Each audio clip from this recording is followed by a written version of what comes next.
Chapter 1147. Renduxing smiled and said, "So this time you entered the ruins mainly to chase after Dong Qing and the person who impersonated you?" Qin Feiyang nodded and asked suspiciously, "Why did Uncle Ren come to Tortoise City?"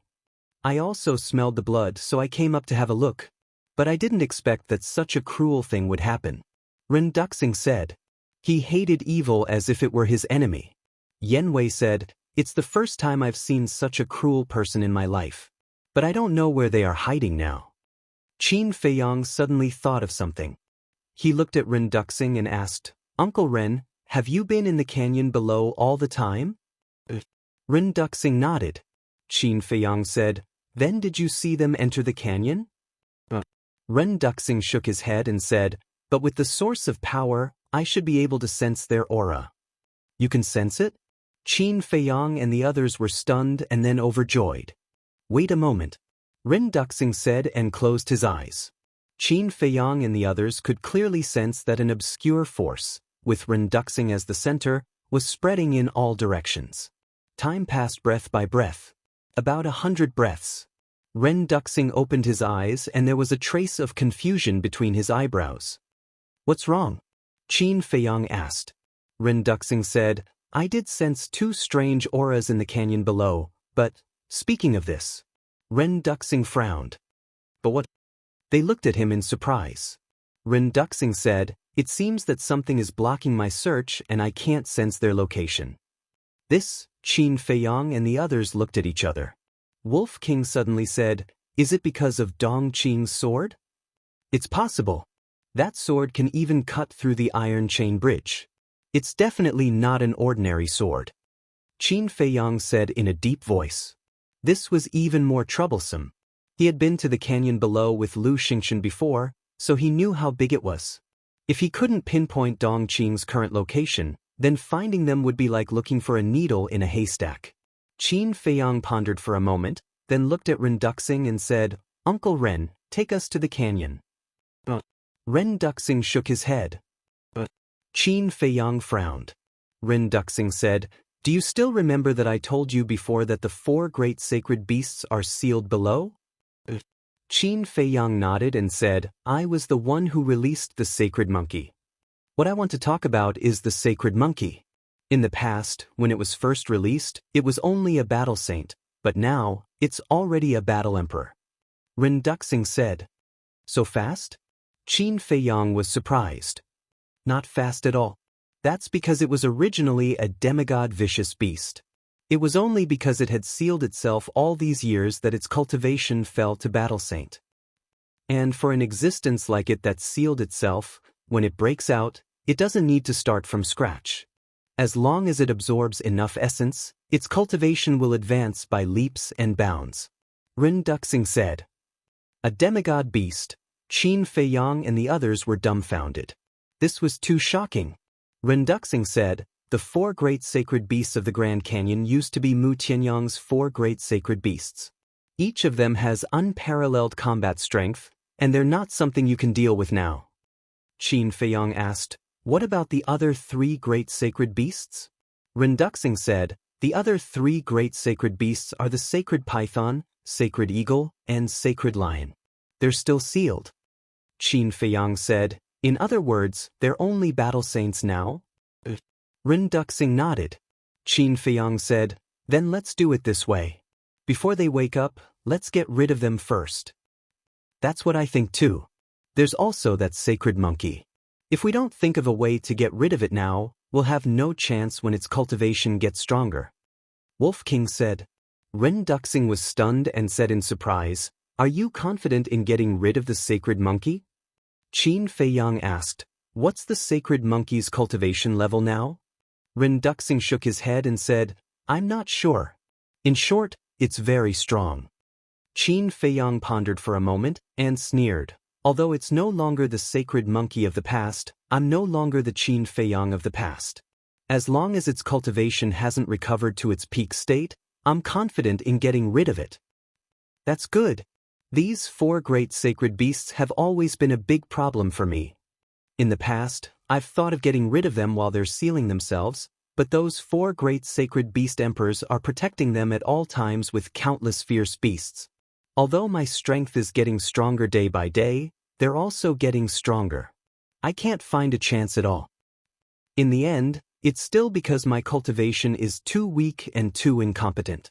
If it weren't for the fact that I've obtained Mu Tianyang's inheritance, I'm afraid I would have died in their hands. Ren Duxing sighed. Qin Feiyang secretly let out a long sigh. Frankly speaking, Ren Duxing suffered more than anyone else in the world, but he was also more noble than anyone else. In order to protect the thousands of creatures in the spiritual state, he had been guarding this place. He couldn't even visit his biological daughter and father. Who could compare to this kind of responsibility and breadth of mind? The Wolf King asked, after we eliminate the 4 great sacred beasts, will you be able to leave the ruins?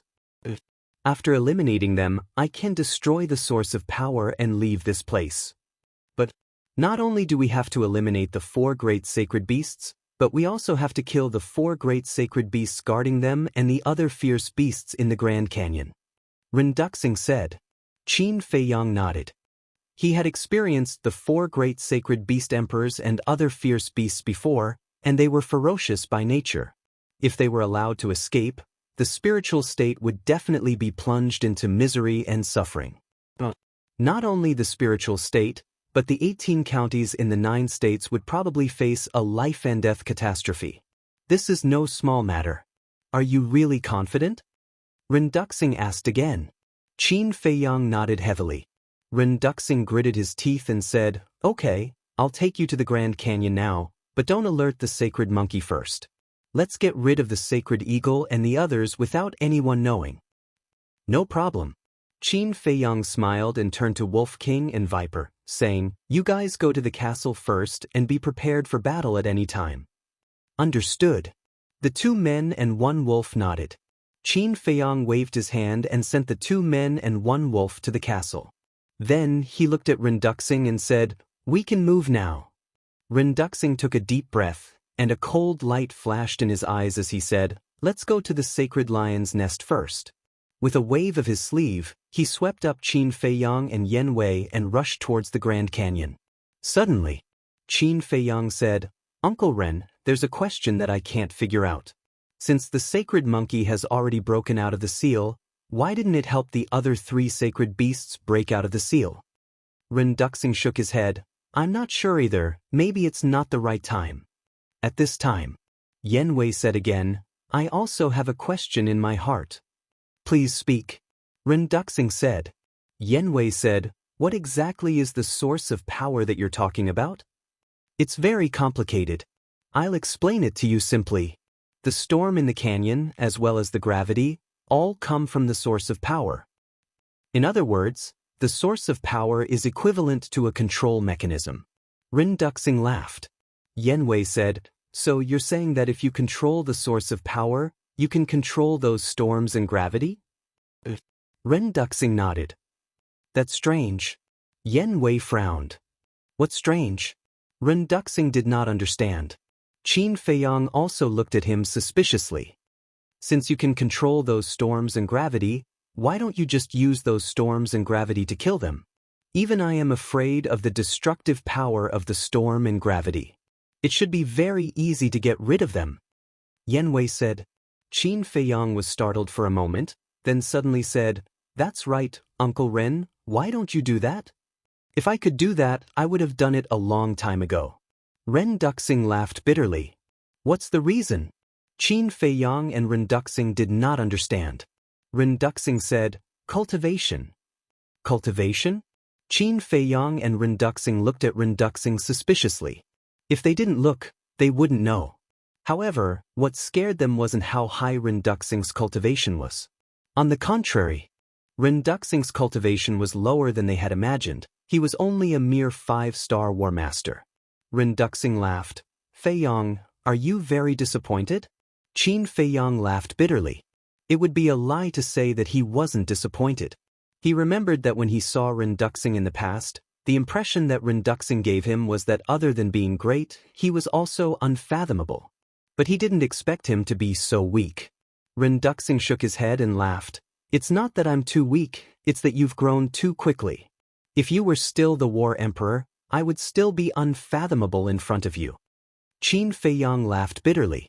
This was the truth. Let's get back to the main topic. Although I have control of the source of power, due to my cultivation, I am unable to truly control the gravity and storm. I can only travel through the gravity and storm at will. Ren Duxing said. So it's like that? Qin Feiyang suddenly understood. But then he suddenly frowned and said, that's not right. When my sister and I left the ruins, you seemed to have controlled the storm to intercept us. But that wasn't actually control. I used my battle chi to push those storms in front of you. Ren Duxing laughed. So that's how it is. Qin Feiyang suddenly understood. Yan Wei said, since this source of power is so terrifying, can we not destroy it? That's right. If we can take it away, it will definitely become a great killing weapon. Qin Feiyang's eyes lit up. You're too greedy. There are some things that we can't get just because we want them. Furthermore, I'm not interested in anything else right now. I just want to leave this place and reunite with Shuang and the old man. Ren Duxing said. Qin Feiyang clenched his fists and said in a low voice, believe me, I will, and it won't be long. Of course I believe you. Otherwise, I wouldn't have brought you down. Ren Duxing laughed. During the conversation, the three of them had arrived at the top of the canyon. Without a moment's delay, Ren Duxing took Qin Feiyang and the other two and turned into a stream of light, directly entering the storm in the canyon. The storm full of destructive aura whistled around them, but it didn't cause them any harm. How magical! Yan Wei's eyes lit up. Chapter 1148. With Ren Duxing around, there was no danger in the storm. Very smoothly, the three of them passed through the storm and descended into the canyon below. A sea of fire entered their line of sight. Looking around as far as the eye could see, it was all raging flames. This place was like a big furnace. Even Qin Feiyang and Yan Wei could feel the burning sensation. It's really an underground world. Yan Wei looked at all this with a dumbfounded expression, feeling as if he was dreaming. That's not right. However, Ren Duxing scanned the sea of fire, his eyes full of surprise. What's wrong? Qin Feiyang asked. Ren Duxing said, there were originally many fire dragon lions here, but why can't I see even one now? Qin Feiyang was stunned, and hurriedly lowered his head to look at the sea of fire. He was not unfamiliar with this place, because he and Lu Xingchen had been here before. Indeed, as Ren Duxing said, there were many fire dragon lions here. But now, looking around, other than the burning flames, there was not even a ghost. It was dead silent. I have an ominous premonition. Come with me quickly. Ren Duxing's face was as calm as water, turning into a stream of light and rushing forward. Qin Feiyang and Yan Wei looked at each other and hurriedly followed. Very quickly, a mountain peak entered the sight of the three. The mountain was not high, about 100 feet, but in the flat sea of fire, it was extremely eye-catching. The mountain peak was crimson red, surrounded by flames. From afar, it looked like it was made of magma. Ren Duxing led Qin Feiyang and the other two and landed directly on the mountain peak. The mountain peak was as flat as a mirror, as if it was cut by an axe, and in the middle of the mountain peak, there was a tunnel entrance. Ren Duxing walked quickly to the entrance of the tunnel and said in a deep voice, that Saint Lion is sealed below, but, speaking of which, Ren Duxing raised his head and scanned the mountain peak, the uneasiness on his face growing stronger. But what? Qin Feiyang frowned. The Lion King of the Guardian Sacred Lions usually guards this entrance. But now, not only have the other fire dragon lions disappeared, even the Lion King is gone. I can't help but suspect that something might have happened while I was away. Ren Duxing said. Qin Feiyang raised his eyebrows and said, you mean, before you went to Royal City, everything was normal here? Ren Duxing nodded. Qin Feiyang's face darkened as he shouted, quickly go down and take a look. With a wave of his hand, Yan Wei swept up the two of them and rushed into the tunnel like lightning. Inside the tunnel, heat waves surged. Not long after, Qin Feiyang and the other two were sweating profusely. But as they went deeper, the heat waves gradually disappeared and were replaced by a trace of coolness. However, gradually the coolness turned into coldness, and the temperature underground became lower and lower. After going down for an unknown number of meters, the three of them finally arrived in front of an ice cave. Inside the ice cave, cold air lingered, and the cold current was bone-chilling. The three of them stepped into the ice cave and were immediately dumbfounded, only to see that there was nothing in the huge ice cave. But, in the middle of the ice cave, there was a pile of broken ice. Looking at the pile of ice, Renduxing's face instantly became gloomy to the extreme, and said, "Sure enough, something happened. The Saint Lion has been unsealed." So the Saint Lion was frozen here. And those broken pieces of ice were the ice that sealed it. "It must be Dong Qin," Yanwei said in a deep voice. Qin Feiyang's eyes flashed with killing intent as he looked at Renduxing and said, "Quickly sense if there are any changes in the other areas." Renduxing nodded and closed his eyes. Yanwei glanced at Renduxing, walked to Qin Feiyang's side, and asked in a low voice, "How many areas are there here?" Forest, sea of fire, glacier, desert. The fierce beast in the forest is the black stone ape. The fierce beast in the sea of fire is the fire dragon lion. The fierce beast in the glacier is the snow eagle. And the fierce beast in the desert is the flying sand python. Qin Feiyang said. Yanwei was stunned and asked puzzledly, "These fierce beasts are not rare, but why are you all so surprised?" "It's indeed nothing in the Forgotten Continent, but in the Great Qin Empire, it's very rare. Maybe it's because of the battle that year, these fierce beasts went extinct." Qin Feiyang guessed. "Which battle?" Yanwei was curious. Qin Feiyang said, "The battle between my ancestor and the previous Emperor Mu Tianyang, although I have not seen it with my own eyes, and there are no clear records in the history books, but I can imagine how terrifying the battle between the two gods of war is. Moreover, to overthrow an empire, it's inevitable that people will be plunged into misery and suffering." Yanwei nodded his head in realization. Not good. At this time, Renduxing opened his eyes, and his eyebrows were full of worry. "What's wrong?" Qin Feiyang was surprised. Renduxing said, "I can't sense the situation in the canyon now. What is blocking all of this?" "Don't worry. With the storm and gravity, even if Dong Qin wants to take them out of the canyon, it will take a long time. Let's quickly go to other areas." Qin Feiyang comforted. Renduxing nodded. Qin Feiyang shouted, "Yanwei!" Yanwei understood and slapped upward. The battle chi was like a dragon, roaring in all directions. With a loud bang, the whole mountain was instantly turned into ashes. Whoosh! The three of them immediately rushed to the next area. There was no one in the glacier. The snow eagles living in the glacier had all disappeared. In the ice cave where the sacred eagle was sealed, there was no trace of the sacred eagle, only a pile of broken ice. They went to the desert again. It was the same here. There was not a single ghost. It was like a land of death where not even a blade of grass grew. Qin Feiyang said, "They are not in the three major areas, so they must be in the area of the sacred monkey." "Jungle?" Yanwei murmured. Sure enough, when the three of them flew to the edge of the desert, they immediately saw groups of beasts gathering in the sky above the jungle. Fire dragon lion, black stone ape, flying sand python, snow eagle. They were all here. They filled the entire void, and there were countless of them. As for their strength, there were weak martial masters and strong battle saints. The leaders were the four beast emperors. The Monkey King had 5 heads, each as big as a wash basin. 5 pairs of eyes, like copper bells, emitted a terrifying murderous light. The last time I was here, the Monkey King only had 4 heads. Qin Feiyang stood above the edge of the desert and looked at the Monkey King. The 4-headed Monkey King had the cultivation of a battle master, and the 5-headed Monkey King was a battle saint. And he also had a deep impression of this Monkey King. At that time, he and Lu Xingchen almost died in the hands of this Monkey King. He looked at the Sand Python King, Eagle King, and Lion King. He was no stranger to these 3 beast emperors. Although they are not strong, if they escape from the ruins and enter the spiritual state, There will definitely be rivers of blood. Yanwei said.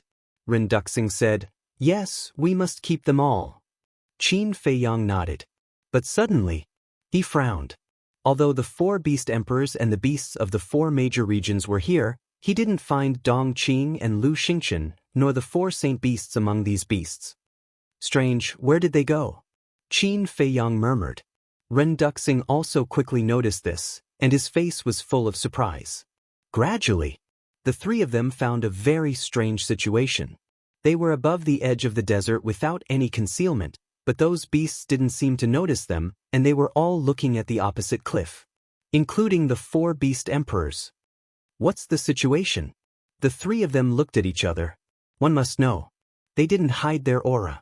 These beasts should have noticed them before they got close, but why didn't they react at all? They are all looking over there. Is there a deeper meaning? Qin Feiyang followed the gaze of those beasts. However, except for the cliffs, bushes, and weeds, he didn't see anything. Ren Duxing's eyes suddenly trembled. What's wrong? Qin Feiyang was surprised. Ren Duxing pointed to a place halfway up the mountain and said, look over there, isn't there a cave entrance? Qin Feiyang and Yanwei looked over, and there was a trace of surprise in their eyes. On the cliff, there was indeed a cave entrance. It was dark inside, but the cave entrance was very small, and there was a bush in front of it, so they didn't notice it before. Furthermore, the marks on the cave entrance were new. It was obvious that it had just been excavated. Not good. Suddenly, Ren Duxing's face changed. What's wrong? Qin Feiyang and Lu Xingchen were shocked. Ren Duxing said, I know where Dong Qing and Lu Xingchen and the 4 saint beasts went. The 2 of them quickly asked, follow me. Ren Duxing shouted. It's too late to find out now. However, at this moment, the Monkey King and the other beast emperors suddenly turned their heads and stared at Qin Feiyang and the other 2. The other ferocious beasts also looked at the 3 of them in unison, their eyes filled with ferocity. Ren Duxing's eyes trembled, looking at the 4 beast emperors, and said in a deep voice, they really went in? The source of power has trapped us for so long, of course we have to destroy it before we leave. The Monkey King smiled coldly. What? They want to destroy the source of power? Qin Feiyang was shocked, and quickly looked at the cave entrance and asked, Uncle Ren, is the source of power not with you? No. Ren Duxing shook his head. Qin Feiyang was shocked. Haven't you already mastered it? Why don't you carry it with you? The Monkey King smiled disdainfully and said, what kind of divine object is the source of power? With his strength, even if he has mastered it, he can't take it away. He can only destroy it. I won't let you succeed. Ren Duxing was furious. Is that so? Now that we are all gathered here, a mouthful of saliva from each of us is enough to drown you. How are you going to fight us? The Monkey King said contemptuously. So what if there are more of us?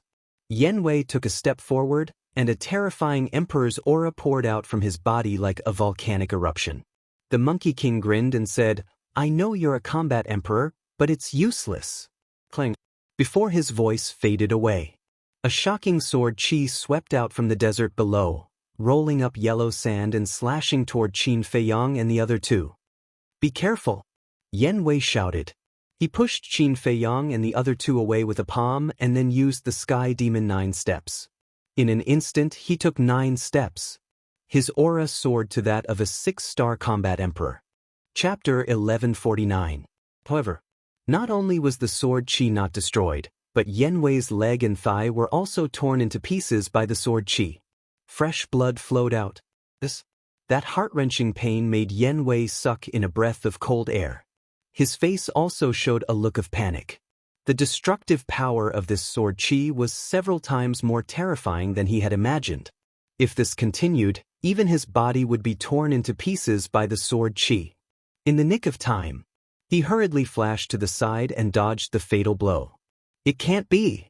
Looking at this scene, Qin Feiyang and Ren Duxing, who were not far away, were dumbfounded. A 2-star combat emperor's cultivation with the perfect 9 steps of the heavenly demon couldn't block a sword chi? Who exactly was it? So terrifying. You're really lucky. At this moment, A bone-chilling voice sounded from the desert below. Boom. Following closely, a white-clothed woman rushed out from the ground, causing a sandstorm to fill the sky. She landed in front of Qin Feiyang and the other two. It's you! Qin Feiyang's eyes darkened. That's right. This person was Dong Qing. He originally thought that Dong Qing had followed the four sacred beasts to destroy the source of power. He didn't expect her to be hiding here. Yan Wei consumed a healing pill and a regeneration pill. He stood in front of Qin Feiyang and shouted, "You two go and stop the four sacred beasts. I'll stay here and delay her." No. Dong Qing raised her arm and shook her index finger. Her face was full of contempt. In her other hand she was holding a crimson sword, which was extremely sharp. Yan Wei glanced at the red battle sword and said coldly, "No matter what level of weapon you have in your hand, don't think of getting past me. You're overestimating yourself." Dong Qing smiled disdainfully and took a step towards Yan Wei. Her red battle sword buzzed and emitted a terrifying sword light. Qin Feiyang's pupils shrank. He took out a rib and threw it to Yan Wei. "Don't go all out. Just delay her." As soon as he finished speaking, he waved his hand and swept up Ren Duxing before flashing towards the entrance of the cave. Is he really okay? Ren Duxing was bewildered. "Don't worry," Qin Feiyang said. Even if there was a problem, they could only let Yan Wei stay. After all, only Yan Wei had the ability to contend with Dong Qing. At the same time, Yan Wei grabbed his ribs and rushed towards Dong Qing without hesitation. In an instant, the rib bone and the red sword collided in the air. Clang!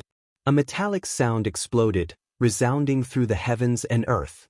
A destructive aura spread out in all directions with the two as the center.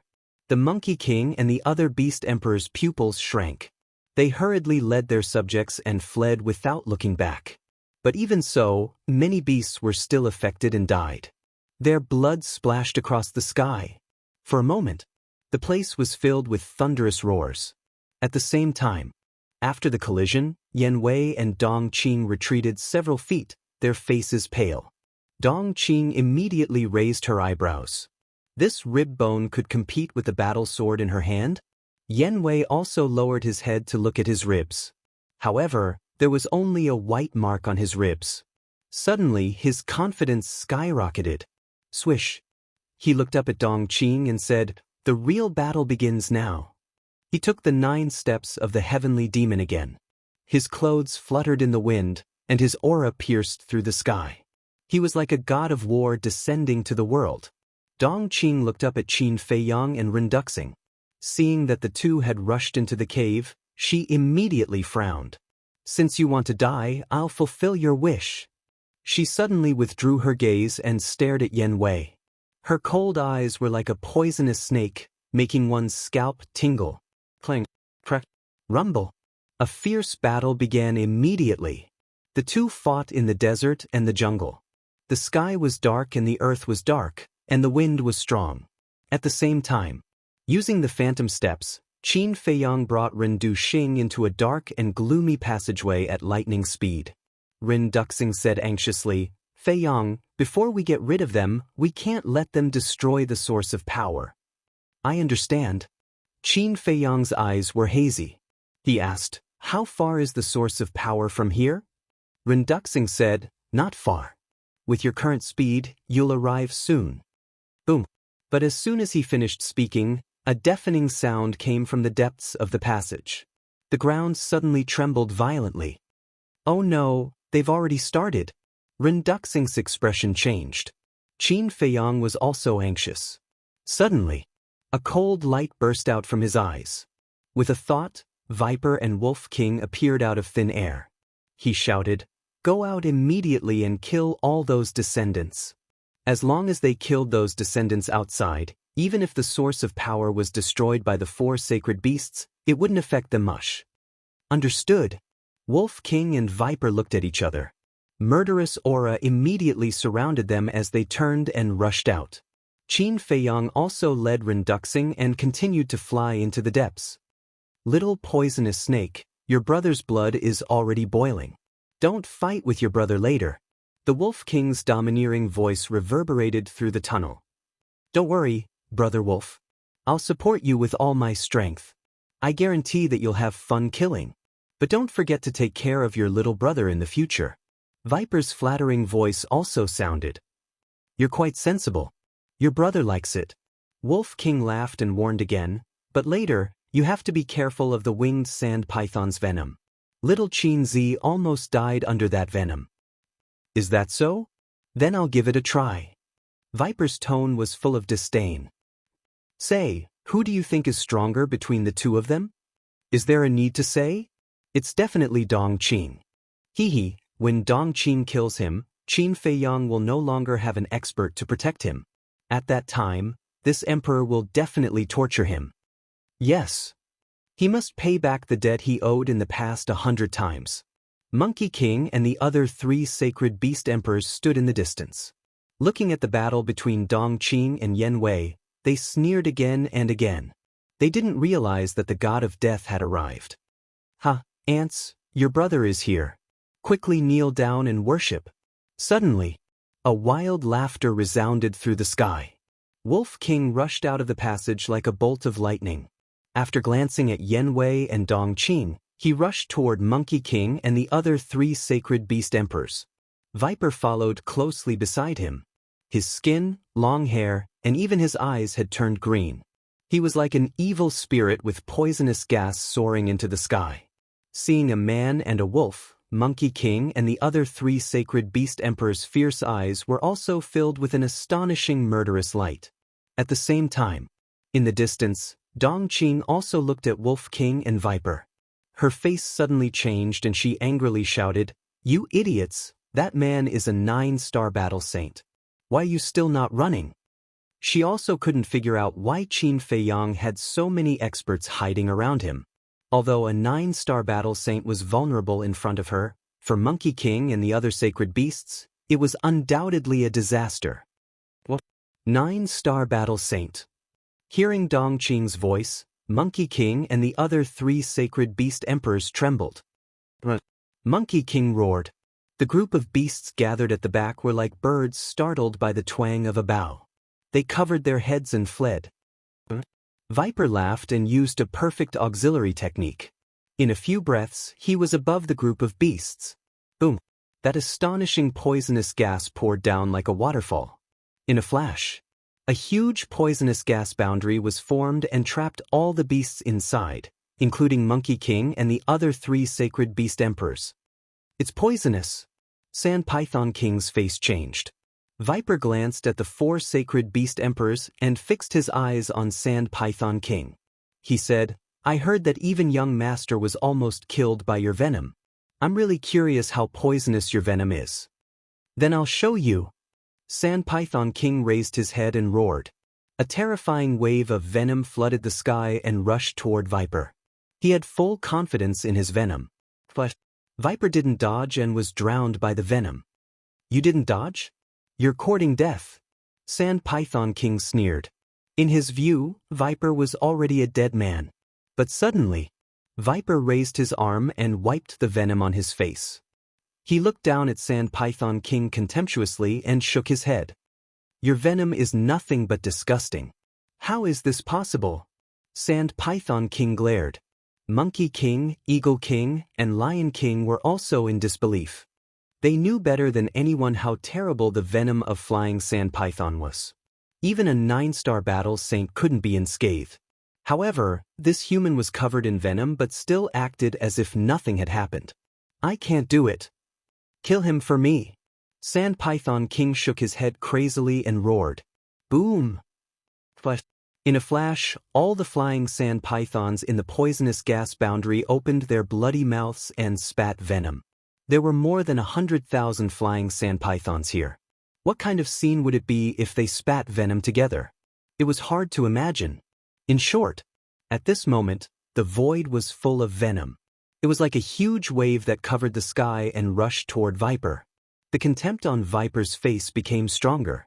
Suddenly, his pores opened, and the poisonous gas of the venom was sucked into his body. At this moment, all the ferocious beasts stared at Viper in disbelief. Their eyeballs almost fell out. He actually took the initiative to absorb the poisonous gas of flying sand pythons. Is this guy still human? Comfortable. Then now, I'll let you have a taste of my poisonous gas. Viper's face was full of enjoyment. He didn't know if it was an illusion, but his aura had strengthened a little. As soon as he finished speaking, he waved his hand and thousands of strands of poisonous gas fell down. Like gangrene attached to the bones, it drilled into the bodies of those flying sand pythons. Hiss! At this moment, all the winged sand pythons howled in pain in the air. Their bodies were decaying at a speed visible to the naked eye. In less than 5 breaths, only white bones were left and fell down. This Sand Python King was scared silly. Monkey King, Eagle King, and Lion King were also trembling in fear. How could a human have such a terrible poison in his body? At this moment, Wolf King entered the poisonous gas boundary. He was now a 3-star battle saint. Naturally, his speed couldn't keep up with the 9-star battle saint Viper. Chapter 1150. Sorry, I killed too many on a whim. Viper smiled embarrassedly and said, but I will leave the Sand Python King to you. It is a big fish. Wolf King looked at the Sand Python King and laughed. It is indeed a big fish. The Sand Python King's eyes turned cold. Such a disdainful attitude was simply a naked humiliation to it. But Wolf King turned a blind eye to the Sand Python King's cold eyes and joked, how can you be so stupid? You want to compete with Viper in terms of poison, aren't you looking for trouble? Bastard. Go to hell. The Sand Python King flew into a rage out of humiliation. Compared to the other winged sand pythons, its body was very small, only about 1 meter long, and its body was covered with yellow scales. At this moment, its body was shining brightly like a bright arrow, carrying monstrous anger, shooting toward Wolf King. Wolf King smiled disdainfully. After all these years, the Sand Python King's cultivation had also broken through, and it was now a 1-star battle saint. But for Wolf King, a 3-star battle saint, it was naturally nothing in his eyes. It stood up like a human, and its body expanded in the wind. In the blink of an eye, a gigantic wolf appeared out of nowhere, and its holy aura roared in all directions. What? This momentum has surpassed us. The Monkey King, Eagle King, and Lion King all changed their expressions. A firefly's light wants to compete with the sun and the moon. You are overestimating yourself. Wolf King smiled coldly. He slapped with his claws, and even the battle aura was not seen. Accompanied by a painful roar, the Sand Python King was sent flying on the spot. Its body was split into 4 or 5 pieces, and blood splashed in the sky. Theta Wong was dumbfounded. Although the Sand Python King and Wolf King were 2 small realms apart, it should not be killed instantly, right? The Monkey King suddenly roared. For a moment, the herd of beasts was in chaos, and they rushed toward the poisonous gas barrier one after another. However, the poisonous gas barrier was as solid as a rock. No matter how hard it was hit, it did not shake at all. Instead, it was the ferocious beasts that died one after another under the poisonous gas. I'll deal with you the same way you dealt with little Chinzi back then. Despair. Wolf King laughed madly as he slaughtered in all directions. With the poisonous gas barrier in place, the Monkey King and the other beasts had nowhere to run. They could only wait for death in despair. Dong Qing's face sank as she watched the man and wolf slaughtering their way through the crowd. She glared at Yen Wei and said, I admit, I've underestimated you. It's good that you know. Yen Wei sneered. But even if you kill them all, it won't affect our plan in the slightest. Plan? Yen Wei's heart trembled as he asked suspiciously, what plans do you have? When you go to hell, the King of Hell will tell you. Dong Qing's arm trembled as the crimson sword in her hand shot out 10,000 rays of sword qi towards Yen Wei. I'm afraid you're the one who's going to hell today. Yen Wei's fighting spirit soared to the sky. He raised his rib and violently smashed it towards the sword qi. Boom. Crack. Suddenly, the void in this place twisted and the ground sank. A wave of destructive air rushed out in all directions like a raging wave in the ocean, destroying everything. Whether it was Wolf King's slaughter or Yen Wei's fierce battle, Both had reached the climax. Corpses were everywhere, and blood flowed like a river. The canyon was shrouded in a tragic atmosphere. Boom! At the same time, the sound of bombardment at the end of the passage was also incessant. The sound of bombardment came from a grotto. The grotto was about 100 feet long. A black crystal was suspended in the middle of the grotto, spewing out wisps of black mist. Around the crystal stood 4 ferocious beasts and a white-robed man. They were crazily bombarding the black crystal. The man in white looked exactly the same as Qin Feiyang. Obviously, he was the man who slaughtered the invincible Black Army in Iron Ox Town. During this period, his Sea of Qi had been repaired, and his cultivation had returned to its peak state. The 4 ferocious beasts were a monkey, a snow eagle, a fire dragon lion, and a winged sand python. Among them, the monkey was the strongest. Its whole body was filled with Emperor's aura. That's right. It was the holy monkey that Qin Feiyang had released. The other 3 fierce beasts were undoubtedly the holy lion, holy eagle, and holy python. Their auras were similar. They were all 6-star battle saints. The man in white said in a deep voice, "I can already sense Qin Feiyang's aura. He's rapidly approaching. Everyone, let's work harder. Why are we afraid of him? With my current strength, killing him is as easy as slaughtering a dog." The holy monkey sneered. The holy eagle, holy lion, and holy python were also full of disdain. Although their current cultivation levels had already fallen to that of a 6-star battle saint, at their peak, which one of them wasn't a false god that struck fear into the hearts of others. They looked down on Qin Feiyang from the bottom of their hearts. Is that so? However, before they could finish their words, a cold voice sounded. Immediately after, Qin Feiyang brought Ren Duxing and descended into the grotto. When enemies meet, their eyes turn red. The holy monkey's eyes suddenly surged with a strong murderous intent. Qin Feiyang glanced at the holy monkey indifferently. Then, he glanced at the man in white and the other 3 holy beasts. Finally, he looked at the black crystal and asked, "Uncle Ren, is that the source of power?" "That's right." Ren Duxing nodded. Qin Feiyang's pupils shrank slightly. The aura of the black crystal wasn't strong, but it gave him an extremely dangerous feeling. He also discovered that the black crystal was exactly the same as the 5-colored crystal in both shape and size. The only difference was their colors. One was black and shiny, while the other was colorful. Damned human, hand over your life. The holy monkey was already filled with murderous intent. Now that it saw Qin Feiyang ignoring it, it was instantly enraged. It roared and its aura exploded. It raised its millstone-sized fist and punched towards Qin Feiyang. Qin Feiyang raised his eyebrows and looked at the holy monkey. This guy's cultivation had actually recovered to that of a 3-star combat emperor. Swish. He grabbed Ren Duxing and dodged to the other side. Boom. The holy monkey punched the stone wall of the grotto, causing the entire grotto to tremble violently. Qin Feiyang's pupils shrank. It was no exaggeration to say that the holy monkey's punch was enough to destroy mountains and rivers. However, the grotto only trembled for a moment before sinking. Moreover, the place that was hit by the holy monkey only dropped a little bit of dust.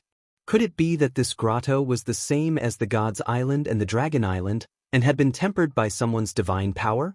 The holy beast retracted its fist and turned to look at Qin Feiyang. It sneered, "The 2-star combat emperor beside you should be held back by Dong Qing." "So what?" Qin Feiyang said indifferently. The holy monkey said, "Without the protection of the 2-star combat emperor, you still dare to come in. Aren't you courting death?" "Is that so?" Qin Feiyang chuckled and said, "You, a 3-star combat emperor, may not be able to threaten me."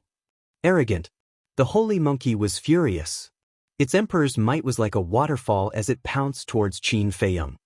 "I'm serious. I heard from Uncle Ren that you have recovered to the combat emperor's strength. Actually, I was quite looking forward to it. However, I didn't expect that you would only be a 3-star combat emperor." Qin Feiyang shook his head and smiled. Dan Wangkai appeared. Boom. Dan Wangkai immediately waved his hand. His emperor's might roared out and collided with the holy monkey's emperor's might. With a loud bang, Dan Wuxia's body trembled and a trace of blood flowed out from the corner of his mouth. After all, Dan Wuxia was only a one-star combat emperor. In terms of emperor's might, he was definitely not a match for the holy monkey. There's actually a combat emperor hiding beside you. The white-clothed man's pupils contracted. My foundation is not something you can imagine. Qin Feiyang coldly glanced at him. He then looked at Dan Wuxia and said, "Can you do it?" Dan Wuxia grinned. He wiped the blood from the corner of his mouth and said, "If I can't even deal with a 3-star combat emperor, am I still worthy of being one of the Azure Sea's 10 heroes?" Qin Feiyang laughed. Dan Wuxia looked at the holy monkey with disdain and said, "Little monkey, I heard that you're very powerful. If you have the guts, come out and play with me." "Do we still need to go out?" "One punch, just one punch is enough to kill you." The holy monkey took a step forward with a ferocious might. His fist, which looked as if it was cast from divine iron, contained the power to destroy the world as it punched towards Dan Wuxia. "I'm afraid this little bit of power is not enough." Dan Wuxia shook his head and laughed. Boom! Suddenly, a golden domain appeared around his body. When this domain appeared, his aura crazily rose. In the blink of an eye, he broke through the shackles of a 1-star combat emperor and stepped into the 2-star combat emperor realm. However, it was not over yet. His aura was still rising. Boom! Finally, his cultivation forcefully broke through to the 3-star combat emperor realm. What's going on? The white-clothed man, the holy lion, the holy eagle, and the holy python all had a look of disbelief on their faces. Qin Feiyang was also extremely shocked. He asked in bewilderment, "This wouldn't be your forbidden technique, right?" "This is my forbidden technique, the holy light domain. It can increase one's cultivation by 2 small realms." Dan Wuxia said. After saying that, his eyes became dazed. He raised his arm and sent a palm strike towards the holy monkey. Boom! The palm and the fist collided in an instant. The holy monkey was sent flying and crashed into the stone wall behind him. He immediately felt dizzy and saw stars. Strong. Qin Feiyang's heart trembled. "You still dare to say that you can kill me in an instant?" Dan Wuxia looked coldly at the holy monkey.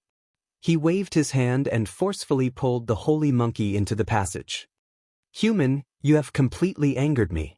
The holy monkey roared angrily. The battle between a human and a beast unfolded in the passage. Qin Feiyang retracted his gaze and looked at the white-clothed man and the other 3 sacred beasts. He said with a smile, "It's our turn now. You are all 6-star battle saints. You won't disappoint me, right?" "We definitely won't disappoint you." The white-clothed man and the 3 sacred beasts looked at each other and laughed sinisterly at the same time. After saying that, the white-clothed man and the 3 sacred beasts unleashed their sacred aura and charged towards Qin Feiyang. "Uncle Ren, don't move." Qin Feiyang waved his hand. His battle aura appeared and formed a barrier to protect Ren Duxing. Immediately after, he took a step forward and activated the soaring dragon art. His cultivation instantly soared to the 6-star battle saint realm. "How is this possible?" The white-clothed man was stunned. "Nothing is impossible when it comes to me." Qin Feiyang landed in front of the white-clothed man and sent out a palm strike. His battle aura surged and the palm strike was like thunder. "So what if you have the cultivation of a 6-star battle saint?" "You should know that we have 4 6-star battle saints here." The 3 sacred beasts were at the false god realm at their peak. The white-clothed man roared and furiously attacked Qin Feiyang. Chapter 1151. The 3 sacred beasts came at him from 3 different directions. Qin Feiyang had nowhere to run. But Qin Feiyang had no intention of dodging. He stood firmly in the air and glanced at the 3 sacred beasts. Crimson sword energy surged and 3 sword shadows appeared. They slashed at the 3 sacred beasts with an apocalyptic sharpness. Naive. The 3 sacred beasts sneered. Not only did they not dodge, but they also charged at the sword shadows. Clang! The 3 sword silhouettes slashed at the 3 beasts in succession. However, what happened next made Qin Feiyang flabbergasted. The sword shadows were invincible. However, when they slashed at the three sacred beasts, they did not cause any damage. They only cut off some of their hair. How is this possible? Qin Feiyang's eyes trembled and were filled with disbelief. At the same time, the three sacred beasts attacked Qin Feiyang with their various abilities. Qin Feiyang spat out a mouthful of blood. He crashed to the bottom of the cave like a meteorite. His body was in unbearable pain. Although we are only 6-star battle saints, our physical bodies are still in peak condition. With your cultivation, even if you use a perfect battle art, you won't be able to hurt us at all. The sacred lion sneered. That's right. In front of an ant like you, we are like gods. We have immortal bodies. The sacred eagle laughed. Its pair of snow-white sharp claws were like deadly bone claws. They swiped at Qin Feiyang's head. Peak physical body, Qin Feiyang muttered. He stood up abruptly and a cold light flashed in his eyes. The Chang Shui appeared and slashed at the sacred eagle. Ah! The sacred eagle let out an anguished wail as its pair of sharp claws fell down. How is this possible? He can actually cut off the sacred eagle's claws?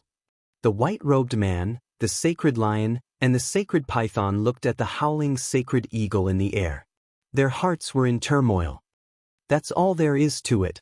Qin Feiyang laughed. With the Chang Shui in his hand, he charged at the sacred eagle like a human-shaped dragon. I'll end your life first. Chang Shui was as white as jade and exquisite beyond compare. It was like a masterpiece from the heavens, but its sharpness was bone-piercing. A trace of panic appeared in the holy eagle's eyes. Don't even think about it.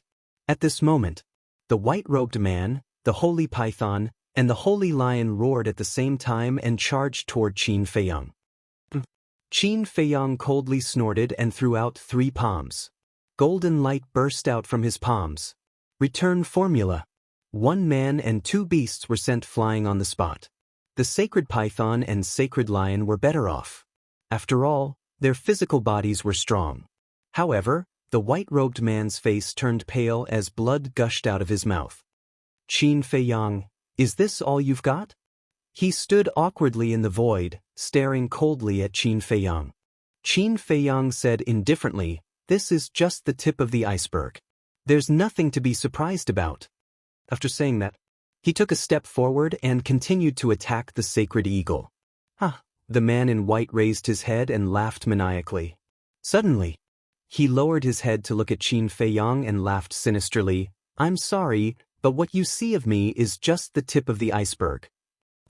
Qin Feiyang frowned, stopped in his tracks, and lowered his head to look at the white-robed man. It's time to let you know my true cultivation. The white-robed man licked his lips, and his aura soared. 7-star battle saint. 8-star battle saint. 9-star battle saint. In the end, his cultivation had actually forcefully broken through to 1-star battle emperor. What? Qin Feiyang turned pale with fright. Qin Feiyang, wake up. The white-robed man's long hair fluttered in the wind. Like a demon god, he instantly rushed in front of Qin Feiyang and slapped his palm on Qin Feiyang's chest. Qin Feiyang flew out horizontally and slammed into the stone wall. His entire body immediately emitted a heart-wrenching pain. He lowered his head to look at his chest. His chest had already caved in, and his flesh and blood were a mess. Even his heart had been split open. If he had not activated the battle formula, this attack would have killed him. Did you see that? This is true strength. Your cultivation is nothing. The white-robed man laughed as he stepped on Qin Feiyang's face with an arrogant expression. Powerful. Really powerful. I didn't expect there to be so many hidden powerhouses in the spiritual state. I was really ignorant in the past. However, Qin Feiyang's eyes turned cold, and a mighty dragon's aura roared out from his body. If you want to kill me with just this little bit of cultivation, then you are gravely mistaken. Emperor Prison. Qin Feiyang roared, and the purple gold dragon's soul roared out. Immediately, the entire stone cave turned into a prison. The holy eagle, holy lion, and holy python were all imprisoned here. The white-robed man was also shocked and quickly retreated. He raised his head to look at the purple gold dragon's soul, and his eyes were filled with shock. Qin Feiyang slowly stood up, and dragon blood splattered and stained the ground. He swallowed a heart protection pill and coldly stared at the white-robed man. Is a one-star combat emperor very strong? I will kill you all the same. It doesn't matter. The white-robed man shrugged. What do you mean?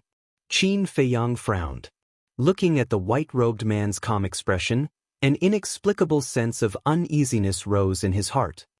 Because we have been planning for so long, and we have been waiting for this moment. The white-robed man chuckled. With a wave of his hand, a wave of battle aura appeared. However, this battle aura was not directed at Qin Feiyang, but at the purple gold dragon blood under Qin Feiyang's feet.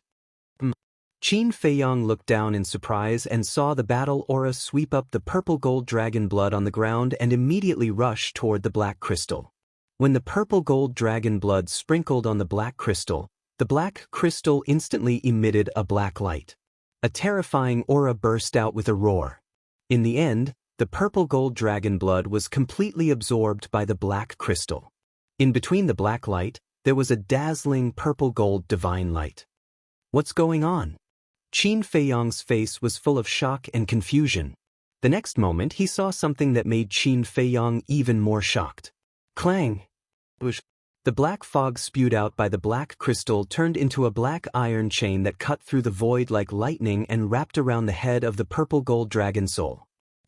The iron chain quickly shrank and pulled the purple gold dragon soul toward the black crystal. What's going on? Qin Feiyang looked at the black crystal and then looked at the purple gold dragon soul. The uneasiness in his heart grew stronger. He wanted to disperse the purple gold dragon soul. However, he was shocked to find that he could not control the purple gold dragon soul. Immediately, his body and mind trembled. Could this black crystal be the same as Wolf King's innate divine ability, which could deprive living creatures of their fighting souls? No, he shook his head crazily. The purple gold dragon soul was his greatest reliance. He would never allow such a thing to happen. Qin Feiyang's eyes flashed fiercely. He grabbed Chang Shui and rushed toward the black crystal. He wanted to destroy this strange thing. However, at this moment, the man in white stood in front of Qin Feiyang and pushed with both hands. The battle chi rolled out like a torrent and blasted toward Qin Feiyang. Get lost! Qin Feiyang shouted. The return formula appeared again. The golden light was dazzling and collided with the battle chi. Boom! Qin Feiyang was blasted away on the spot and blood spurted out of his mouth. The skin on his arm was torn and the flesh was exposed. The man in white also retreated a few steps and blood flowed from the corner of his mouth. He wiped the blood from the corner of his mouth and looked at Qin Feiyang. You're really powerful. If it's one-on-one, even if I'm a one-star combat emperor, I'm definitely not your opponent. But now... Speaking of this, he turned his head and looked at the black crystal. His eyes shone brightly. Qin Feiyang also hurriedly looked up and saw the purple gold dragon soul being dragged into the black crystal by the iron chain. Damn it, Qin Feiyang roared. The purple gold dragon soul disappeared and was swallowed by the black crystal. The man in white looked back at Qin Feiyang and smiled. Don't worry, your purple gold dragon soul has not been taken away. Qin Feiyang was surprised and hurriedly looked inside his sea of qi. Sure enough, the purple gold dragon soul that had disappeared reappeared in his sea of qi. He let out a long breath and looked up at the man in white. What exactly do you want to do? What do I want to do? The man in white murmured and then chuckled. The sacred eagle, sacred lion, and sacred python also laughed. Suddenly, a crisp sound was heard. Qin Feiyang hurriedly looked in the direction of the sound and saw a purple gold light shield above the black crystal. But at this moment, the purple gold light shield was broken. And the moment the purple gold light shield was broken, the black crystal seemed to have gained freedom and kept spinning in the air. At the same time, a murderous and bloody aura surged out from the black crystal. Under this aura, whether it was Qin Feiyang, the man in white, or the three sacred beasts, there was an indescribable fear in their hearts. Feeling. It was like a demon was awakening. What exactly is it? Qin Feiyang whispered. The man in white looked at the black crystal and said, Actually, it's not a source of power. Qin Feiyang was shocked. The man in white said without turning his head, "It's called demon crystal. It's a demon comparable to a divine artifact." What? Qin Feiyang turned pale with fright. It was not a source of power, but a demon, and it was comparable to a divine artifact? You're surprised, right? The man in white turned to Qin Feiyang and said with a smile, "Actually, we brought you to the ruins not to kill you, but to let you unlock the seal on this demon crystal." Seal? Qin Feiyang frowned. That's right. You saw the purple gold light shield that appeared outside the demon crystal just now. That's the seal. The man in white said. Qin Feiyang said, "What's going on? Why do I need to unlock the seal?" The man in white said, "Because in today's world, only you can unlock it." Only me? Qin Feiyang raised his eyebrows. But that's not right. In this world, there are two people who can unlock this seal. The first is you, and the second is your ancestor. The man in white said. Say it clearly at once. Qin Feiyang said in a deep voice. It actually involved his ancestor. This matter was definitely not simple. Well, I'll say it directly. The seal on this demon crystal was set by your ancestor. And to unlock this seal, there are two necessary factors. The first is the purple gold dragon blood, and the second is the purple gold dragon soul. As long as one of these two is missing, the seal cannot be unlocked. Chapter 1152. Purple gold dragon blood, purple gold dragon soul, that's why you fought with me. On one hand, you made me bleed, and on the other hand, you forced me to activate the purple gold dragon soul, Qin Feiyang said. The white-robed man nodded. So, this is a trap. Qin Feiyang felt bitter in his heart. He looked up at the white-robed man and said, "But I don't understand. Why do you want to break the seal of the demon crystal?" Because we want the demon crystal. You've seen the power of the storm and gravity, right? They were born because of the demon crystal. It's no exaggeration to say that the demon crystal has enough power to destroy the world. As long as you get it, the destruction of the great Qin Empire will be just around the corner. The white-robed man laughed. Qin Feiyang's eyes trembled. You're Mu Tianyang's lackey. He should have known that the white-robed man was with the four sacred beasts and must be related to Mu Tianyang. The white-robed man chuckled. Don't make it sound so bad. I'm his subordinate. What's the difference between a subordinate and a lackey? Qin Feiyang sneered. Whatever you say. It doesn't matter. Anyway, the demon crystal is in our hands now. The white-robed man said. In our hands? Qin Feiyang sneered and said sarcastically, You're too naive. The demon crystal is already under Uncle Ren's control. Before Qin Feiyang finished, the white-robed man said, The naive one is not me, it's you. Qin Feiyang raised his eyebrows. The white-robed man said, Yes, the demon crystal is indeed under Ren Duxing's control, but he's one of us. The three sacred beasts didn't hide the ridicule in their eyes. What? Qin Feiyang's body quivered. He turned around and looked at Ren Duxing, who was standing inside the battle chi barrier, as he asked, Uncle Ren, tell me, is this true? Ren Duxing looked at Qin Feiyang without saying a word. Suddenly, with a wave of his hand, the battle aura barrier shattered. Then, he took a step forward and landed in front of the magic crystal. He raised his arm and spread out his 5 fingers. The magic crystal automatically fell into his palm. He stared at the magic crystal. At this moment, it was as if he had changed into a different person. The benevolence on his face had disappeared and was replaced by greed. Congratulations, my lord. The white-robed man and the 3 saint beasts exchanged glances before prostrating themselves in the air and worshipping Ren Duxing.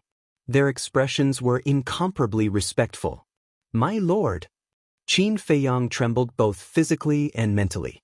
Could it be that what the man in white said was true? Ren Duxing was with them? Uncle Ren was definitely not that kind of person.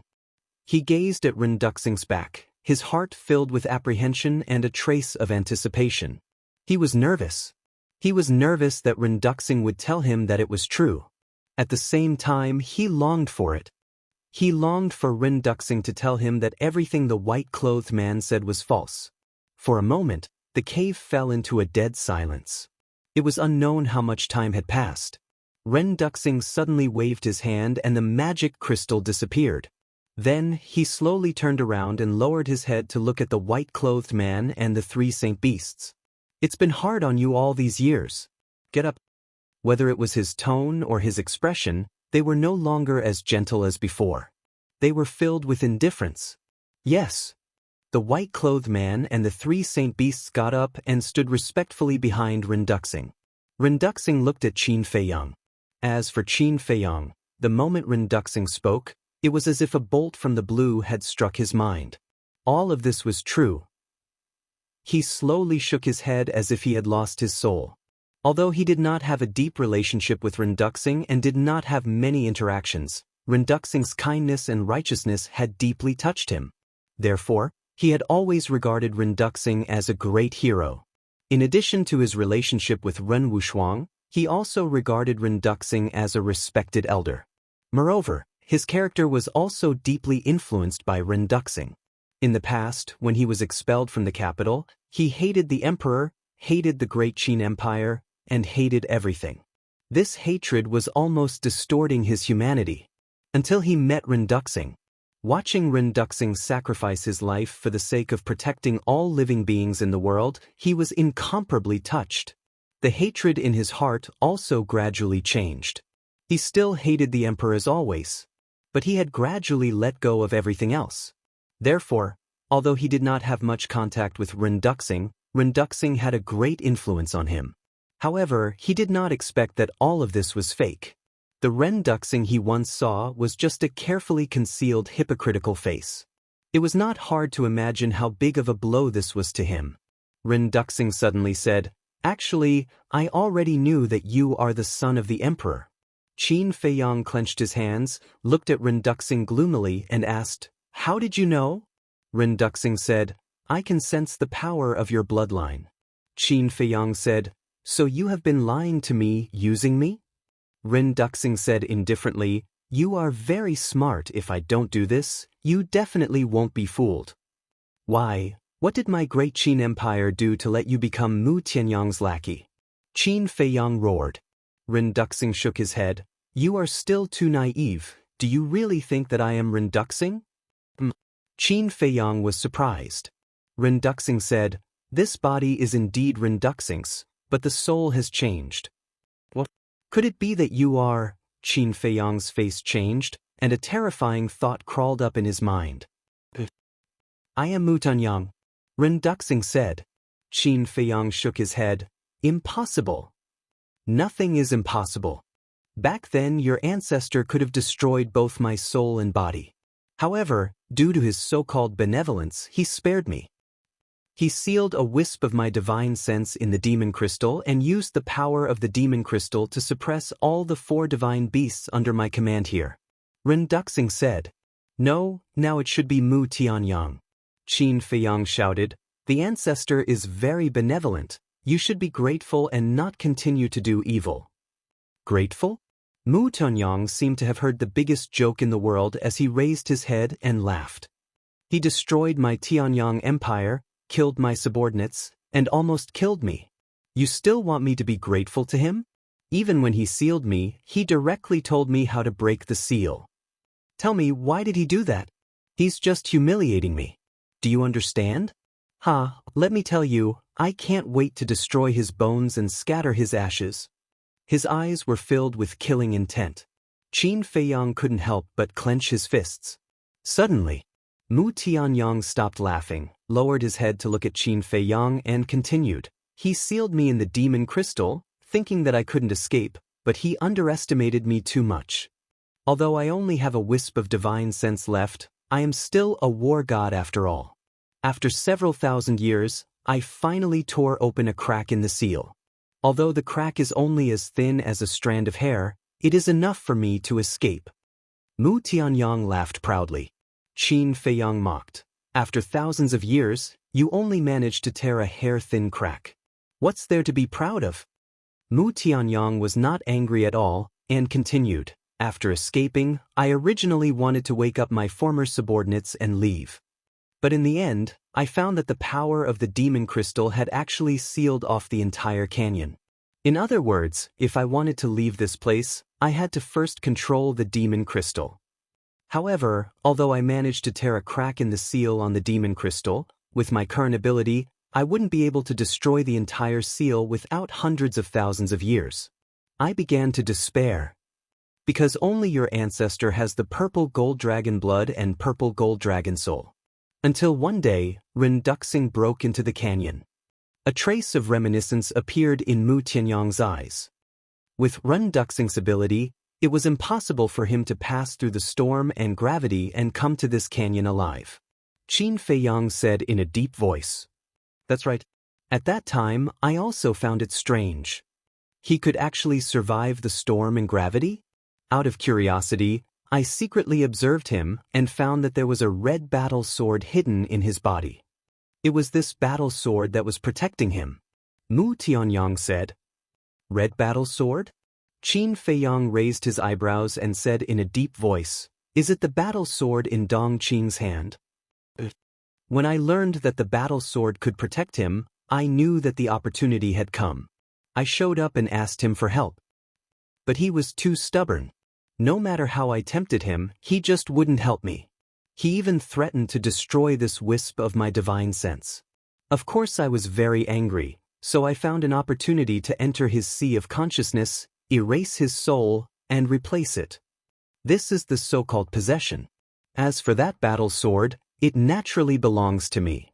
Mu Tunyang laughed as if he was talking about a very ordinary thing. But Qin Feiyang's eyes turned blood red, and his hands clenched tightly together, full of anger. It turned out, Ren Duxing was indeed a good person. Mu Tunyang joked, Now, do you want to kill me very much to avenge Ren Duxing? Qin Feiyang took a deep breath, suppressed the anger in his heart and asked, That battle sword, where did Ren Duxing get it? Mu Tianyang said, According to his memory, he got it in a place called the Magic Dragon Mountain Range in He Province. Magic Dragon Mountain Range? Qin Feiyang frowned. He had never heard of this place before and said, Then since you have already taken over, why didn't you leave? I left. But when I went out, I asked around and found that your ancestor had actually disappeared. And after 10,000 years, the Great Qin Empire has become stronger. With my current strength, I don't have the ability to destroy it. So I came back here. On one hand, I kept a low profile, and on the other hand, I continued to think of ways to break the seal. Not only does the magic crystal have the power to destroy the world, but more importantly, it is your ancestors. If I can get it, I will feel a little better. Mu Tianyang laughed. What? The magic crystal is my ancestors? Qin Feiyang's eyes widened. But now, it belongs to me. Mu Tianyang nodded and smiled. Chapter 1153. Later, I used Ren Duxing's blood to seep into the demonic crystal from that crack and dripped it to recognize me as its master. Originally, I thought that after successfully recognizing me as its master, I could take the demonic crystal away. But I was still too naive. If your ancestor's seal was not removed, there was no way to take it away. Just then you appeared. At first, I didn't have much hope, but I didn't expect that you would actually awaken the purple gold dragon soul in the mermaid clan's holy land. When I saw the purple gold dragon soul, I expected that your bloodline power would awaken sooner or later. So when you entered the land of ruins, I used the identity of Ren Duxing to gain your trust. And you were really stupid. You actually didn't suspect me at all. Mu Tunyang shook his head and laughed. Yes, I was really stupid. Even my own father was not worthy of my trust, and I actually foolishly ran to trust a stranger? I really reaped what I sowed. Qin Feiyang shook his head and laughed at himself. But suddenly, his eyes trembled. Dripping blood to recognize him as its master? Since the demonic crystal was his ancestor's, then there should be a blood contract with his ancestor. How could Mu Tianyang succeed in recognizing him as its master? Could it be that his ancestor had already passed away? His ancestor's strength was exceedingly high. No one could kill him, but how could he explain the blood contract? However, Just as he was letting his imagination run wild, he realized a very serious problem. That was the mermaid clan's holy land. He looked at Mu Tianyang in surprise and said, "How did you know that my purple gold dragon soul was awakened in the mermaid clan's holy land?" Mu Tianyang smiled and said, "Do you still remember the valley in the Death Desert?" "Valley?" Qin Feiyang frowned and asked, "Is it the valley that suddenly disappeared?" Mu Tianyang nodded. Qin Feiyang's heart sank and said, "So, the skeleton at the bottom of the lake was really your skeleton?" "Wrong. It's not a skeleton, it's a god skeleton." Mu Tianyang smiled proudly. Qin Feiyang said in a deep voice, "Whatever you say, I just want to know the truth." "All right, I'll tell you the truth. At that time, you looked at my divine bone and tried everything to take it away. In the end, you accidentally cut your finger and some blood flowed out. Your blood has been absorbed by my godly bones. It was at that time that I learned that you were a descendant of Qin Batin. Because I am too familiar with the power of his bloodline." Mu Tianyang said. Qin Feiyang said in surprise, "You were already awake at that time?" "That's right. At that time, I had already successfully possessed the body. When I sensed the bloodline power coming from the divine bone, I immediately left this place and headed to the desert of death. Originally, when I saw you take away the pill scripture and my 6 ribs, I was quite angry. However, after thinking about it, you actually had the ability to sever my divine bones. You must be extraordinary. Then I followed you in the dark and observed you. So, whether you went to the Merfolk clan or what happened there, I know all about it. Including that little girlfriend of yours." Mu Tianyang laughed. Qin Feiyang clenched his hands tightly and asked, "Then why didn't you take back your ribs and the pill scripture?" "First, you need to grow, and these things can help you grow faster. Second, your tragic background. When I learned about your background and situation, I felt that we could work together. Actually, I was training you." Mu Tianyang said. "Training?" Qin Feiyang sneered and said, "Do you think there is a possibility of us working together?" "Of course there is. My goal is revenge, and so is yours. And the target of our revenge is the great Qin Empire. Why can't we work together? I also believe that as long as the two of us work together, with your ability and my foundation, we will be able to kill our enemies and wash away the shame in less than 10 years. Mu Tianyang said, his eyes full of killing intent. Qin Feiyang frowned. He didn't expect Mu Tianyang to have such a plan. Seeing that Qin Feiyang didn't speak for a long time, the man in white smiled and said, "The enemy of my enemy is my friend. You are a smart person. You should know what to choose without us saying more." Qin Feiyang looked at the man in white and said, "Who are you?" The man in white smiled and took a facial restoration pill. His appearance immediately began to change. A familiar face appeared in Qin Feiyang's sight. "It's you." Qin Feiyang's eyes widened as he looked at him in disbelief. The person in front of him was actually Zhang Jin. He was extremely clear about Zhang Jin's talent and cultivation, but he had already stepped into the War King? Are you surprised? A once mediocre and unknown piece of trash has actually surpassed a peerless monster like you? All of this was bestowed upon me by the Lord. Zhang Jin looked at Mu Tianyang with eyes full of worship. Qin Feiyang shouted, "Now that you have followed him, you have indeed been reborn, but aren't you afraid of being infamy for 10,000 years? Ha, as long as I can destroy the great Qin Empire, I don't care even if I am infamy for 10,000 years." Zhang Jin laughed out loud, his eyes filled with hatred. "I saw Zhang Ren's death with my own eyes. I admit that the sacred temple has let you down. It's understandable that you hate all of this. However, you shouldn't have forced this hatred onto those innocent people. You must know that to destroy the great Qin Empire, it's not enough to just kill the emperor. It will also implicate countless living beings. At that time, it will definitely be a disaster and blood will flow like a river." Qin Feiyang sighed. Zhang Jin said, "Then I would like to ask you, don't you hate it?" Qin Feiyang nodded. "I hate it, but I will not be Mu Tianyang's lackey and help him do those evil things. I will use my own ability to wash away the shame." You have talent and potential. No matter where you go, there will be people helping you. Of course, you dare to say such things. But me? I have nothing, so I can only choose this path. I won't regret it. An empire without fairness, justice, and justice should be destroyed. Zhang Jin said, Is there fairness, justice, and justice in the Heavenly Sun Empire? If there is, my ancestor wouldn't have overthrown the Heavenly Sun Empire. Qin Feiyang snorted coldly. Zhang Jin shook his head. I don't know what the Heavenly Sun Empire is like. I only know what I should do now. You're being stubborn.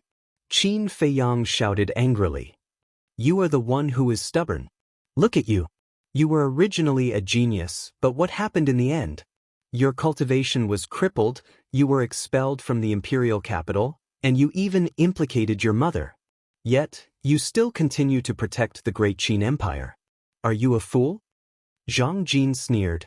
Qin Feiyang fell silent. After a long time, he said, One cannot forget one's roots. Chapter 1154. Lord, let's get rid of him. This kid's potential is too terrifying. If we don't get rid of him soon, he will become our biggest obstacle in the future. Yes, let's take this opportunity to kill him in the cradle. The Holy Eagle, Holy Lion, and Holy Python didn't hide their killing intent towards Qin Feiyang. Mu Tianyang glanced at Zhang Jin and the three holy beasts before looking at Qin Feiyang. Are you really unwilling to cooperate? Qin Feiyang shook his head. Seeing Qin Feiyang shake his head, Zhang Jin and the three holy beasts immediately surrounded Qin Feiyang with killing intent surging in their eyes. Mu Tianyang waved his hand at them and looked at Qin Feiyang with a smile. It doesn't matter. There will be plenty of time in the future. I believe you will figure it out sooner or later. Lord! Zhang Jin and the three holy beasts were anxious. If they didn't get rid of Qin Feiyang now, it would be the same as letting a tiger return to the mountain. Mu Tianyang's face turned cold as he said expressionlessly, Say no more. I have already made up my mind. In addition, no one is allowed to harm him without my orders. Zhang Jin and the three holy beasts looked at each other and could only lower their heads helplessly. What do you mean? Qin Feiyang looked at Mu Tianyang with a gloomy expression. Now that the Devil Crystal Seal was broken, Mu Tianyang was free, and he had lost his value. So why didn't Mu Tianyang kill him?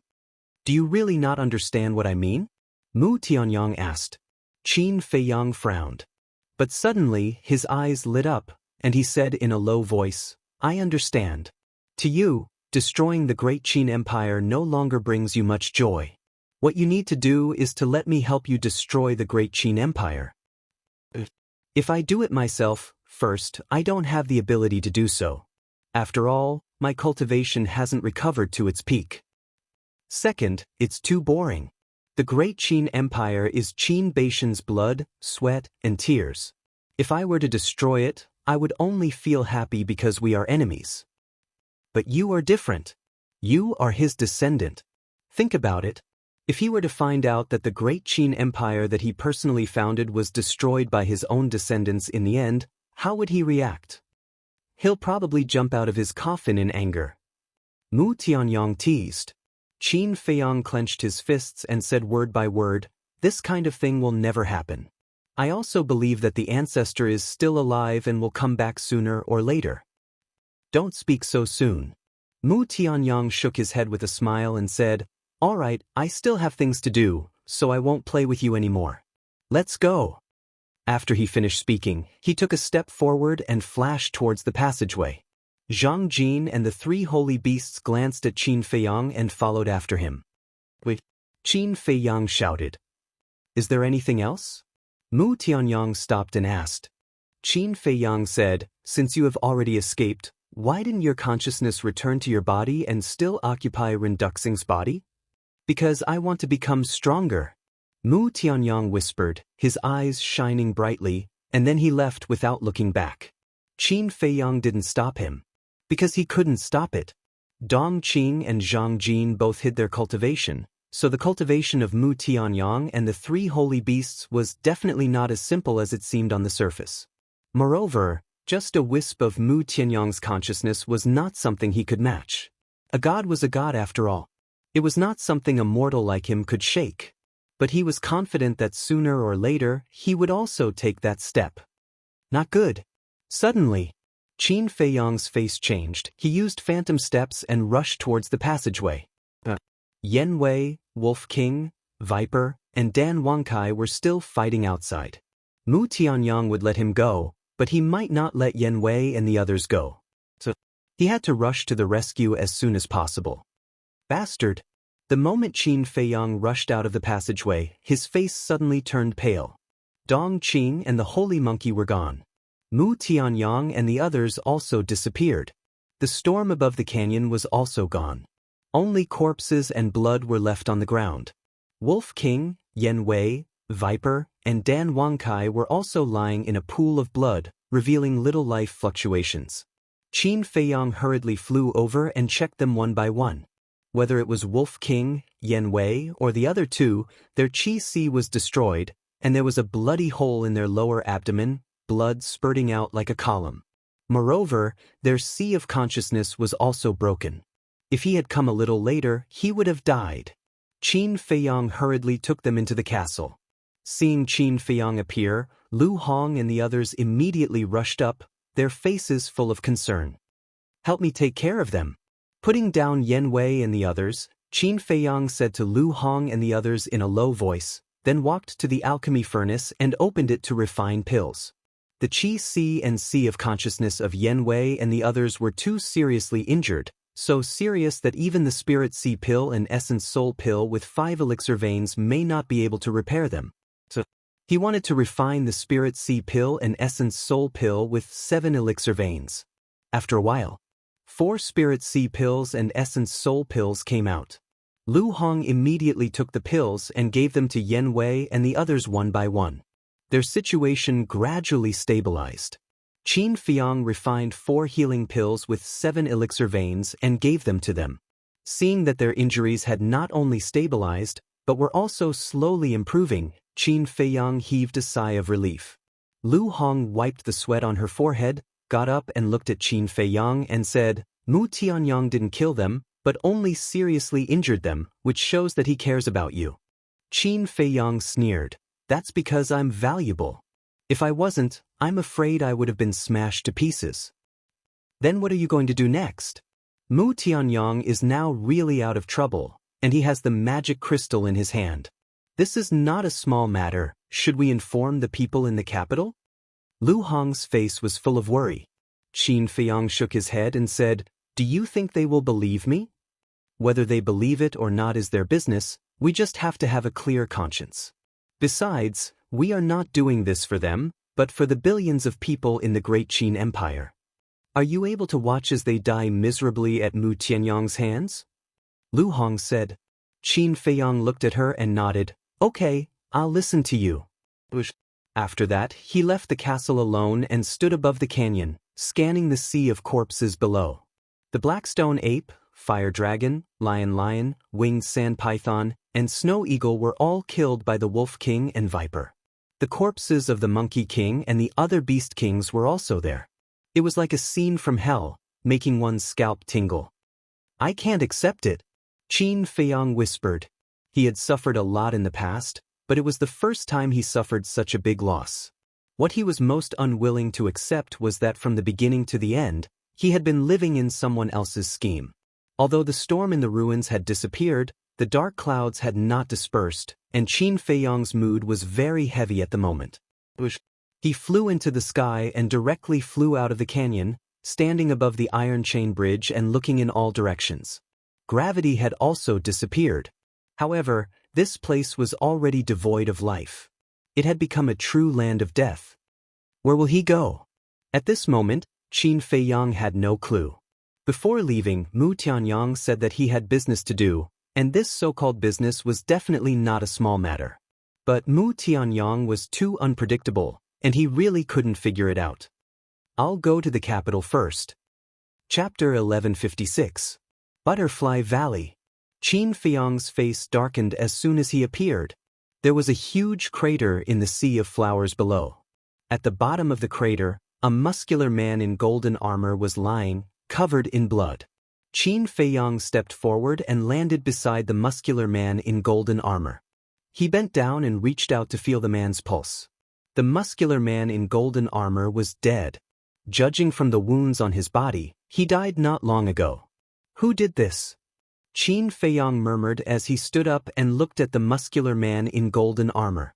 He was very familiar with the armor on the muscular man in golden armor. It was the uniform of the commander of the Invincible Black Army. This meant that this man should be the new commander of the Invincible Black Army. But how did he die here? As the commander of the Invincible Black Army, he should be quite powerful. Who in the spiritual state had the ability to kill him? Could it be, suddenly? Qin Feiyang seemed to have thought of something. His eyes trembled slightly, and he quickly turned into a stream of light and flew toward a forest. The entrance to the secret chamber was here. Qin Feiyang was familiar with the place and quickly entered the secret chamber. There was no one in the secret chamber. He stood in front of the altar, his eyes flickering. Suddenly, Qin Feiyang waved his hand, and his battle aura gushed out and flowed into the teleportation altar. Buzz. A moment later, the teleportation altar was activated and emitted a bright bloody light.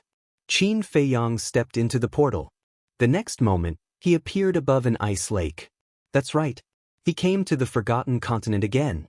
He suspected that the person who killed the muscular man in golden armor was Mu Tianyang. He originally wanted to go to the imperial capital, but he was worried that Mu Tianyang would come to the Forgotten Continent. Mu Tianyang admitted that he couldn't shake the great Qin Empire with his current strength. Therefore, he thought that Mu Tianyang wouldn't enter the imperial capital rashly. Qin Feiyang dove down, and with a cracking sound, the ice on the lake broke, and he plunged into the lake. At the same time, at the peak of a giant mountain in the central divine kingdom, a purple-clothed youth sat cross-legged on the ground, his eyes glowing with a hazy luster. Suddenly, in his bright eyes, a glacier and snowy land appeared. A young man in a white robe was entering an ice lake below. This white-clothed youth was none other than Qin Feiyang. The scene in the purple-clothed young man's eyes froze at this moment. You're finally back. The moment the image froze, the purple-clothed young man suddenly stood up, a bone-piercing cold light shooting out from his eyes. Immediately after, he opened a teleportation gate and walked in. Ice Lake. A huge snow python was lying at the bottom of the lake, taking a nap with its eyes closed. At this moment, Qin Feiyang was standing in front of the snow python's head. With respect in his eyes, he cupped his hands and said, "Greetings, senior." The snow python slowly opened its eyes and looked at Qin Feiyang. It asked suspiciously, "Why are you here again?" Qin Feiyang said, "Junior came to ask, before Junior came, did anyone else enter the Forgotten Continent?" The snow python shook its head and asked in confusion, "Why do you ask?" Qin Feiyang frowned. From the snow python's attitude towards him before, the snow python shouldn't lie to him. But other than the Forgotten Continent, where would Mu Tianyang go? Could it be that he really went to the imperial capital? Or could it be that he had guessed wrongly from the beginning? The person who killed the golden-armored man wasn't Mu Tianyang at all? The snow python looked at Qin Feiyang suspiciously and asked, "Did you encounter some trouble?" Qin Feiyang said, "I wonder if Senior has heard of Mu Tianyang?" Mu Tianyang.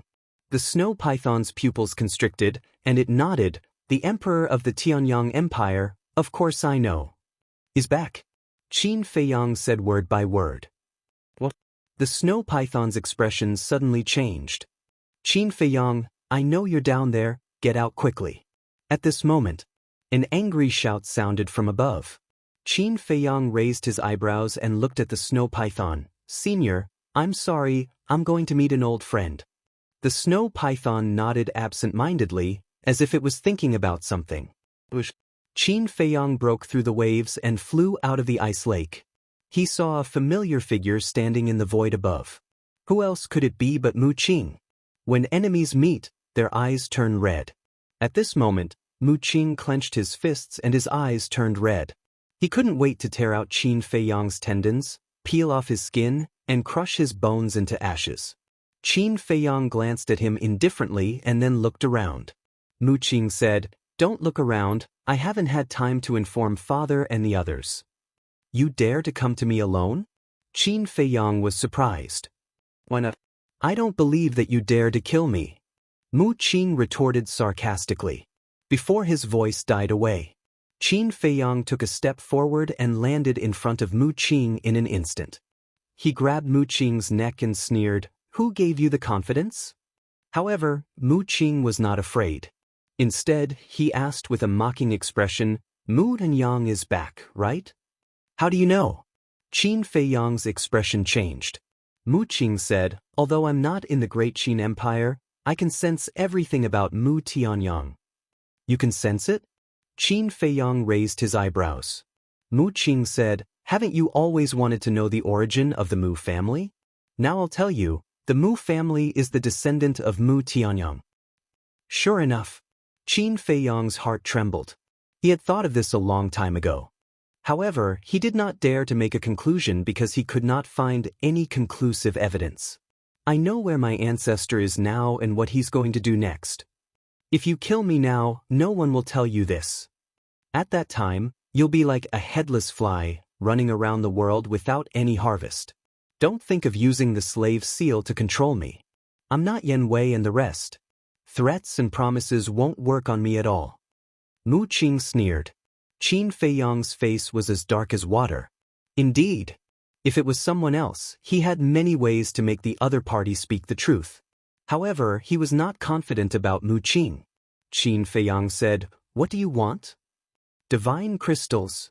And the space-time gate," Mu Qing said in a deep voice. "Space-time gate?" Qin Feiyang frowned. What did he mean? Wasn't the space-time gate in the hands of the Mu family? Why did he ask him for it now? Looking at Qin Feiyang's expression, the anger in Mu Qing's heart could not be suppressed. He shouted, "Don't play dumb with me." Qin Feiyang said, "Why should I play dumb? Tell me clearly."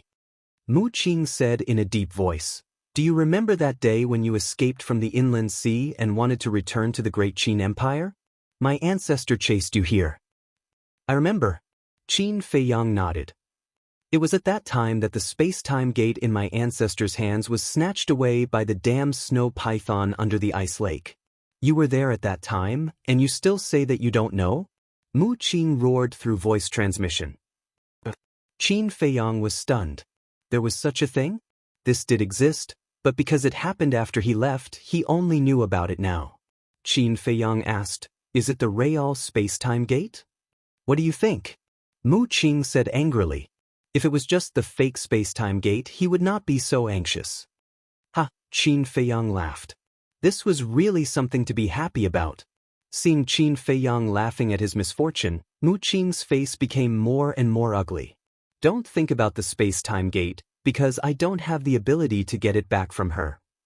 As for the divine crystal, it's not in my hands now. If you have the ability, go and ask the mysterious madam for it." Qin Feiyang said lightly. Mu Qing shouted, "All of this happened because of you. Shouldn't you be responsible?" "Responsible? Are you kidding me?" Qin Feiyang's face turned red.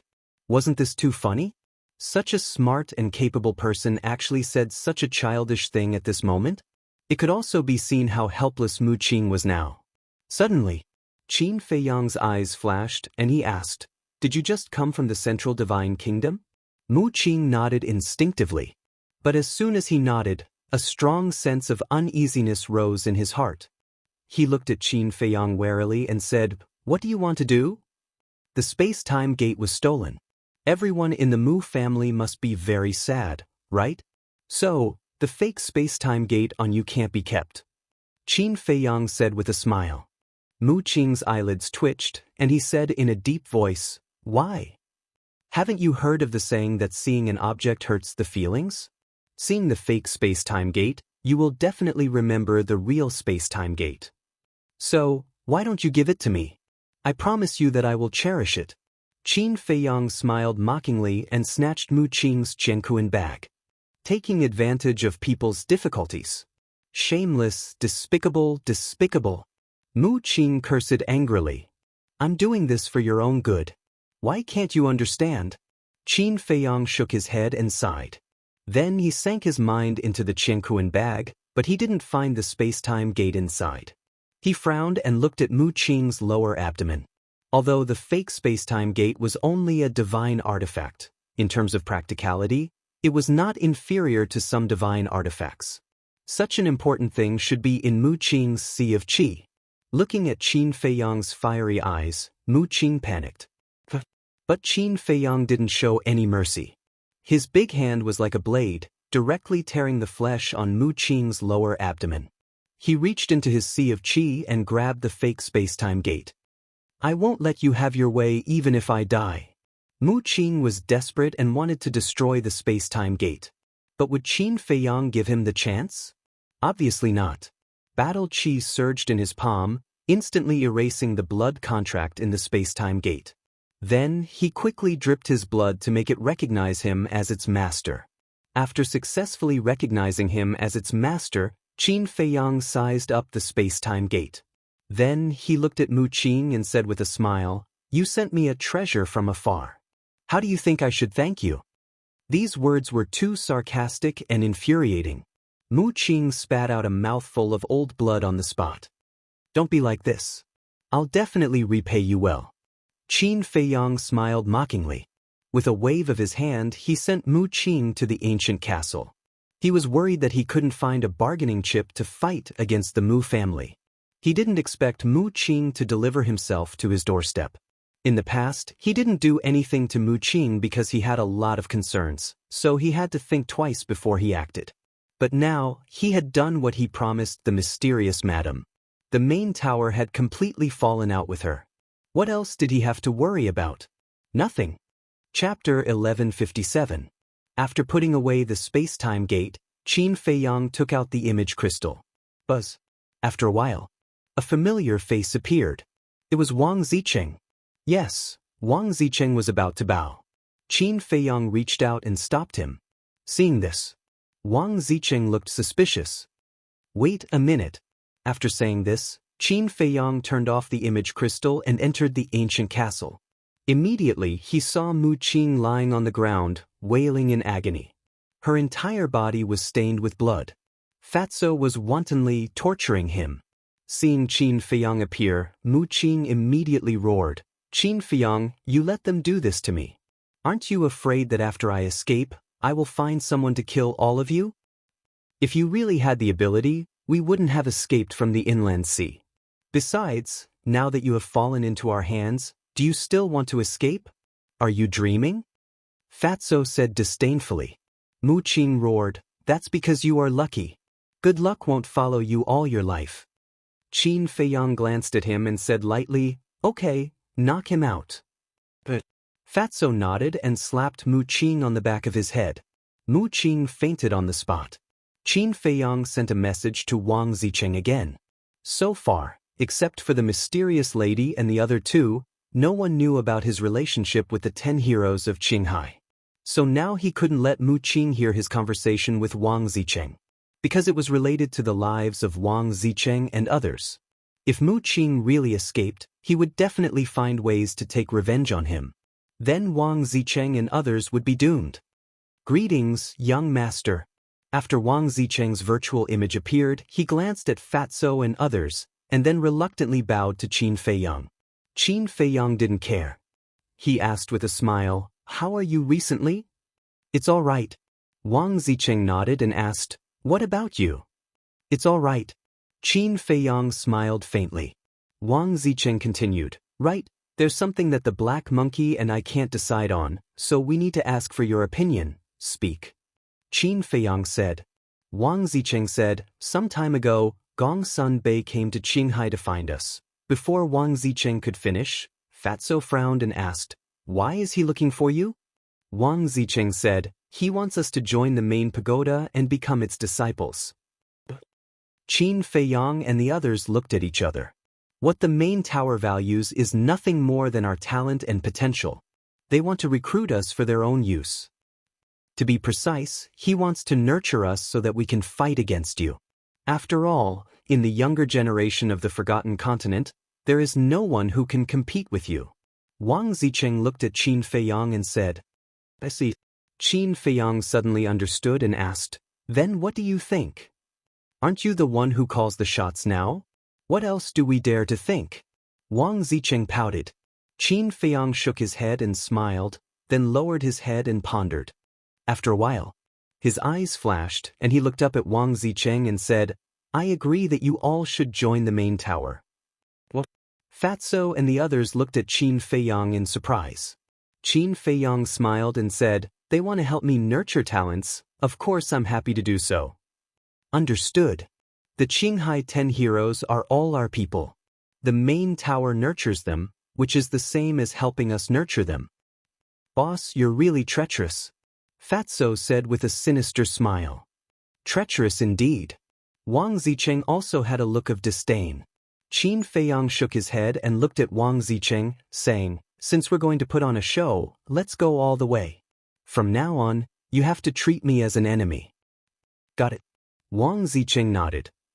Also, about Dan Wangkai and Viper, if Gong Sun Bei asks about them, just say that they're missing, Qin Feiyang said. Wang Zicheng nodded and asked, "Is there anything else?"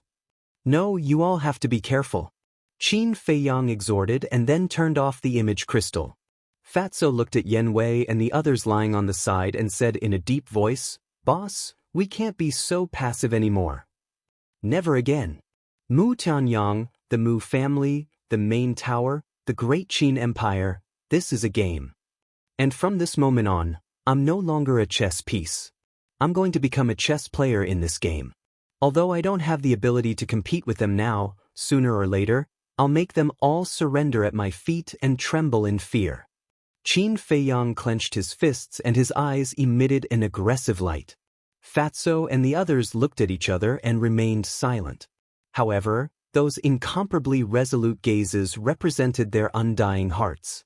Qin Feiyang looked at Yen Wei and the others and Wolf King, and said to Lu Hong, "Take care of them.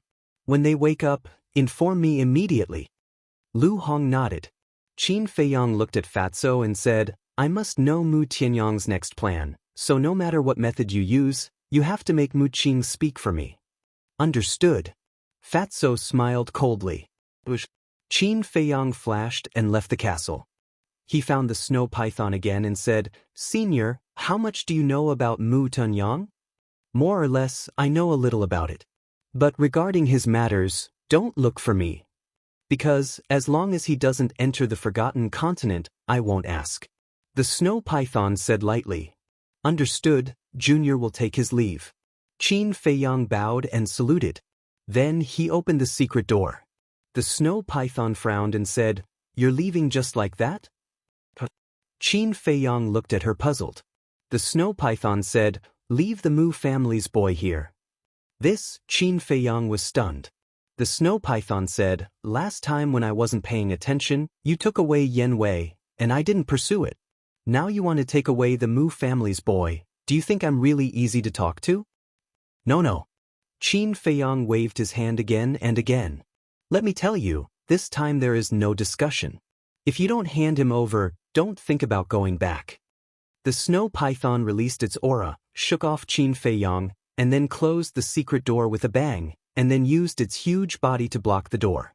This time Qin Feiyang was stunned. Looking at the snow python's attitude, he really didn't know what to do. "Senior, this Mu Qing is very useful to Junior. Can you be merciful and make an exception?" After thinking for a while, he could only think of this method, coaxing and pestering. "No." The snow python shook its head. Qin Feiyang helplessly said, "Then what do you want me to do?" The snow python angrily said, "You still want to bribe me, don't you understand my words?" Qin Feiyang smiled. The snow python frowned. "Look at you, today you must take him away? In front of you, Junior doesn't dare to say this." Qin Feiyang rubbed his head and said with a smile, looking silly, Okay. Don't put on an act. You can take him away, but leave your purple gold dragon blood." The snow python impatiently said, "Purple gold dragon blood?" Qin Feiyang was stunned and said happily, "No problem, it's a small matter." Then he waved his hand, and a battle chi boundary appeared, separating the lake water, and then he cut his finger. The snow python playfully said, I want more than one drop. You can have as much as you want. Qin Feiyang waved his hand indifferently. He had a forthright look on his face. Anyway, he had plenty of purple gold dragon blood in his body. Don't regret it. The snow python laughed, and a light flashed in front of it, and a crystal-clear jade appeared. The jade was about the size of a bucket, and there was no flaw on it, as if it was made by nature. Seeing this jade, Qin Feiyang's eyes almost popped out. The snow python said, "Fill it up." What? Qin Feiyang was dumbfounded and stammered, "Senior, are you sure you're not joking?" The snow python said, "Do I look like I'm joking? But it's too big. Even if I drain all my blood, it won't be enough." Qin Feiyang put on a long face, feeling extremely wronged. The snow python said with a smile, "It's okay, take your time. Anyway, I have plenty of time." Qin Feiyang cried. However, he had to take Mu Qing away. After all, the snow python in front of him was an existence that could even suppress a fake god. He gritted his teeth, took out the Chang Shui, and cut his wrist. The purple gold dragon blood immediately surged out. But in less than a tenth of it he began to feel dizzy. He had no choice but to heal the wound on his wrist and enter the castle to refine the blood coagulation pill. Like the life blood pill, the blood coagulation pill could quickly restore the lost blood. And the effect of the blood coagulation pill was better than that of the life blood pill. In addition, it had 7 elixir veins. In less than an hour, Qin Feiyang's lost blood was restored. Time flew. When it was dark, the jade ware in front of him was finally full. Qin Feiyang healed his wound and looked at the big bucket full of purple gold dragon blood. He couldn't help but feel pained. Then he looked up at the snow python and said, "Is this enough?" "Yes, let's go." The snow python didn't make things difficult for Qin Feiyang anymore. It simply let Qin Feiyang go. Qin Feiyang hesitated for a moment and said, "Can I ask, what do you want my blood for?" The snow python frowned. Qin Feiyang shrank his neck and left sensibly. After a while, Qin Feiyang once again arrived in the sky above the Butterfly Valley. He took a blood coagulation pill and looked around. Night fell and cold air filled the air. This place was quiet. Looking at the dim mountains and rivers, Qin Feiyang's eyes were confused. Buzz. After an unknown period of time, the image crystal in his arms rang. When Qin Feiyang took it out, Lu Hong's shadow appeared and said, "Awake." Qin Feiyang was refreshed and entered the castle. Yen Wei, Wolf King, Viper, and Dan Wangkai had all woken up. At this moment, they were leaning against the wall weakly. Qin Feiyang asked, "When Mu Tianyang left, did he say anything to you?" Yen Wei shook his head. Mu Qing, who was beaten black and blue by Fatso, sneered, "If I don't say it, you'll never guess." "Shut up." Fatso slapped Mu Qing, and another bloody palm print appeared on her face. Qin Feiyang turned to Mu Qing and raised his eyebrows slightly. He looked at Fatso and asked, "He still won't say it?" "Fat Lord has tried everything, but this guy just won't say anything. Fat Lord is almost at his wit's end." Chapter 1158.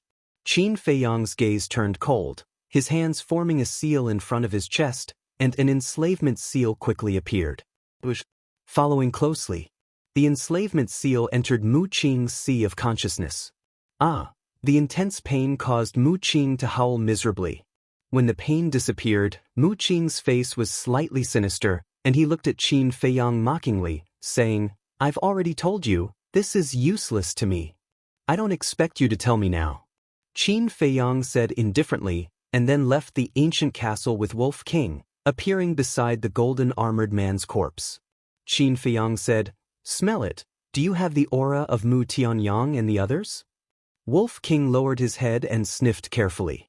A moment later, its eyes lit up as it looked at Qin Feiyang and said, "Although a long time has passed and the smell has almost dissipated, I can still smell the smell of that damn monkey."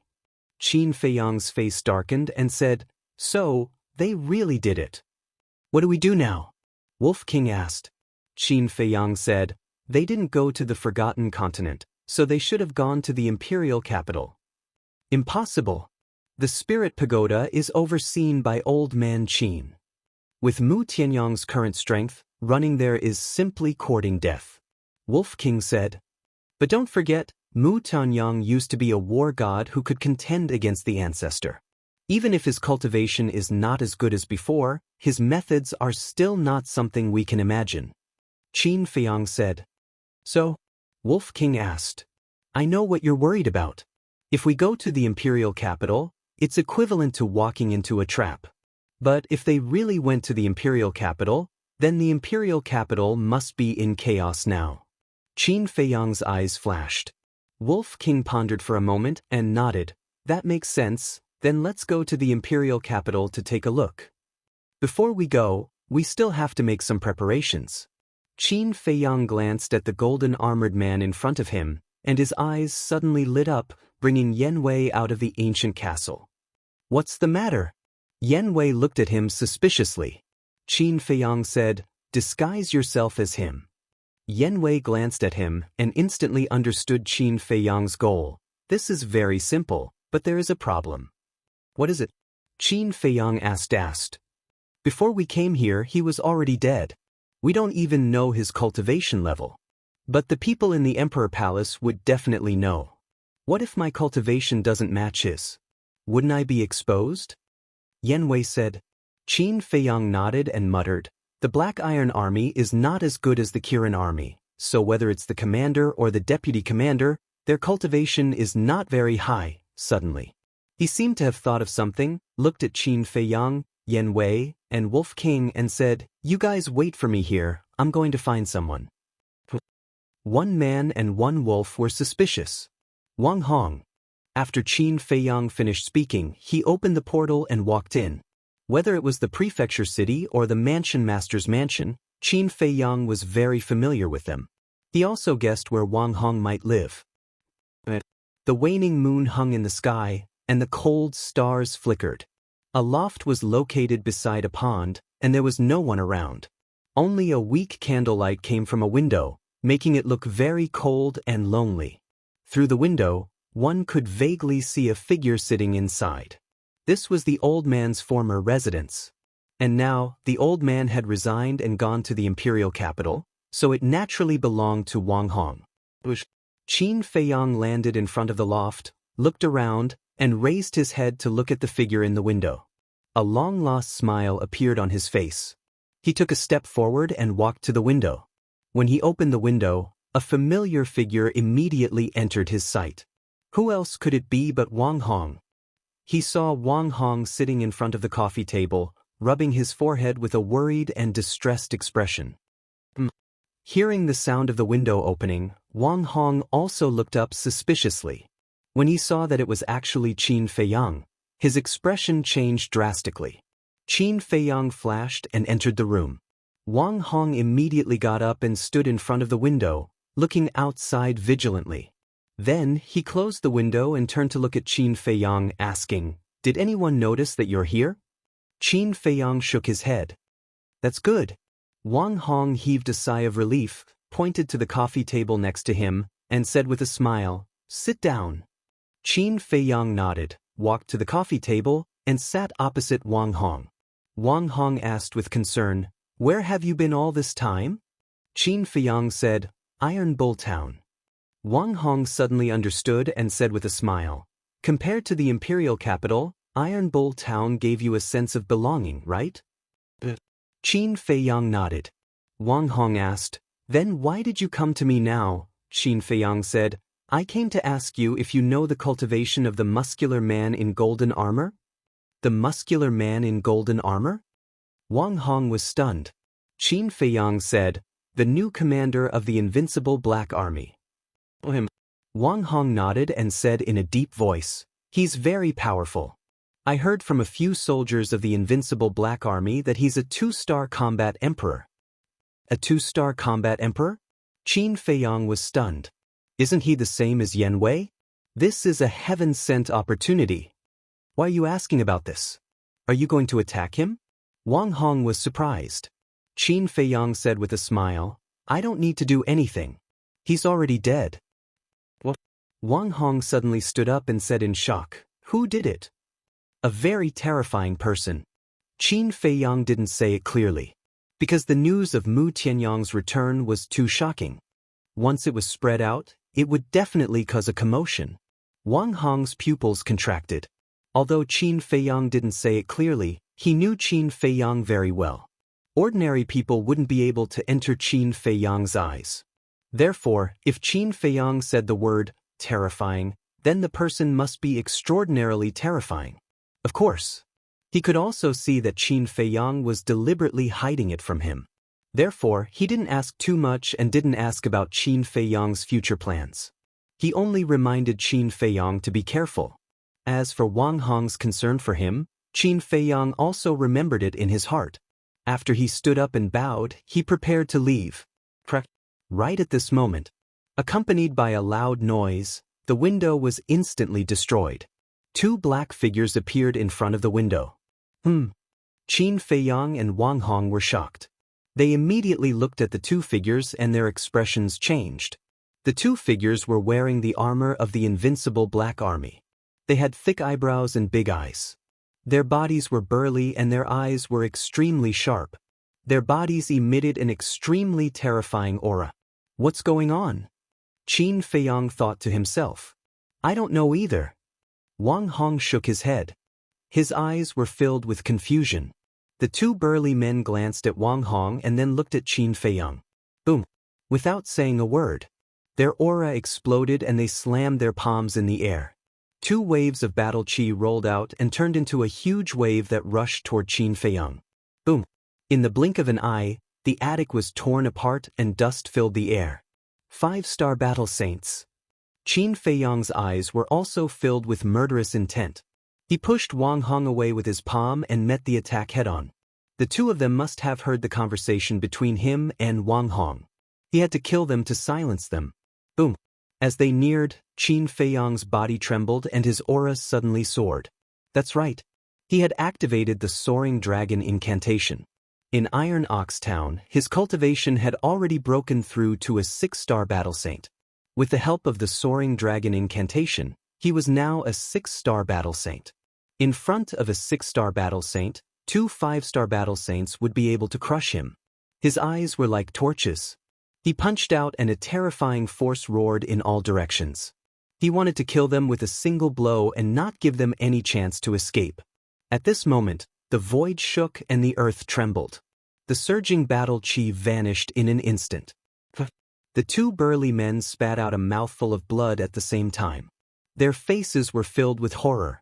None of them expected that in such a short period of time, Qin Feiyang's strength had already reached such a level. Clang. The 2 of them activated their fighting souls without hesitation. One of their fighting souls was a huge black panther. Its body was covered in black flames and it exuded an extremely terrifying aura. The other person's fighting soul was a huge axe. It was dozens of feet long and looked as if it was cast from lava. Its entire body was covered in flames and its sharpness was shocking. Feiyang, we can't continue fighting here. The city will be destroyed. Wang Hong's face turned pale. This was the first time he had witnessed a battle between battle saints. What was even more unexpected was that the young and inexperienced fellow from back then had already become so strong. Chapter 1159. Hearing Wang Hong's roar, Qin Feiyang glanced at the trembling ground and raised his eyebrows. Bang! Following this, he waved his hand and his sacred aura swept across the sky, forcefully sweeping up the 2 burly men and the 2 battle souls and soaring into the sky. Die! The 2 burly men exchanged glances and suddenly let out a roar. The 2 battle souls carried a terrifying ferocious aura as they lunged at Qin Feiyang. You think you can kill me with your minions? Qin Feiyang let out a disdainful laugh and pointed his finger in the air.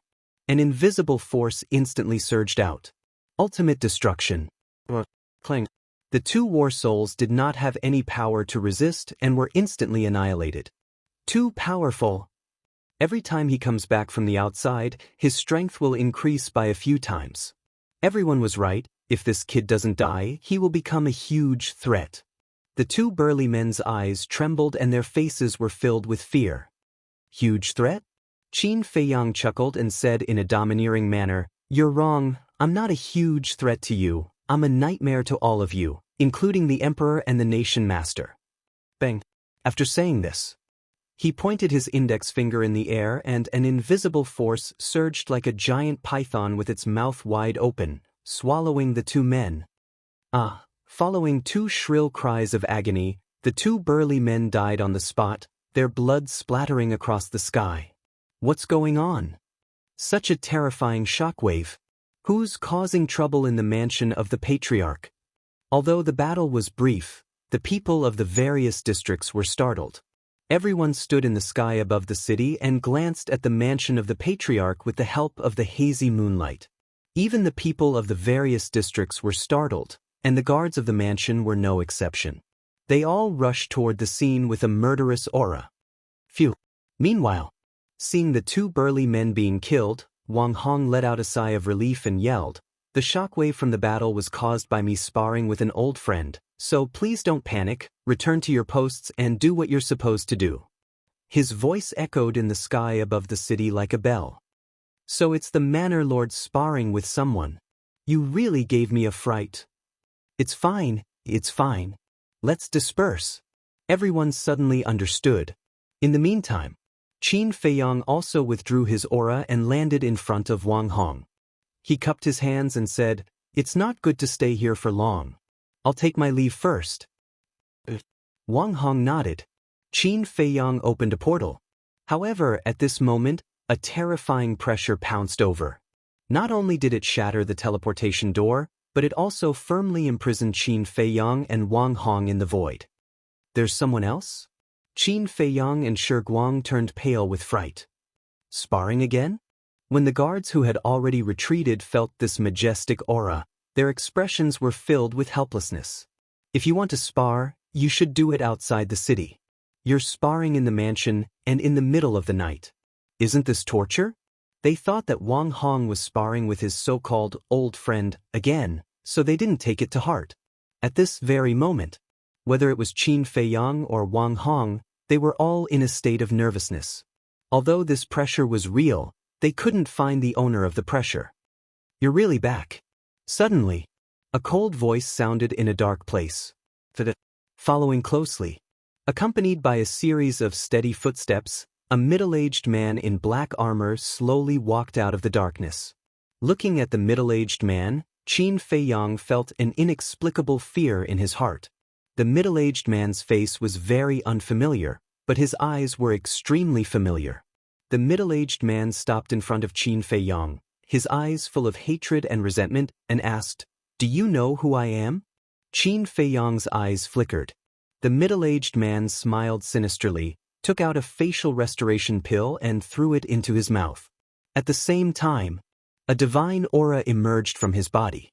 With a loud clang, the middle-aged man's armor shattered, revealing a white robe. Divine aura. It's actually divine aura. Qin Feiyang's body and mind trembled. He had already guessed the true identity of the person in front of him. At the same time, under the effect of the facial restoration pill, the middle-aged man's figure and appearance were constantly changing. So, an old man, a familiar face, appeared in Qin Feiyang's line of sight. Imperial Tutor. Qin Feiyang's face was pale. He never thought that the Imperial Tutor would be lying in ambush here. Wang Hong secretly said, "Feiyang, believe me, I didn't betray you." "Don't worry, I never doubted you." Qin Feiyang comforted him. The Imperial Tutor glanced at Wang Hong, looked at Qin Feiyang and laughed. "Are you very surprised?" Qin Feiyang was silent. Now, he couldn't speak either. Because of the Imperial Tutor's pressure, he was firmly imprisoned. Even breathing was difficult, let alone speaking. "A few days ago, when I learned that the invincible Black Army guarding the Butterfly Valley were all killed, the first person I thought of was you. But I wasn't sure, so I disguised myself as an ordinary Invincible Black Army soldier and followed the commander of the Invincible Black Army to the spiritual state to spy on Wang Hong. Although Wang Hong said that he had cut ties with you, I know that he is still loyal to you. If you really came back, you would definitely come to him sooner or later. Just as I expected, you came." The Imperial Tutor laughed. Qin Feiyang's face was gloomy. This old man was indeed a cunning old fox. The Imperial Tutor continued, I just heard you say that the new commander of the Invincible Black Army was killed. I'm curious, other than you, who else would have the guts to do so? Qin Feiyang looked at him gloomily. Oh right, I forgot, you can't speak now. The Imperial Tutor laughed and slightly restrained his aura. Qin Feiyang's body became light, and he immediately gasped for breath. However, the Imperial Tutor was still worried. Qin Feiyang had too many tricks up his sleeves. If he was careless, he could escape. Therefore he took Wang Hong hostage. He waved his hand, and Wang Hong flew to him uncontrollably. The Imperial Tutor looked at Qin Feiyang and laughed. If you dare to play tricks, don't blame me for being merciless. Qin Feiyang took a deep breath and stared at the Imperial Tutor with a vicious expression.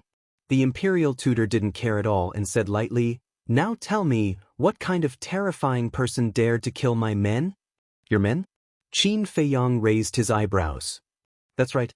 That new commander of the Invincible Black Army is a confidant that I trained." The Imperial Tutor said. Qin Feiyang said in a deep voice, "I didn't expect you to form a clique for your personal gain. What are you up to?" "I'm the one asking you questions." The Imperial Tutor grabbed Wang Hong's neck and said coldly. Qin Feiyang's face changed, and he quickly shouted, "Stop." "Then tell me quickly." The Imperial Tutor shouted. Qin Feiyang looked at Wang Hong and said, "You're the one who wants to know. Don't blame me if you regret it later. This person is Mu Tianyang." What? The Imperial Tutor's body trembled, and his old eyes were filled with shock. Mu Tianyang? Wang Hong's face was filled with suspicion, but he seemed to have thought of something, and his face suddenly changed. "Are you regretting knowing the truth now?" Qin Feiyang looked at the Imperial Tutor and sneered. "Nonsense. Mu Tianyang was killed by the Qin Emperor 10,000 years ago. How could it be him?" Chapter 1160. I knew you would say that. In fact, I don't want to believe it either, but it's the truth. Qin Feiyang said. "Where's the evidence?" The Imperial Preceptor said in a deep voice. Qin Feiyang said, "There's no evidence. You can go to the ruins. Maybe you can find the result you want there." The Imperial Preceptor frowned. But suddenly, a trace of ridicule crawled up his old face, and he said, "Do you think this old man will be fooled? Let me tell you, no matter what you say today, this old man will not believe it. Hand over Chang Shui and the castle immediately." Qin Feiyang was not surprised. He had already expected such a result. But he could never hand over Chang Shui and the castle. Qin Feiyang's eyes flashed slightly, and he looked at the Imperial Preceptor and said, "I want to see the Emperor. His Majesty is not someone you can see just because you want to." The Imperial Preceptor sneered. Qin Feiyang said angrily, "Although you are the Imperial Preceptor, you are also a subject. Do you want to deceive the Emperor?" The Imperial Preceptor laughed and said, "Don't talk nonsense. This is a capital offense, and to be honest, it's not that this old man doesn't want to take you there, but that His Majesty doesn't want to see you. No, His Majesty wants to see him very much." Suddenly, a hoarse voice sounded. Before the voice died away, a white-haired old man descended on the attic. It was Elder Qin who took back the pagoda. There was also a man and a wolf standing beside Elder Qin. It was Wolf King and Yen Wei. "What's going on?" Seeing this, Qin Feiyang was very surprised. Why would Wolf King and Yen Wei be with Elder Qin? At the same time, seeing Elder Qin suddenly appear, the Imperial Preceptor's eyebrows flashed with a trace of hostility. Elder Qin glanced at Qin Feiyang and Wang Hong, then looked at the Imperial Preceptor and said lightly, "Imperial Preceptor, please let them go." "You're lucky." The Imperial Preceptor glanced at Qin Feiyang, and a trace of killing intent flashed in his old eyes. Qin Feiyang stretched his muscles and pointed at Wang Hong. "And him?" The State Preceptor snorted coldly. "He deceived the Emperor and abused his power for personal gain. His crimes are unforgivable. I will execute him on the spot as a warning to others." Qin Feiyang bellowed. However, it was too late. The Grand Tutor squeezed his hand and Wang Hong's throat and neck were broken on the spot. "Bastard!" Qin Feiyang glared and rushed over like a madman. "Umph! State Preceptor snorted and threw Wang Hong to Qin Feiyang as if he was throwing garbage. But at the same time, a strand of false god's power surged out from his palm and entered Wang Hong's psyche ocean, crushing Wang Hong's soul in an instant. Qin Feiyang rushed up and hugged Wang Hong. He squatted in the air and looked at Wang Hong's pale face.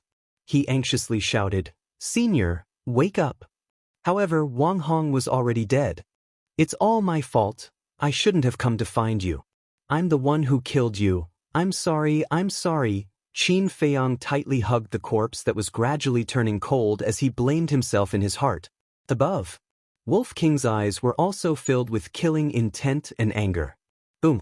All of a sudden, a monstrous killing intent rushed out from Qin Feiyang's body. A bloody kill word appeared between his eyebrows. He landed on the ground and placed Wang Hong on the ground. He looked up at Old Man Qin and questioned, "The Emperor ordered that no one is allowed to harm anyone related to me for 10 years. Now that State Preceptor is doing this, isn't it the same as disobeying the Emperor's order?"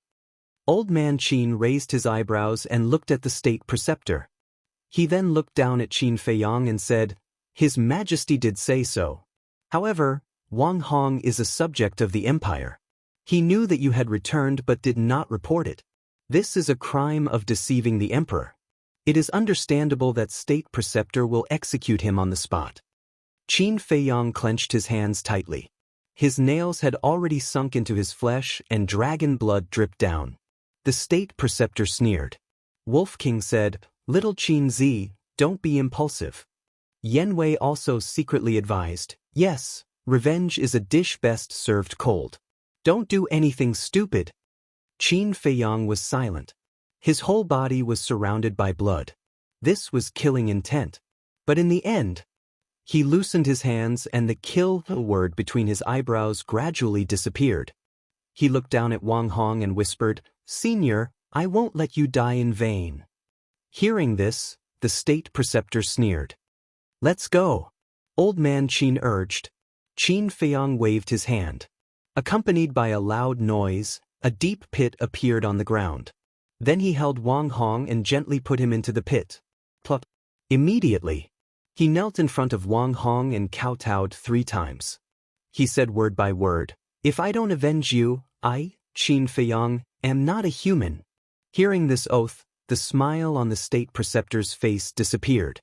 In terms of strength, he was much stronger than Qin Feiyang. But looking at Qin Feiyang's eyes at this moment, he couldn't help but feel inexplicably flustered and afraid. Swish! Qin Feiyang stood up and buried Wang Hong. Then he flew to Old Man Qin and said, "Let's go." Old Man Qin nodded. He waved his hand and opened a portal. Then he turned around and led 2 people and 1 wolf into the portal. The State Preceptor raised his eyebrows and followed in. Butterfly Valley. Beside the teleportation altar, a group of people appeared one after another. Old Man Qin raised his arm. Battle chi gushed out of his fingertips and flowed into the teleportation altar. Qin Feiyang looked at the teleportation altar and secretly asked Wolf King and Yan Wei, "Why is Old Man Qin here?" "We don't know either. He suddenly appeared in Butterfly Valley just now.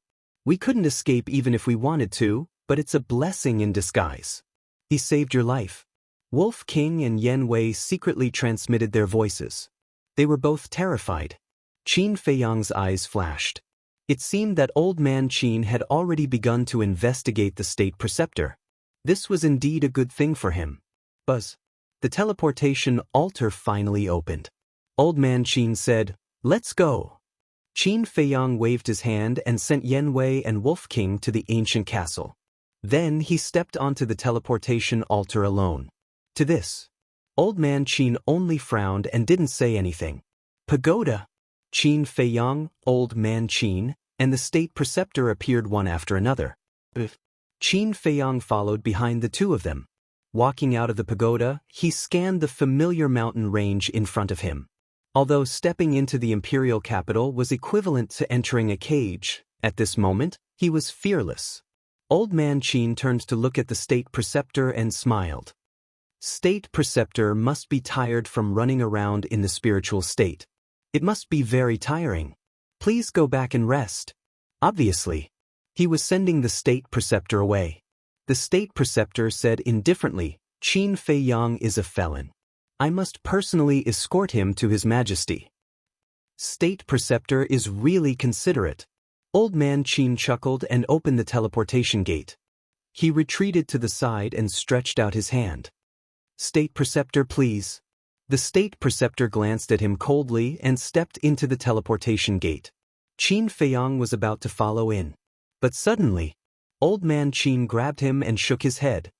This teleportation gate isn't the one that leads to Bright Sky Palace. Qin Feiyang was suspicious. It's better to be wary of some people. Old man Qin said meaningfully. He opened another teleportation gate and led Qin Feiyang in. Outside the imperial city, in the sky above a certain mountain, an old man in white appeared out of thin air. It was the state preceptor. Looking at the mountains and rivers below, the state preceptor was stunned. Wasn't he going to see His Majesty? Why was he here? Damn it.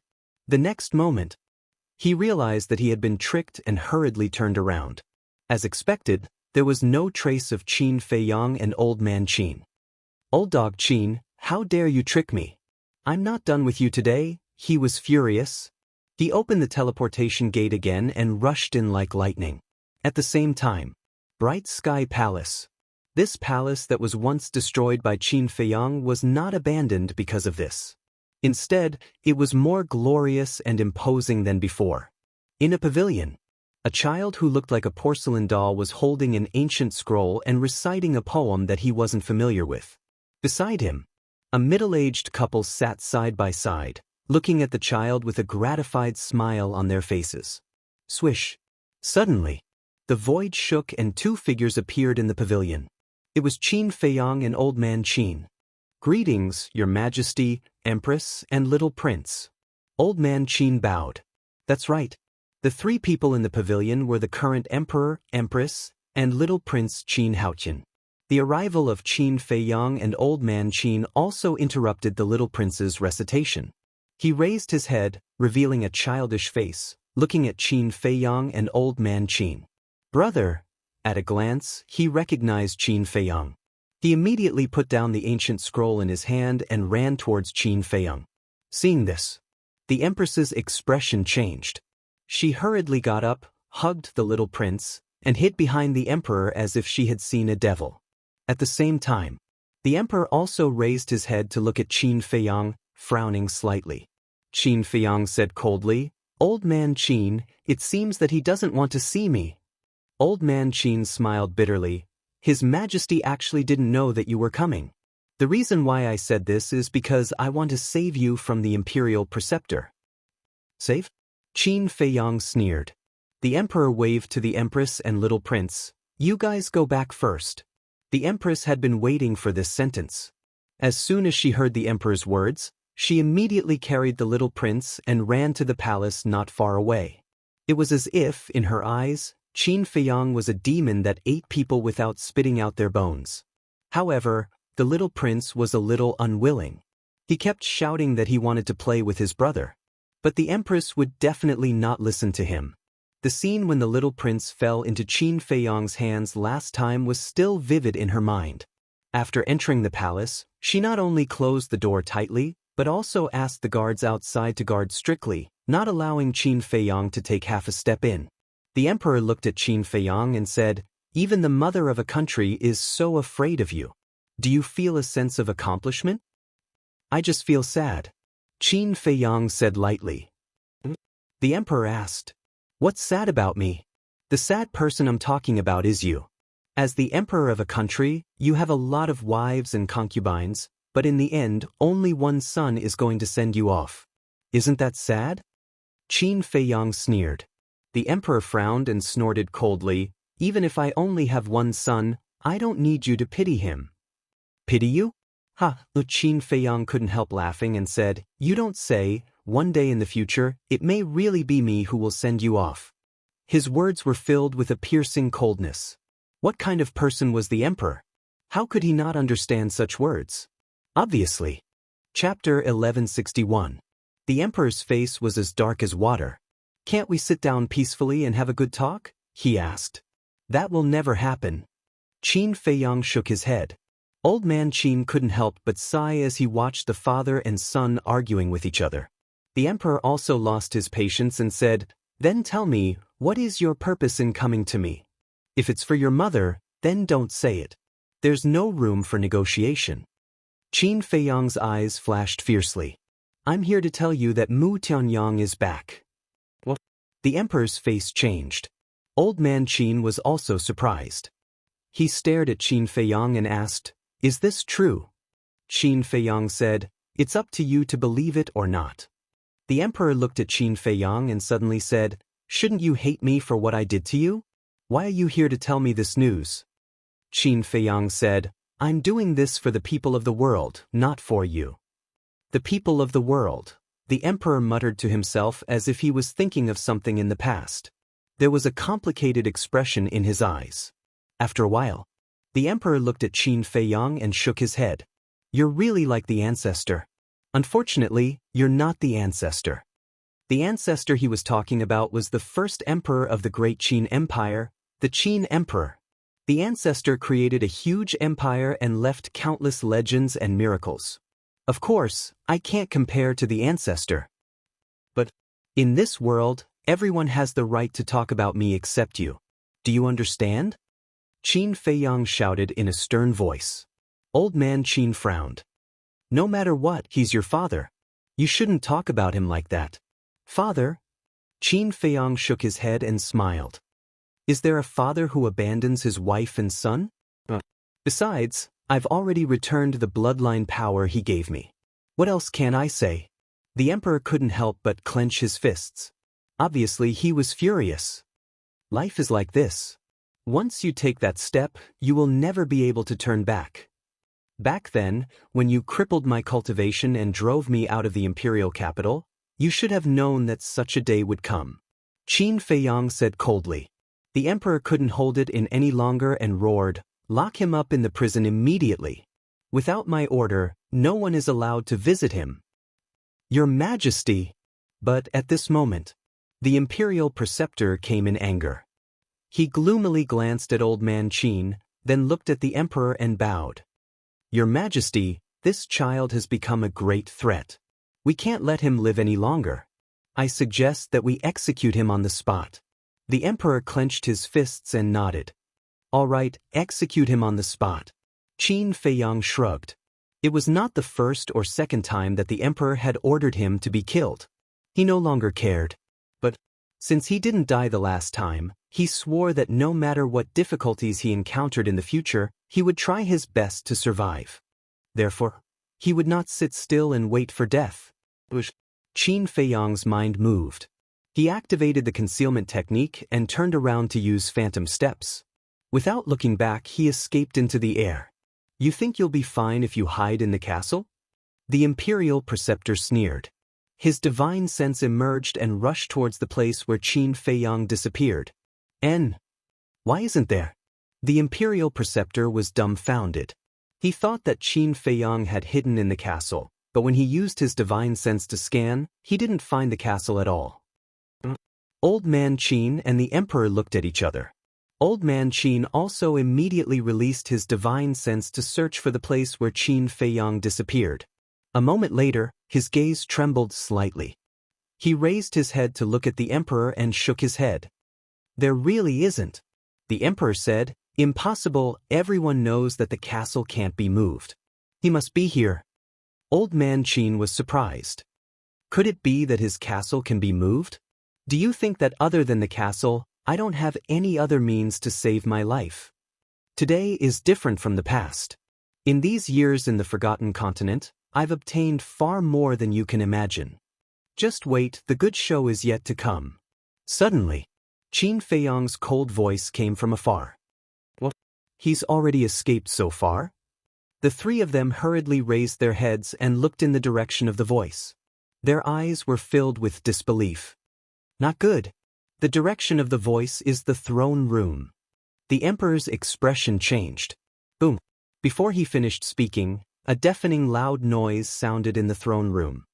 "This is only the interest. In the future, I'll make you pay back double." Qin Feiyang's voice sounded again. The emperor hurriedly rose into the air and swept over the throne room like lightning. Immediately, he was so angry that his whole body trembled. Below them, the originally dazzling throne room had already turned into a pile of ruins. The throne room was the place where every generation of emperor ascended the throne. It was the place where civil and military officials met the emperor. It was the most sacred place in the imperial palace. It could be said that the throne room represented the imperial power and the emperor's prestige. However, at this moment, Qin Feiyang actually destroyed the throne room in such a grand manner. This could no longer be described as offensive. This was blasphemy.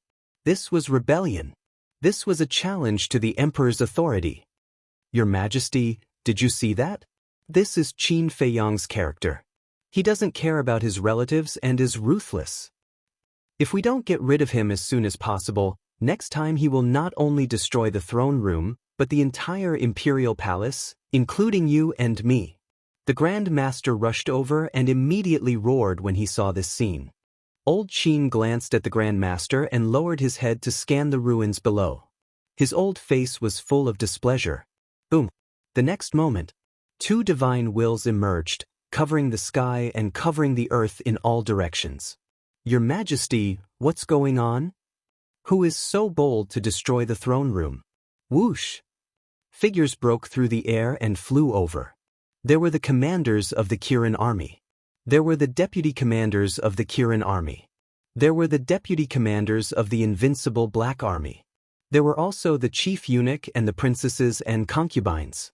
Looking at the throne room that had been razed to the ground, all of their faces were filled with bewilderment.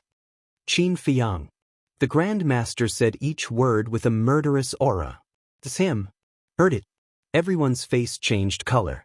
Even some timid people were so scared that their faces turned pale. Old Qin retracted his divine thoughts and looked at the emperor. Your Majesty, we can't find him. It seems that he has escaped. As long as he enters the imperial capital, he has nowhere to run. All deputy commanders, listen to my order. The emperor shouted. Yes, Your Majesty. Whether it was the deputy commanders of the Kirin army or the invincible Black army, they all knelt in the void. The emperor said, track him down immediately. Even if you have to turn the imperial capital upside down, find him for me. It could be seen that this time he was really angry. Yes, Your Majesty. The group of deputy commanders responded respectfully, then turned around and flew into the sky. Commander of the Kirin army. The emperor shouted again. Yes, Your Majesty. The commander of the Kirin army bowed and said, his mother is in the Violet Palace. He will definitely find a way to see her. Immediately go to the Violet Palace and guard it. As long as you see him, kill him without mercy. In addition, issue a bounty. Anyone who provides the whereabouts of Qin Feiyang will be rewarded with a sacred artifact and 3 chances to enter the Imperial Palace's martial arts treasury. And the one who takes the head of Qin Feiyang will be conferred the title of Marquis. The emperor shouted angrily. His voice was like thunder, piercing through the clouds. Conferred the title of Marquis. The commander of the Kirin army trembled both physically and mentally. Since the establishment of the Great Qin Empire, other than the 100 marquis that were personally conferred by the first emperor, there had never been a new marquis. Of course, the successive emperors also had the idea of conferring the title of marquis. But the successive emperors also had concerns. And this concern was the current 100 marquis. If others were to be conferred the title of marquis, then the current 100 marquis would definitely have objections. After all, the ancestors of these marquis were the founding fathers who followed the first emperor to conquer the world. In other words, they were all descendants of meritorious officials. If others were to be on equal footing with them, they would not be happy. So after 10,000 years, there had never been a new marquis. But who would have thought that at this moment, in order to hunt down Qin Feiyang, the emperor would actually issue such a decree? This was enough to show that the emperor was not joking this time. He was going to be serious. Seeing the commander of the Kirin army not moving, the emperor angrily shouted, "What are you standing there for? Hurry up and go."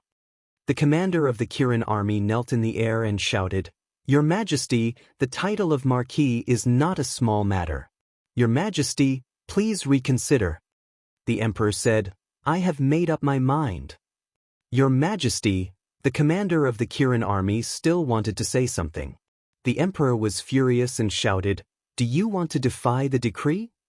This subordinate does not dare. This subordinate will go now." The commander of the Kirin army's eyes trembled. He quickly got up and opened the portal to leave. When the portal disappeared, the emperor looked at the horizon and said, "If I don't kill you, where will my dignity go?" After that, he flicked his sleeves and left. "Little bastard, let's see how you escape this time." The imperial tutor laughed in his heart. This was exactly the result he wanted. Beside him, Elder Qin stared at the emperor's back and remained silent. However, if one looked closely, they would find that his eyes were fixed on the imperial tutor. There was a strange light in the depths of his eyes. What? Qin Feiyang is back again? And he destroyed the throne room. He's too audacious. Soon, the news of Qin Feiyang's return was like a plague, spreading to every corner of the imperial city. Everyone was shocked. Why is this child so stupid? Purple Flower Palace. Qin Feiyang's mother also received the news immediately. She was so anxious that she could not sit still. "Mother, don't worry. Heaven helps the worthy." That's right. His Highness is no longer the child he used to be. Since he dares to come back, he must be confident.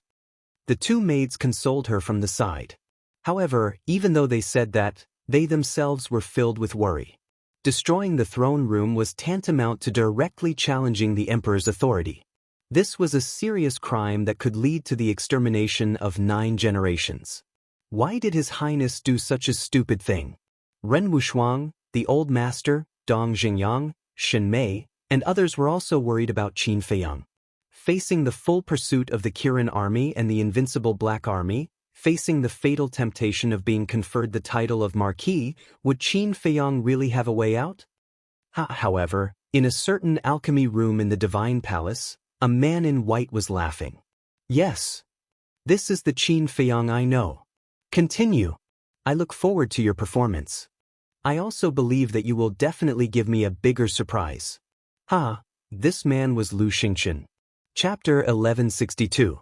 The moment Qin Feiyang returned, the imperial capital was in turmoil. Not only were the people from the imperial palace looking for him, his former friends were also looking for him. But no one knew where he went, and no one saw him. It was as if he had disappeared from the face of the earth. Imperial City. The 10th district. This district was rather backward, and the environment was also very poor. The cultivation of the people here did not surpass the War Master, but it was very simple. In a secluded alley, there was a shabby tavern located here. The tavern was very simple and crude, with only 3 or 4 tables. The business was also very calm, with only 2 tables of guests drinking and chatting. There were 6 hunters at one table, all of whom looked middle-aged and had many scars on their bodies. They ate meat and drank wine in large mouthfuls, looking very forthright. What was different from them was that there were only 2 guests at the table beside them. These 2 people were also middle-aged men, but they were very quiet and only drank silently. The wine was very bitter, but if one tasted it carefully, they would be able to taste something different from the bitterness.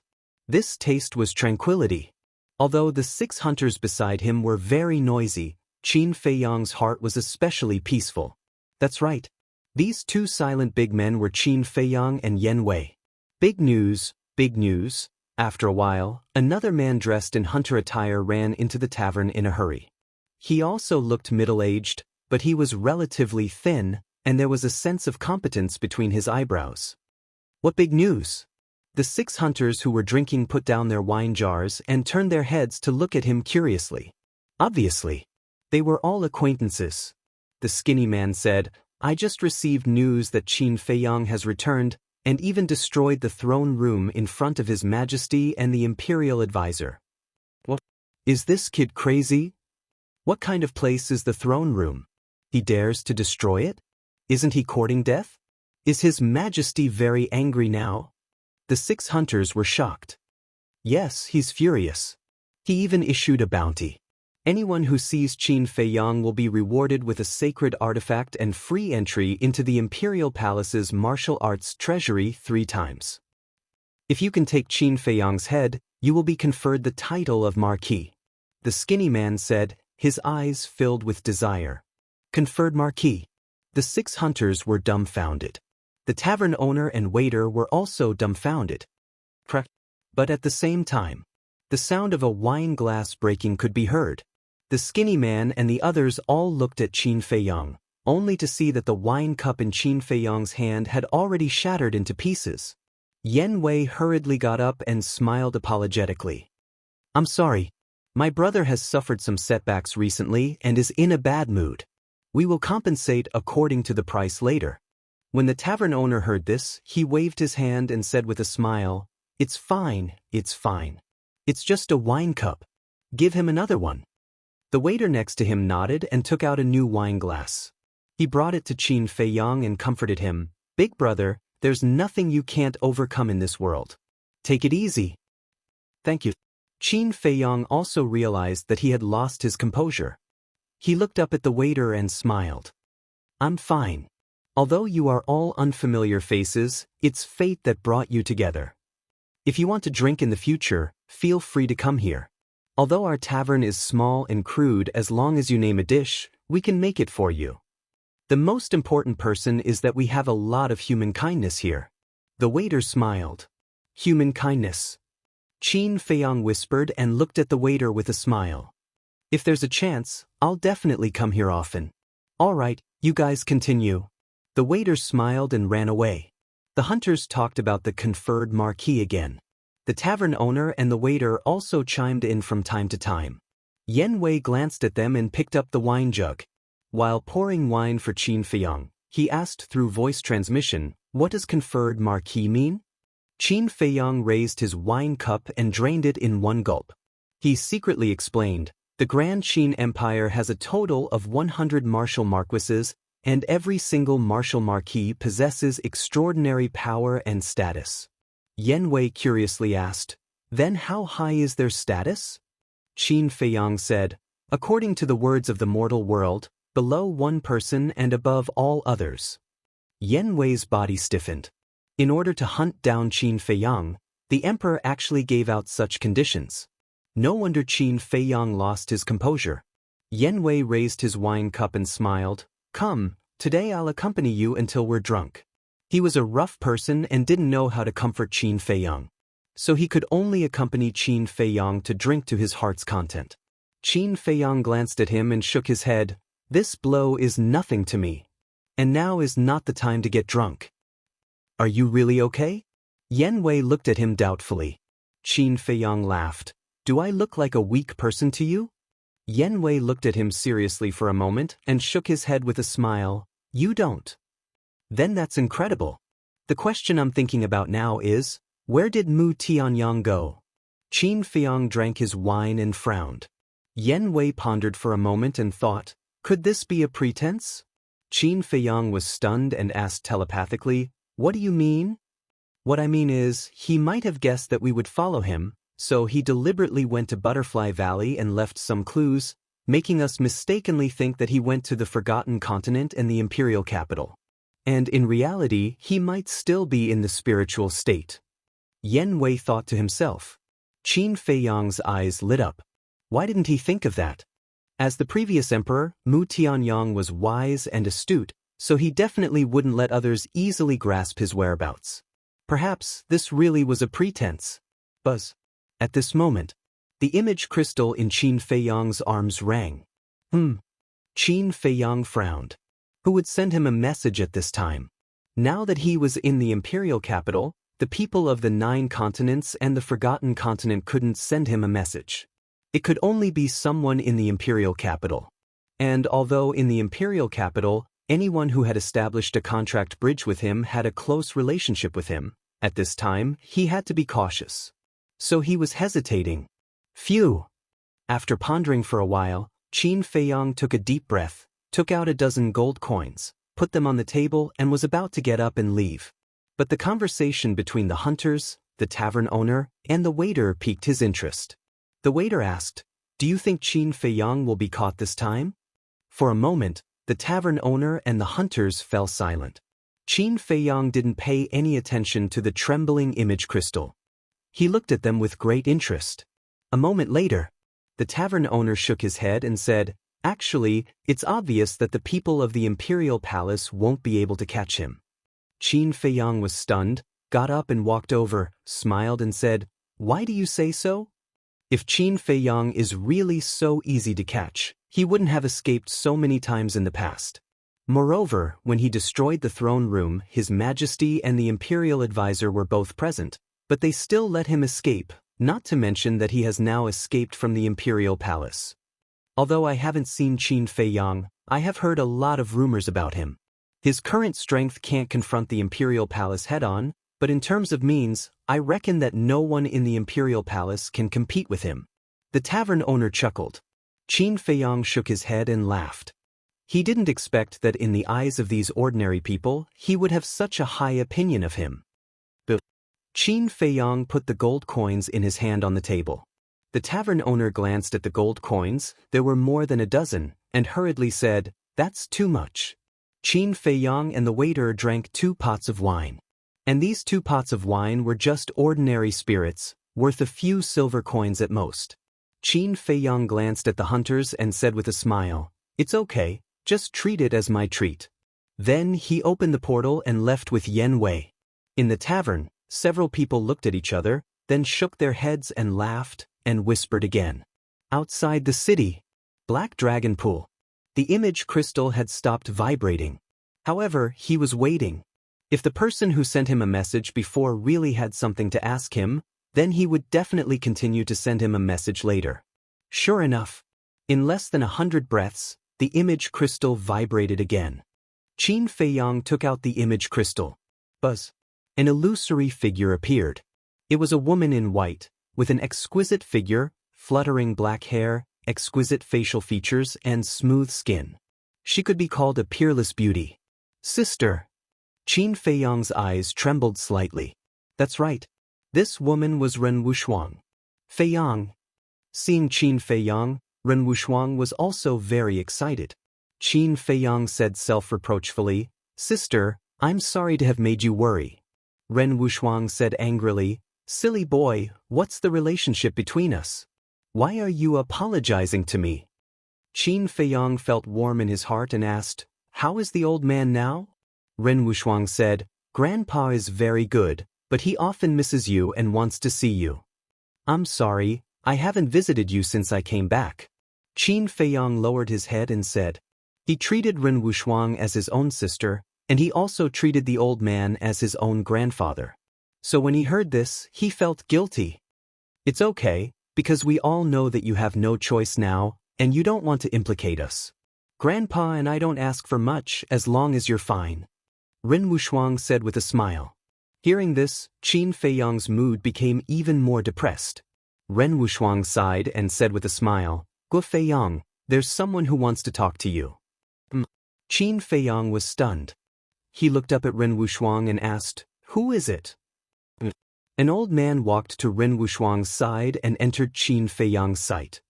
"Old Qin." Qin Feiyang's eyes trembled and said angrily, "I'm telling you, if you dare to hurt her, I won't let you go." Old Qin said, "If I really wanted to hurt her, do you think you would have a chance to see her now?" Qin Feiyang raised his eyebrows and said, "Come to the Black Dragon Pool, I'll wait for you here." Old Qin nodded and immediately opened the portal and walked in. Ren Wuxia asked with concern, "Feiyang, will you be okay?" Qin Feiyang smiled and comforted, "Don't worry, I'll take care of it. Take care of yourselves." "You too," Ren Wuxia said. Qin Feiyang smiled and turned off the image crystal. Just as the image crystal was turned off, a figure descended from the void in front of them. It was old Qin. Chapter 1163. But old man Qin did not release his majesty. In order to eliminate Qin Feiyang's vigilance, he did not even take a step closer. However, Qin Feiyang did not let down his guard because of this. He asked, "This time you came to me on behalf of the emperor or yourself?" "This old man." Old man Qin said. Qin Feiyang said, I don't remember any interaction between us before. Not before, but it doesn't mean that there won't be in the future. Old Man Qin smiled faintly and asked, the person who entered the capital with the deputy commander last time should be you, right? Qin Feiyang nodded. Old Man Qin said, do you remember the question this old man asked you at that time? Qin Feiyang said, of course I remember, you were asking the imperial preceptor. Old Man Qin nodded and said, yes, this old man wants to know, what do you think of the imperial preceptor? Qin Feiyang was silent. Old Man Qin said, there is no one else here, you can speak freely. Qin Feiyang said, will you believe what I say? Old Man Qin said, this old man will think carefully. Qin Feiyang said, the imperial preceptor is a malignant tumor, his existence will only threaten the great Qin Empire. Old Man Qin's eyes flashed. Qin Feiyang asked, do you know why he deliberately killed me? Old Man Qin asked. To snatch the castle and Changshui. And every time he came to kill me, he hid it from the emperor. What does this mean? This means that he wants to take the castle and Changshui for himself. One more thing, the new commander of the invincible Black Army is the confidant of the imperial preceptor. Qin Feiyang said. What? Old Man Qin's eyes trembled. Although Qin Feiyang's words were not very obvious, he had already noticed what Qin Feiyang wanted to say. Forming a clique for personal gain and harboring evil intentions. Qin Feiyang said, is there anything else you want to know? Old Qin asked, is the matter of Mu Tianyang true? Absolutely. Before I came to the imperial capital, I even fought with him. Qin Feiyang said. But Old Man Qin frowned. One had to know that Mu Tianyang was the previous emperor. With Qin Feiyang's strength, if they really fought, how could he survive? Qin Feiyang said, there are too many things between Mu Tianyang and I, so I can't explain it all at once. I can only tell you that his cultivation is not as good as before. If you want to get rid of him, you have to do it now. Are you sure? Old Qin asked. It was not that he did not trust Qin Feiyang, but this matter was too outrageous. As early as more than 10,000 years ago, Mu Tianyang had died in the hands of the previous emperor. How could he suddenly jump out? Qin Feiyang said, it's up to you to believe it or not. Looking at Qin Feiyang, Old Qin did not speak for a long time.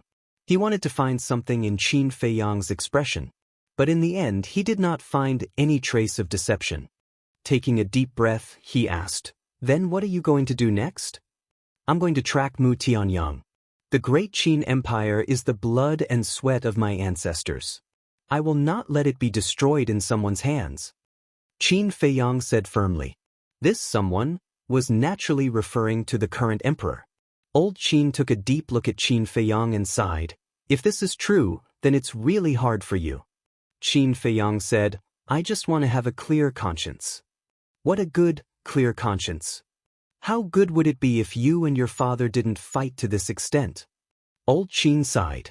Qin Feiyang said in a deep voice, I've already said that we are no longer father and son. So in the future, please don't let me hear such words again.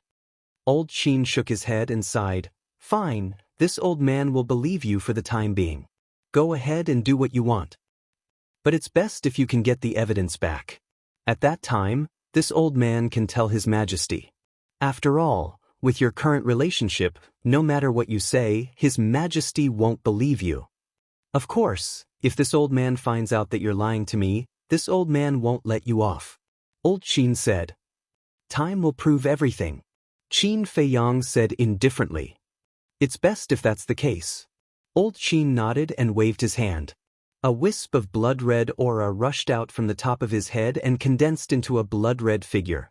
Whether it was the figure or the appearance, this figure was exactly the same as Old Qin. This is a strand of my killing intent. It can display my peak strength and save your life at a critical moment. But remember, this strand of killing intent can only be used once. Old Qin warned. Old Qin was a false god. With his strand of killing intent, it was equivalent to having a life-saving talisman. This kind of thing, for anyone, was a once-in-a-lifetime good thing. However, Qin Feiyang was hesitant. Although he was still unable to understand the existence of a false god, He had some understanding of it from the ancient books. Usually, whether it was the killing intent or the clone, it was related to the original body. For example, now that old Qin gave him a strand of killing intent, then after he left, old Qin could follow this strand of killing intent to chase his location. In short, no matter where he went, old Qin would be able to find him in the end. In other words, this strand of killing intent was not only a life-saving talisman, but also a time bomb that could take his life at any time. For him, this might not be a good thing. As if seeing Qin Feiyang's concern, old Qin smiled faintly. "You are really cautious. But don't worry, this old man has already cut off the connection with this strand of killing intent. In other words, it is now an independent existence and has nothing to do with this old man." Hearing this, Qin Feiyang breathed a sigh of relief and calmly accepted this strand of killing intent. The strand of killing intent turned into a bloody light and rushed into Qin Feiyang's qi, floating in the middle of it. Old Qin said, "Let's go, this old man will send you to the pagoda." Qin Feiyang said, "No need, I can leave the imperial capital by myself." "You can leave?" This time, it was old Qin who was stunned. But he didn't ask much and said, "Then take care of yourself. Today, we met here and said these words, can be regarded as a little secret between the two of us. Don't mention it to anyone." Qin Feiyang nodded. Old man Qin smiled and opened the portal. Qin Feiyang's eyes flashed and said, "Now that you have helped me without telling the emperor and the state preceptor, you should have noticed something." "This old man smells a conspiracy." Old Qin nodded and whispered, and then entered the portal without looking back. It seems that the imperial capital is not full of idiots. After old Qin left, Qin Feiyang muttered to himself. But before his voice fell, he suddenly thought of something, his body trembled, and his eyes lit up. "Ha, saying that others are idiots, but in fact I am the biggest idiot." All of a sudden, he looked up to the sky and laughed. His face was full of ridicule. This was self-deprecating. After a long time, he calmed down, walked to the edge of the cliff, sat cross-legged, and closed his eyes. Everything about Mu Tianyang and the Mu family appeared in his mind one by one. Time passed little by little. In the blink of an eye, a whole day passed. Qin Feiyang finally opened his eyes. 2 rays of light burst out. "I think this should be the answer." He muttered to himself, got up, and took out the image crystal. After a while, a white-robed man materialized out of nowhere. It was Lu Xingchen. "Brother Qin, are you looking for me to drink?" Lu Xingchen smiled and greeted. Qin Feiyang smiled. "Yes, come to the Black Dragon Pool, let's get drunk today." He was also very friendly. Lu Xingchen was stunned and nodded. "Okay, wait for me, I'll be right there." After saying that, the shadow dissipated. Qin Feiyang put away the image crystal, stood on the edge of the cliff, with his hands behind his back, and glanced at the mountains below. A shocking cold light flashed in the depths of his eyes. Time passed by breath. About 10 breaths later, Lu Xingchen appeared out of thin air above the Black Dragon Pool. When he found Qin Feiyang, he landed beside Qin Feiyang with a smile on his face. "Sorry to keep you waiting." Lu Xingchen smiled. "It's okay." Qin Feiyang shook his head, but he still looked down at the mountains below, not looking at Lu Xingchen. Lu Xingchen was stunned, but he didn't seem to take it to heart. He glanced at Qin Feiyang's feet and said suspiciously, "Didn't you say we'll get drunk? Why don't I see any wine?" Qin Feiyang said, "It won't be too late for us to drink after we're done with other things." "What things?" Lu Xingchen was suspicious. "Back then you died in the inner hall, but not long after, you came back from the dead. Why is that?" "This question has been bothering me for a long time. I thought I would only know the truth when you took the initiative to tell me. But when I saw Ren Duxing yesterday, I finally had an answer in my heart." Qin Feiyang said. Lu Xingchen asked with a smile. Whether it was their tone or their expressions, they were very calm, as if they were discussing a very ordinary matter. "Possession. The current you is no longer the real Lu Xingchen." Qin Feiyang said. Lu Xingchen's pupils shrank and he asked curiously, "Then tell me, who am I?" "You've told me twice that you were a true war god in the past. A real god of war." This level of existence has far surpassed the false god level. Since ancient times, there have been very few of them. So, you should also be Mu Tianyang, Qin Feiyang said. Mu Tianyang? Lu Xingchen was slightly taken aback, and he asked in confusion, how could I be him? Yes, I really didn't expect you to be him. Qin Feiyang nodded, and the hidden cold light in his eyes suddenly burst out. At the same time, he suddenly turned around, grabbed Lu Xingchen's neck, and shook his head. Don't play dumb with me. If you are not Mu Tianyang, why would Mu Qin come to you? If you are not Mu Tianyang, why would you have a space divine item? Pucci, after saying that, he tore apart Lu Xingchen's clothes, and saw that there was a dark gold potential mark on Lu Xingchen's chest. The potential mark of the 6th level was dark gold. This meant that Lu Xingchen, like him, had opened the door of the 6th level of potential. Qin Feiyang saw the potential mark, and his eyes became even more aggressive. He asked, if you are not Mu Tianyang, then how did you open the door of potential? Lu Xingchen silently looked at Qin Feiyang. Suddenly, he smiled, shook his head, and said in confusion, I thought that I had done it flawlessly, but how did you know that I am Mu Tianyang? One sentence. In the land of ruins, I asked Ren Duxing no, he should be called Mu Tianyang now. I asked him, since he had already found the divine bone of his life, why did he still want to occupy Ren Duxing's body? He told me that he wanted to become stronger. I didn't know how he could become stronger by doing this. But his words made me think of you. How could a person who had been buried in the ground come back to life? The only explanation is that he had taken over. Of course, just based on this point, I can't conclude that you are Mu Tianyang. Chapter 1164. What other factors are there? Lu Xingchen asked with a smile. The biggest factor is your cultivation, Yi Zichen said. Your cultivation has improved so fast that I can't help but suspect that you have also opened the door of potential.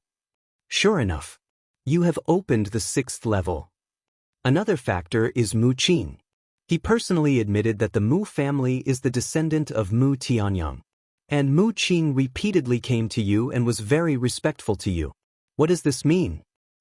You should know that Mu Qin has opened the all-seeing eye and has an extraordinary position in the Mu family. It can even be said that he is the spokesperson of the Mu family. If even he respects you so much, who do you think you are if not Mu Tianyang? Qin Feiyang said. Lu Xingchen shook his head and smiled. Your analysis is so reasonable that I can't find a reason to quibble. But speculation is just speculation. I know you won't admit it, so I have prepared a big gift for you. Qin Feiyang laughed and let go of Lu Xingchen. With a wave of his hand, Mu Qin appeared out of thin air. Looking at Mu Qin, who was covered in bruises and dripping with blood, Lu Xingchen's pupils suddenly shrank. Qin Feiyang stepped on Mu Qin and looked at Lu Xingchen with a smile. I just want to ask you, do you want him to live? Mu Qin roared, Bastard, kill me if you want, don't humiliate me. Lu Xingchen looked at Mu Qin, who was struggling desperately in silence. The all-seeing eye has the ability to spy on all things. Such a fighting soul must be extremely rare. Even in today's world, Mu Qin may be the only one who has such a fighting soul. I think you have high expectations for him. You must be planning to focus on training him. But if he dies here today, then your expectations will be disappointed. Qin Feiyang said with a smile. Lu Xingchen raised his head and looked at Qin Feiyang, his eyes flickering. Qin Feiyang said indifferently, We've known each other for so many years. You should know my character, so don't doubt that I dare to kill him. Alas. Lu Xingchen sighed helplessly. He looked at Mu Qin and asked, Why are you looking for him? This, he, naturally referred to Qin Feiyang. Mu Qin lowered her head, her face full of annoyance. Because of the divine crystal, the Mu clan not only lost the gate of time and space, but also caused the death of the Mu clan's second grandmaster. His heart was already buried in hatred and anger. As such, when he saw Qin Feiyang appear in the glacier forest, he didn't think too much about it. He had never thought that such a thing would happen. Lu Xingchen sighed. If you hadn't fallen into his hands, I wouldn't be in such a passive situation right now. Qin Feiyang said, So you admit it. Lu Xingchen looked up at Qin Feiyang and nodded. Yes, as you said, I am also Mu Tianyang. Qin Feiyang's heart trembled. He said in a deep voice, not only did you take away Ren Duxing's body, but now you're also occupying Lu Xingchen's body. What do you want to do? Lu Xingchen smiled. Didn't I tell you that I want to become stronger? You can become stronger by taking over a body? Qin Feiyang frowned. Lu Xingchen said lightly, there are some things that you can't understand. You just need to know that I have no malice towards you. No malice. You've used me again and again, and you still dare to say such words. Qin Feiyang couldn't help but sneer. Lu Xingchen shook his head. I'm not using you, I'm training you. Do I need you to train me? Who do you think you are? Qin Feiyang pointed his finger in the air. An invisible force rolled toward Lu Xingchen like a wave, carrying a shocking murderous intent. However, Lu Xingchen just waved his hand lightly and easily wiped out the invisible force. Qin Feiyang's pupils contracted. What kind of method was this? Lu Xingchen said, although your cultivation and mine are about the same now, if we really fight, killing you is as easy as flipping my hand. Then let's see if I kill Mu Qing first, or if you kill me first. Qin Feiyang grabbed Mu Qing's neck, a cold light flashing in his eyes. Lu Xingchen raised his eyebrows. Mu Qing roared with all his might. Ancestor, I'm not afraid of death. Don't be threatened by him because of me. You still have the strength to roar? It seems that Fatso hasn't tortured you enough in the castle. Qin Feiyang's eyes flashed with murderous intent. He punched Mu Qing's lower abdomen, which was already badly mutilated, and blood spurted out like a fountain. Ah!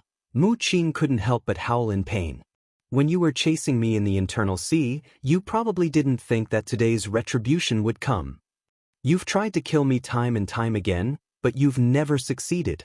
Now that you've fallen into my hands, are you angry and unwilling? Qin Feiyang looked at Mu Qing and said lightly, the corners of his mouth full of ridicule. After that he sent Mu Qing to the castle. Lu Xingchen frowned and said, what do you want to let him go? Let him go? Qin Feiyang laughed and said, I know your next step. Lu Xingchen pondered for a while and said, if you want to know my next step, you can go to the Demonic Dragon Mountains in He Province. Demonic Dragon Mountains? Qin Feiyang frowned. Suddenly, he remembered. Ren Duxing's battle sword seemed to have been obtained from the Demonic Dragon Mountains. Could it be that the Demonic Dragon Mountains were hiding other secrets? Lu Xingchen smiled and said, I have time now. Do you want me to go with you? Qin Feiyang's eyes flashed. He definitely couldn't let Lu Xingchen follow him. Because Lu Xingchen definitely wouldn't miss any chance to save Mu Qing. Therefore, if he let Lu Xingchen follow him, it was equivalent to putting a time bomb beside him. But to kill Lu Xingchen, he couldn't do it. What should he do? Let him go?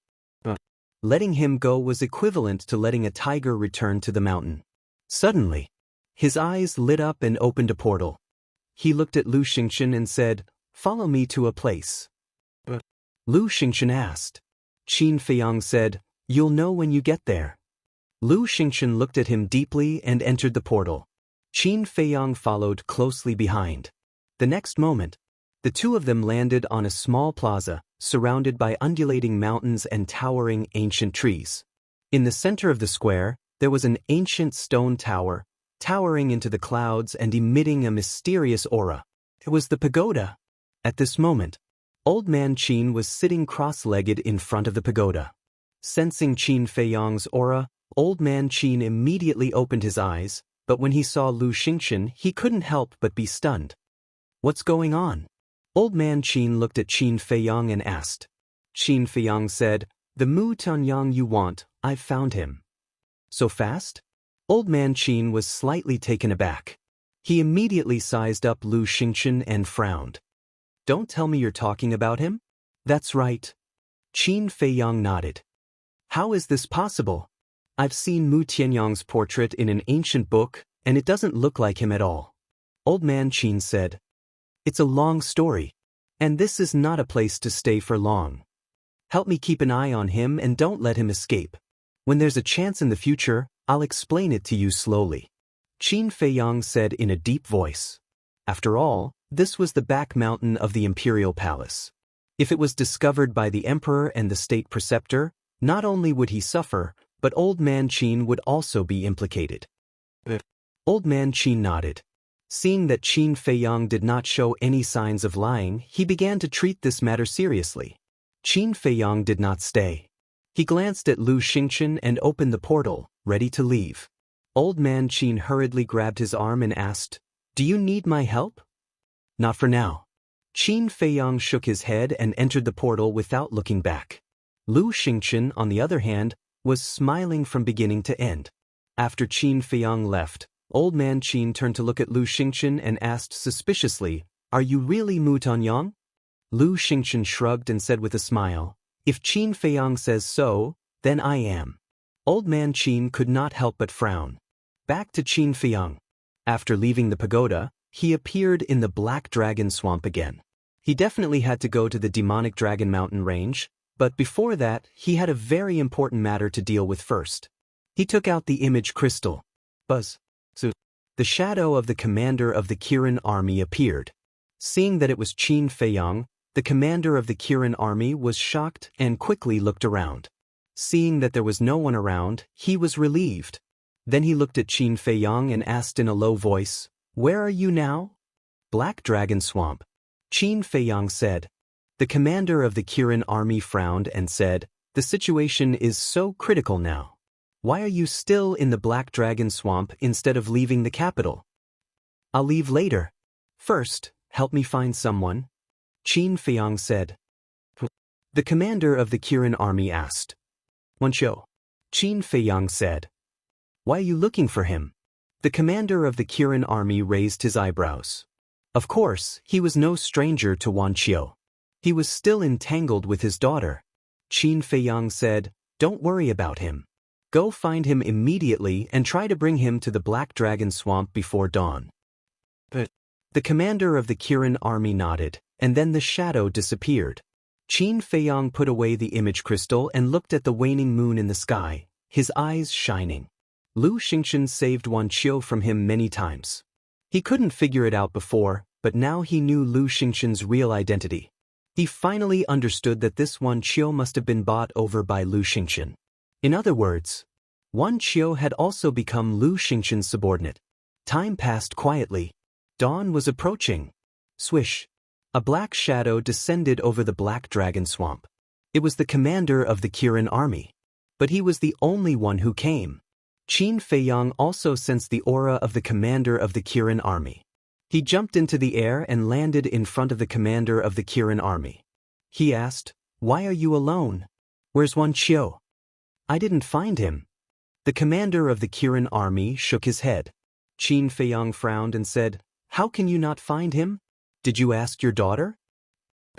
"She doesn't know where Wuxia is either. I also sent a message to Wuxia, but I haven't received any response." The commander of the Kirin army said. Qin Feiyang frowned. It seemed that Wuxia was very likely to be in Lu Xingchen's space treasure. The commander of the Kirin army asked, "Why are you looking for him?" Qin Feiyang said, "He's Mu Tianyang's lackey." Mu Tanyang.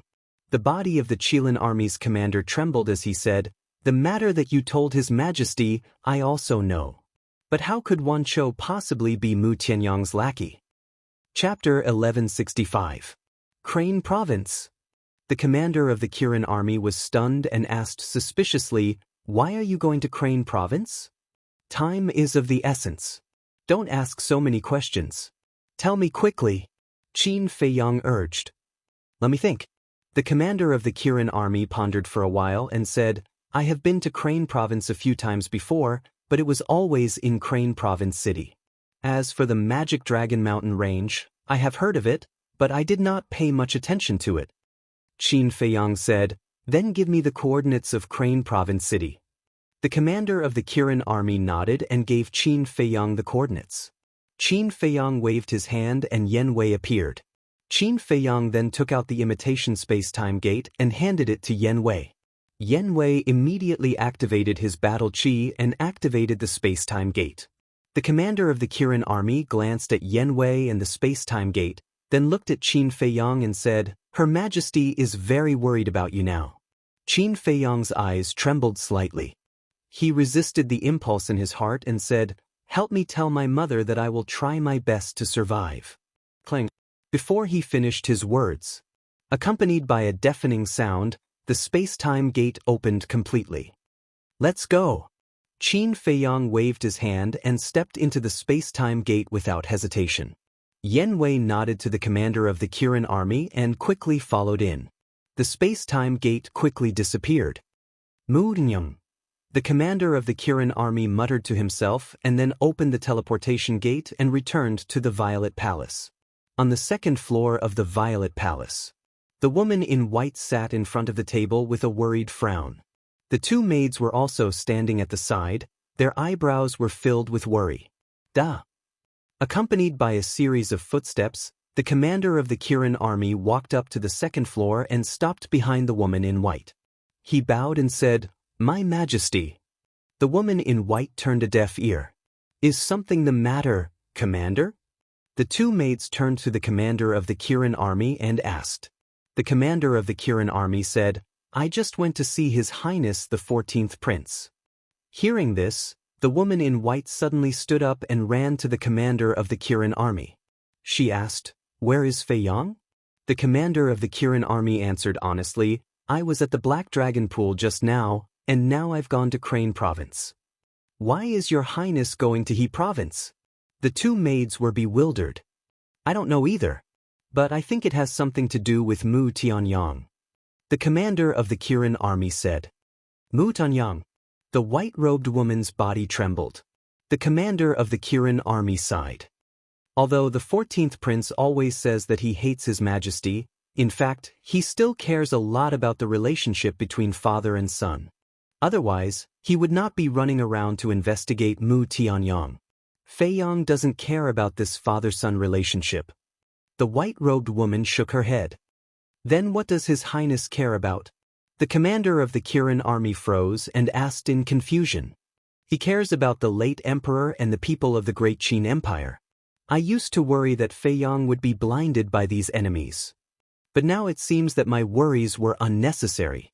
Feiyang not only inherited the late emperor's bloodline and legacy, but he also inherited the late emperor's great heart of protecting the people of the world. Perhaps he has a heart that empathizes with the common people. It's just that I really can't bear to let him bear this burden now. The white-robed woman sighed faintly. Protecting the people of the world as his responsibility, compassion for the people, Your Highness, are you really such a person? If so, Your Majesty, shouldn't you feel ashamed? The commander of the Kirin army murmured. Crane Province. Just like the capital of the spiritual state, the capital of Crane Province had 5 major districts: North, South, East, West, and the Central District.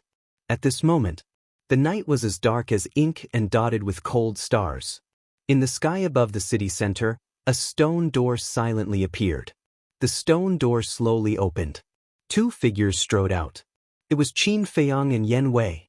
Qin Feiyang waved his hand and put away the space-time gate. He then lowered his head and scanned the city below.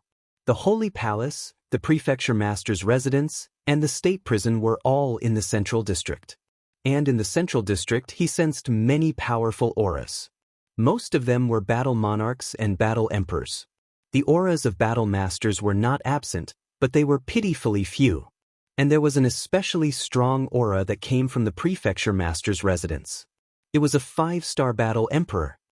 If I remember correctly, Tan Wu seems to be from here. Qin Feiyang whispered. Who is Tan Wu? Yan Wei looked at him suspiciously. An old friend. Qin Feiyang smiled and said, Go down and find out the coordinates of the demonic Dragon Mountain range. Yan Wei nodded and turned into a stream of light, quickly disappearing into the city below. Which expert has come to my He State City? Soon. A loud and clear shout sounded. Following closely, a middle-aged man dressed in black rushed out of the Prefecture Master's residence and headed straight for Qin Feiyang.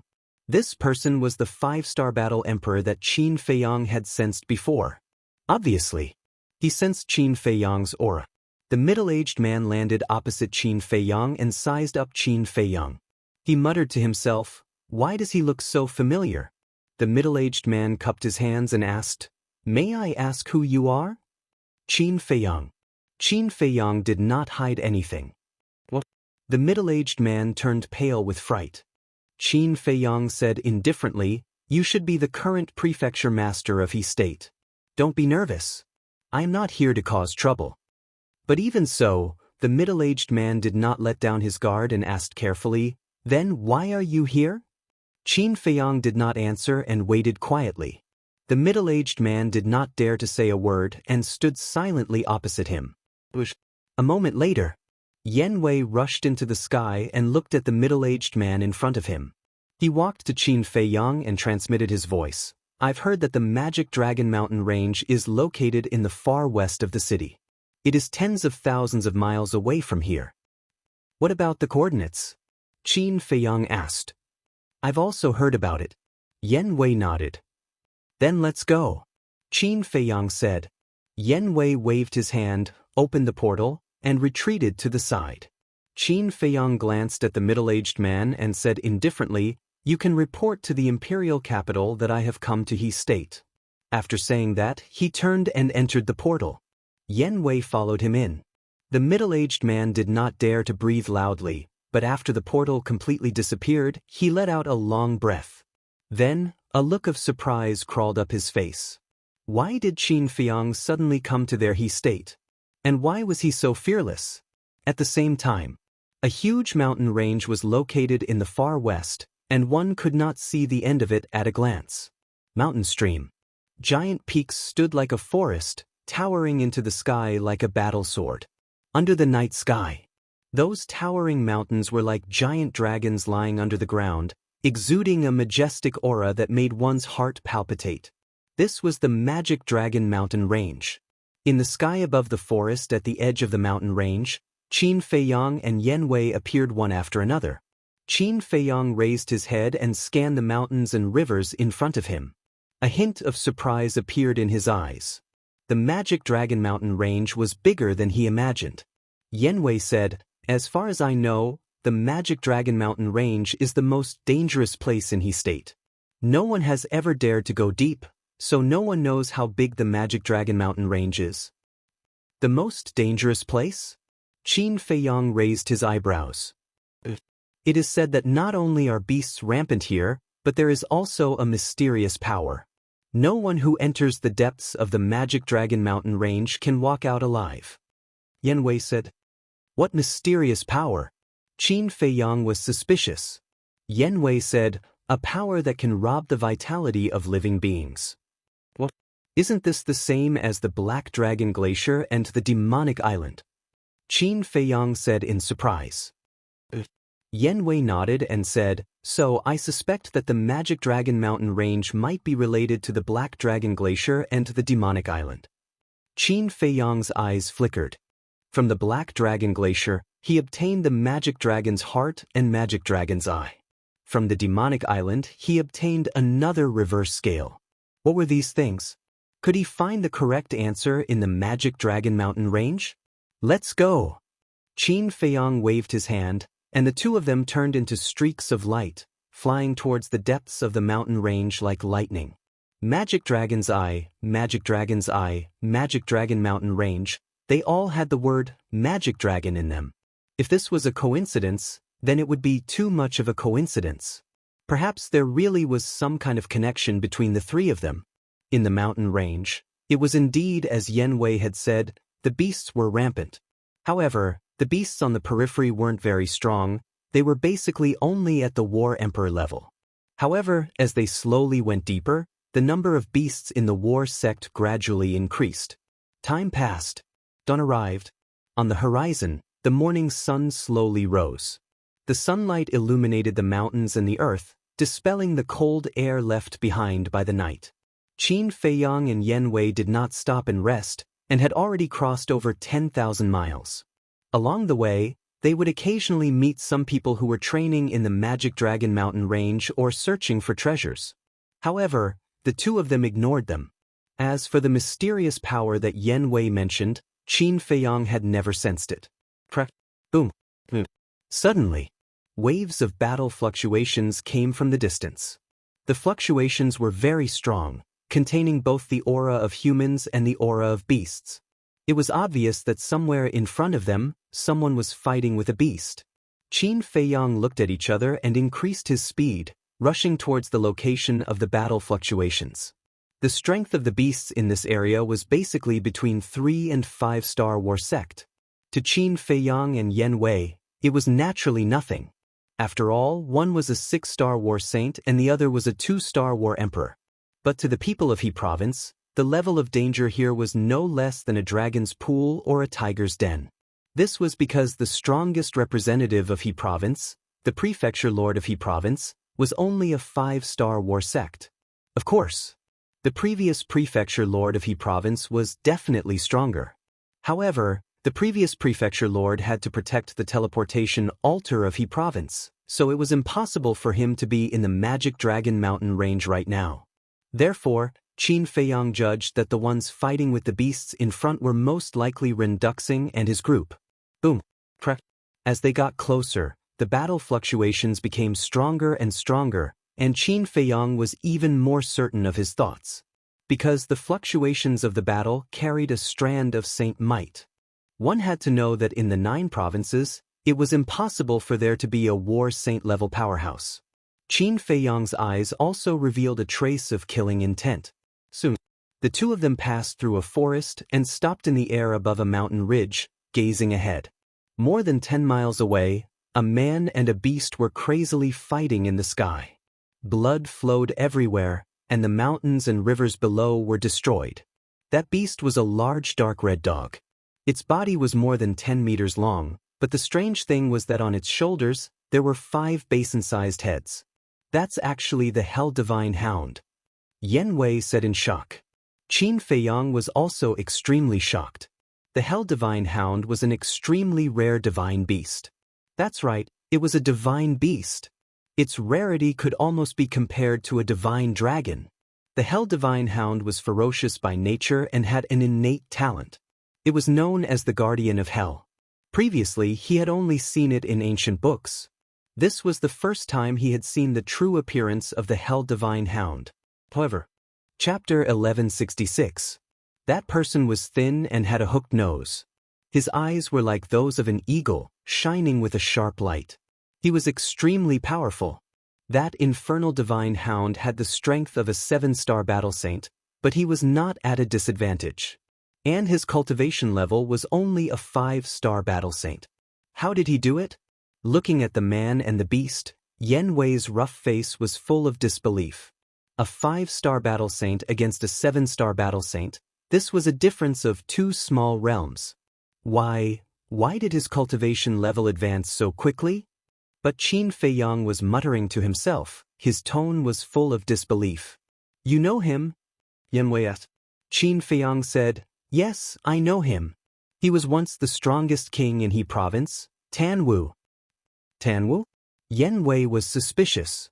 I clearly remember that when I first saw him in the 9 Nether Yellow Springs, he was only a 2-star battle saint. Only a few years have passed, and he has already stepped into the 5-star battle saint. Qin Feiyang whispered. Yen Wei asked, What about your cultivation level at that time? Qin Feiyang said, My cultivation level at that time was an 8-star battle emperor. Then did he open the gate of potential? Yen Wei said, Definitely not. If he did, with his character, he definitely wouldn't hide it from us. Moreover, he should be in the Divine Palace now. Why is he in He province? Qin Feiyang whispered. Hearing you say that, it is indeed a little strange. Although you were only an 8-star battle emperor at that time, you opened the gate of potential and your cultivation speed is far from his. But now, you have broken through to 6-star battle saint, and he has also broken through to 5-star battle saint. I think there must be some kind of mystery behind this. Yen Wei said. Gate of potential. Qin Feiyang said word by word. Yen Wei nodded. Qin Feiyang's eyes trembled. If that was the case, didn't that mean that Tan Wu was also related to Lu Xingxin? Rumble. Tan Wu and the Hellhound's fierce battle gradually entered a white-hot stage. They didn't notice that Qin Feiyang and Qin Feiyang seemed to only have each other in their eyes. This Tan Wu is really not simple. There's a difference of 2 whole minor realms, and he's actually able to be equally matched with the underworld divine hound. Yan Wei was amazed. Qin Feiyang said, "Of course he's not simple. Otherwise, I wouldn't have tried so hard to recruit him." Yan Wei was bewildered. Qin Feiyang said in a deep voice, "Look above his head." Yan Wei focused his gaze and looked over. He saw a palm-sized ancient peak floating above Tan Wu's head. Its entire body was pitch black like ink, emitting a strong black light. That Gu Feng is his battle soul. As for his fighting soul, it can release an obscure force and form a gravitational realm. Any living being that enters this gravity domain will have their speed suppressed. Qin Feiyang said, "Gravity domain." Yan Wei's body shook as he said in surprise, "Isn't this similar to the gravity divine iron?" "This is also the reason why I want to subdue him." Qin Feiyang nodded. "I didn't expect the great Qin Empire to have so many peerless geniuses." Yan Wei shook his head and muttered, his face full of shock. Qin Feiyang's eyes flashed slightly as he said in a low voice, "Take them down." Yan Wei nodded. Boom. He used the Sky Demon 9 steps and crossed half a mile in 1 step. At the same time, the aura of the Sky Demon 9 steps erupted, causing the void and earth here to shake violently. Tan Wu and the Hellhound were shocked when they heard the commotion. They immediately stopped fighting and looked at Yan Wei. What a powerful aura! He's a war emperor! The man and beast's expressions changed immediately. Boom! Yan Wei took a second step, and the aura around his body rose steadily. At this moment, in the eyes of Tan Wu and the Hellhound, Yan Wei was like a war god descending. Every step he took could cause heaven and earth to tremble. Suddenly, Tan Wu noticed Qin Feiyang behind Yan Wei and his eyes widened. Is it an illusion? He rubbed his eyes in disbelief and looked again, only to see that Qin Feiyang was still standing there. It wasn't an illusion. It was really Qin Feiyang. But why was he in He province? Tan Wu's face was full of doubts and was about to greet Qin Feiyang. But at this moment, Yan Wei took his 9th step and instantly landed above him and the Hellhound. The Emperor's aura was earth-shattering. At this moment, the man and beast both felt the aura of death. Woo-woo, the Hellhound's body went limp and it quickly crawled on the ground, wailing at Yan Wei continuously. Tan Wu's heart was also drowned by fear. His current strength was not bad, but facing a war emperor, it was still too far away. Just as the man and beast thought that they were dead for sure, Yan Wei suddenly stopped.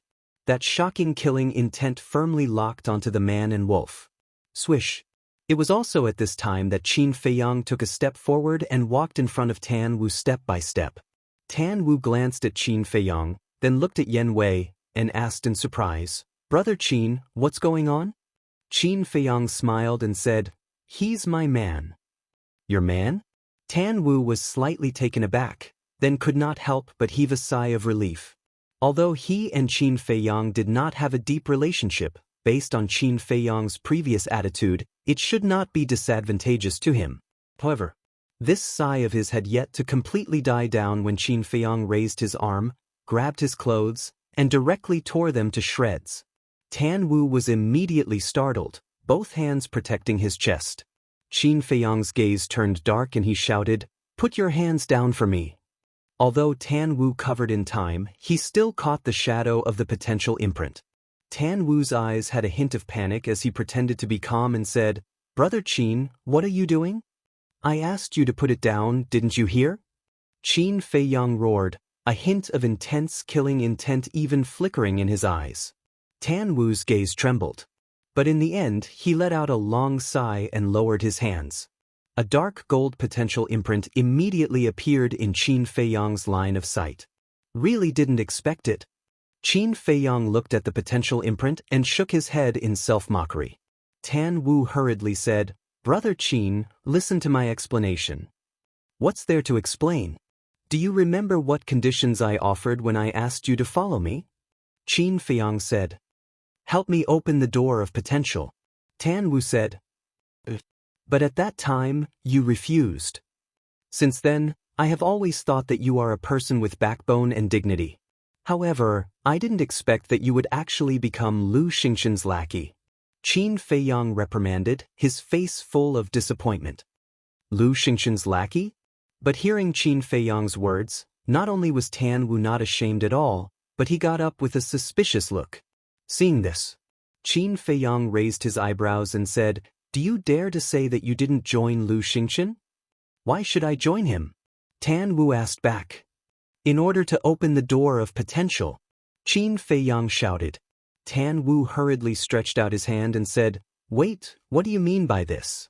Why don't I understand at all?"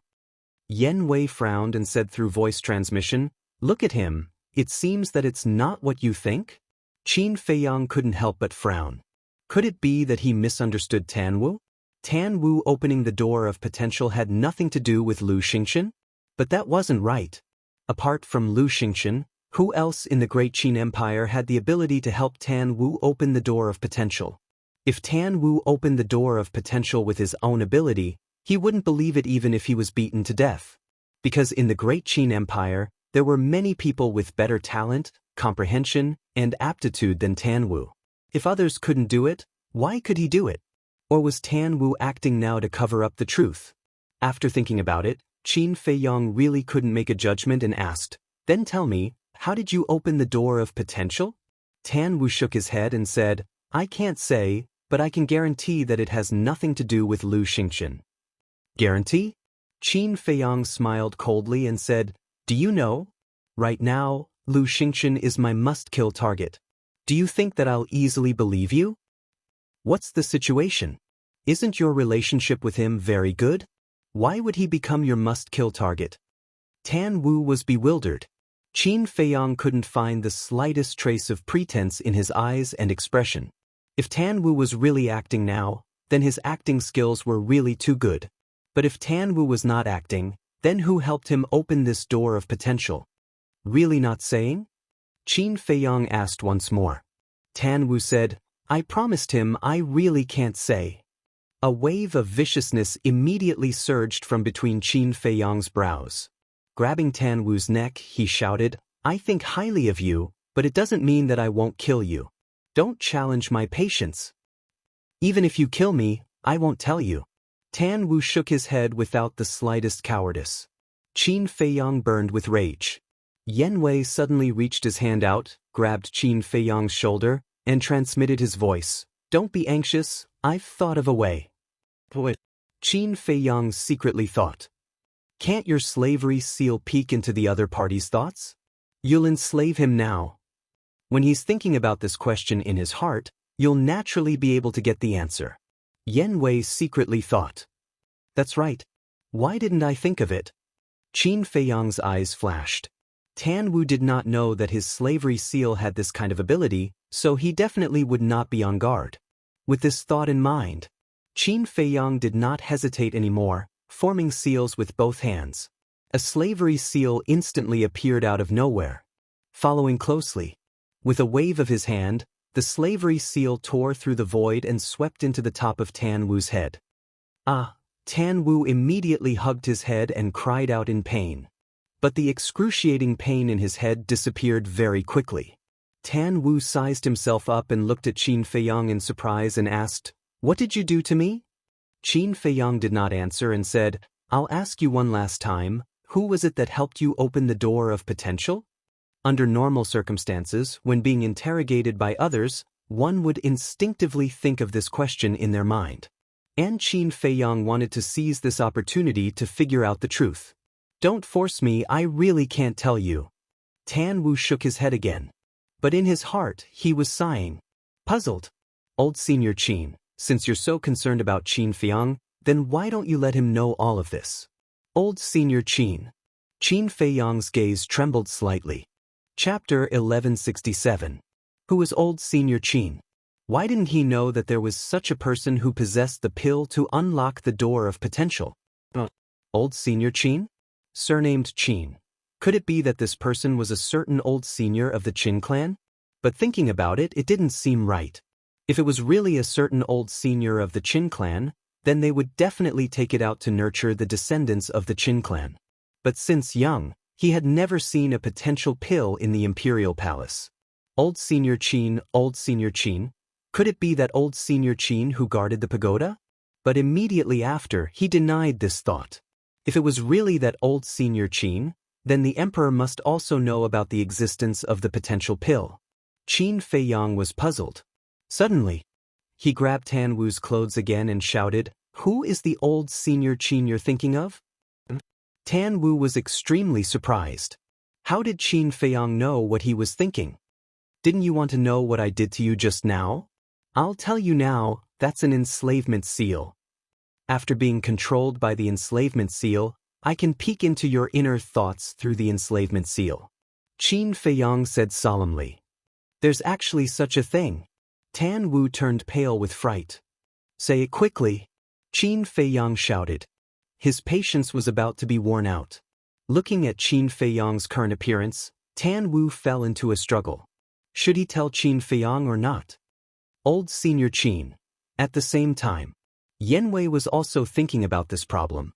Suddenly, a look of surprise crawled up his face as he looked at Qin Feiyang and said, I heard from Fatso and the rest that you seem to have a relative called Qin Yuan, right?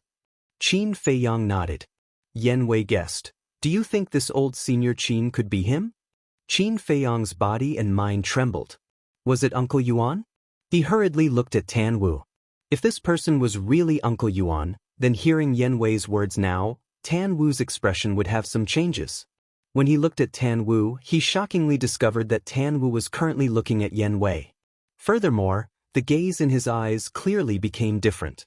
There was a hint of helplessness and blame in his voice, as if he was blaming Yanwei for talking too much. It's really Uncle Yuan.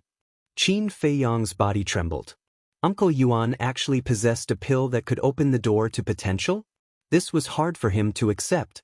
All of a sudden, he raised his other arm, his two hands forcefully grabbing the clothes on Tan Wu's chest as he shouted, Tell me, is it Uncle Yuan or not?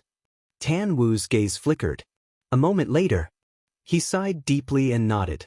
It's him. Qin Feiyang's mind buzzed. Immediately, he quivered abruptly and asked, Where is Uncle Yuan right now? I don't know. Tan Wu shook his head.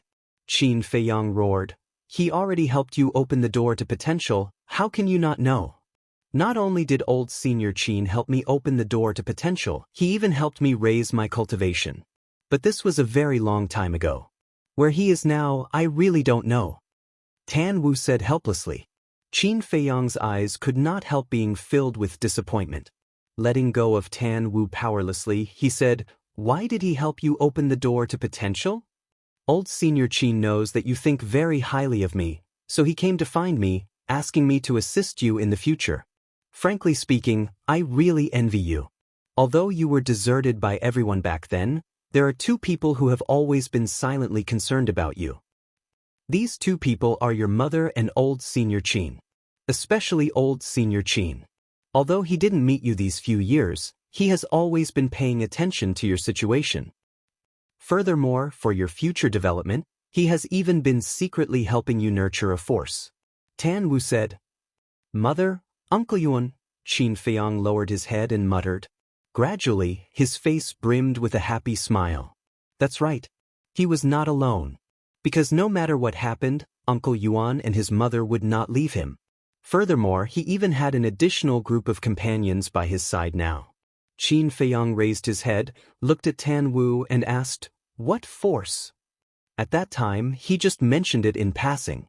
I don't know the details either. But from his words, I can tell that this force is still growing right now. When the day comes when it grows up, this force will definitely shock heaven and earth, making ghosts and gods weep. Tan Wu said, his eyes filled with confidence. Qin Feiyang frowned and said, You're one of them? Sort of. Tan Wu nodded. Uncle Yuan, thank you. Qin Feiyang looked at the horizon and muttered. Actually, he already knew long ago that Uncle Yuan had always been paying attention to him. But the matter of helping him nurture a force, if Tan Wu did not say, he would probably still be kept in the dark. And Uncle Yuan doing this was also completely for his sake. Because if he knew about these things, he would definitely develop a reliance heart. With reliance, he would definitely become lazy. Qin Feiyang retracted his gaze, looked at Tan Wu and asked, "In the past, I invited you time and time again, but you refused. Why did you suddenly agree to assist me now?" Forced by the situation. Seeing everyone get stronger day by day, while I'm still making progress in the same place, I feel anxious. The other factor is old Senior Qin. Old Senior Qin is a person of virtue and prestige, someone I admire. Don't think that I'm following you. Actually, I'm following old Senior Qin. Tan Wu said with a smile. Qin Feiyang shook his head helplessly and said, "Looks like in your eyes, I still don't have the qualifications for you to follow." "You can say that." Tan Wu nodded. Veins immediately popped out on Qin Feiyang's forehead and he said, "Aren't you afraid of offending me?" Tan Wu smiled and said, "Are you that kind of petty person?" Qin Feiyang shook his head and smiled, removing the slavery seal. He believed in Uncle Yuan's vision. Since he was nurturing Tan Wu, then he definitely trusted Tan Wu 100%. However, Uncle Yuan grasping the medicinal pill to open the door of potential was truly somewhat beyond his expectations. This old man, he could not see through him more and more. Qin Feiyang shook his head, restrained his emotions and asked Tan Wu, "Weren't you at the temple? Why did you return to He province?" "Isn't it because of it?" Tan Wu pointed at the Hell Divine Hound. Qin Feiyang glanced at the Hell Divine Hound and asked suspiciously, "What do you mean?" "This has to start from a long time ago. I believe you guys must have heard of the legend of the Devil Dragon Mountain Range." Tan Wu said. Qin Feiyang, two people nodded. Tan Wu smiled and said, "But there's a legend that you guys definitely don't know." "What legend?" The two people were suspicious.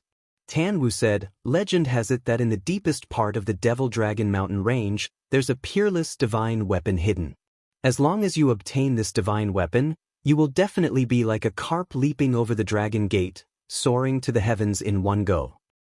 Peerless divine weapon. Qin Feiyang, two people looked at each other. If it was in the past, they definitely wouldn't believe it. Because things like divine weapons were too ethereal, it was impossible for them to exist in this world. But now they firmly believed it. Because Ren Duxing's battle sword was obtained here.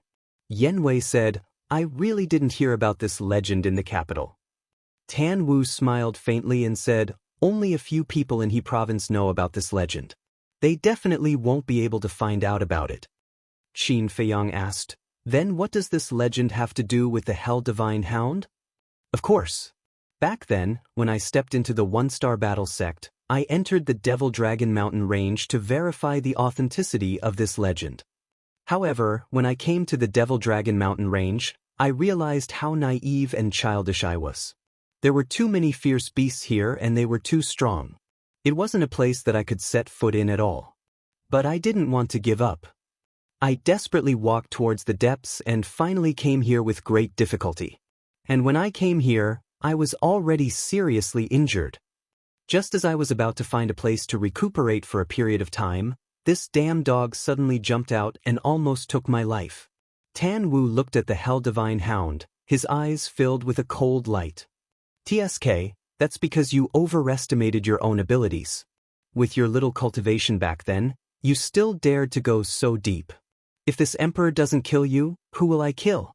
The Hell Divine Hound said disdainfully. Tan Wu said angrily, "Then you can't take advantage of others' difficulties, right? After all, you're a divine beast. A divine beast must be magnanimous. Who said that divine beasts should be magnanimous? This emperor likes to take advantage of people's difficulties. How about it? Not convinced? Come, let's fight again?" The Hell Divine Hound clamored. Qin Feiyang's face twitched as he glanced at the Hell Divine Hound. How could this guy be on par with the white-eyed wolf? He turned to look at Tan Wu and asked curiously, "Then what happened after that? How did you escape from its hands?" "After that, it teased me in every way possible and humiliated me. Of course, I refused to accept it, so I arranged a battle with it. When I broke through to the Battle Saint realm, I'll come and find it for a fair battle. If I win, it will submit to me. If I lose, I'll be its human pet." I originally thought that it wouldn't agree, but who knew if its brain had a cramp, it actually agreed. Tan Wu said disdainfully. The Hell Divine Hound was immediately enraged and roared. This emperor spared your dog life. It's fine if you don't thank this emperor, but you actually scolded this emperor in public? Kid, let me tell you, don't be too arrogant. Idiot. Tan Wu rolled his eyes at it and looked at Qin Feiyang, saying, half a month ago, I broke through to the 5-star battle Saint Realm and found an excuse to return to He Province to find it for a battle. The result is that you all saw it. My strength and its are considered evenly matched. So that's how it is. Qin Feiyang came to a realization. Yen Wei sized up Tan Wu and the Hell Divine Hound and said strangely, why do I feel that the relationship between the two of you isn't so simple? It seems like there's a kind of enemy, love and hate. Qin Feiyang smiled and said, we're enemies. The Hell Divine Hound said angrily, don't talk nonsense. This emperor is a divine beast with a noble bloodline. How can I love and hate a mere human? Tan Wu snorted coldly and said, I also disdain to be enemies with you. What do you mean? Have I wronged you? The Hell Divine Hound immediately glared at Tan Wu angrily. No, it's me who's unworthy. Tan Wu said indifferently. It's good that you know your place. The Hell Divine Hound sneered. Qin Feiyang and Yen Wei looked at each other, shook their heads and laughed. This man and beast were clearly enemies. It seemed that when Tan Wu was tortured by the Hell Divine Hound, many interesting things happened. Otherwise, this scene wouldn't have appeared now. Suddenly, Qin Feiyang's face turned solemn. Looking at the man and beast, he asked, how long have you guys been fighting here? Tan Wu said, it should be 10 days. Already fighting for 10 days in a row, and you still say it's not love and hate? Yen Wei rolled his eyes. Hearing that, Tan Wu and the Hell Divine Hound's expressions both appeared somewhat embarrassed. Chapter 1168. These shadows were none other than Ren Duxing and the others. Tan Wu raised his head and glanced at them. He shook his head and said, I've never seen them before. Qin Feiyang raised his eyebrows. The Magic Dragon Mountain range is vast and boundless. They might not pass by here. And I guess that they should have teleported there directly. Yen Wei said, teleport there? Qin Feiyang frowned. Ren Duxing once entered the Magic Dragon Mountain range and obtained a peerless divine sword. Now that Mu Tianyang has taken over his body, he definitely knows the coordinates of the deeper parts. Yen Wei said, makes sense. Qin Feiyang nodded and said in a deep voice, then there's no time to lose. Let's continue on our way. Yen Wei nodded. With a wave of his hand, he swept up Qin Feiyang and rushed towards the depths of the mountain range. Peerless divine sword, possession. Listening to the conversation between the two, Tan Wu's face was full of suspicion. What was going on?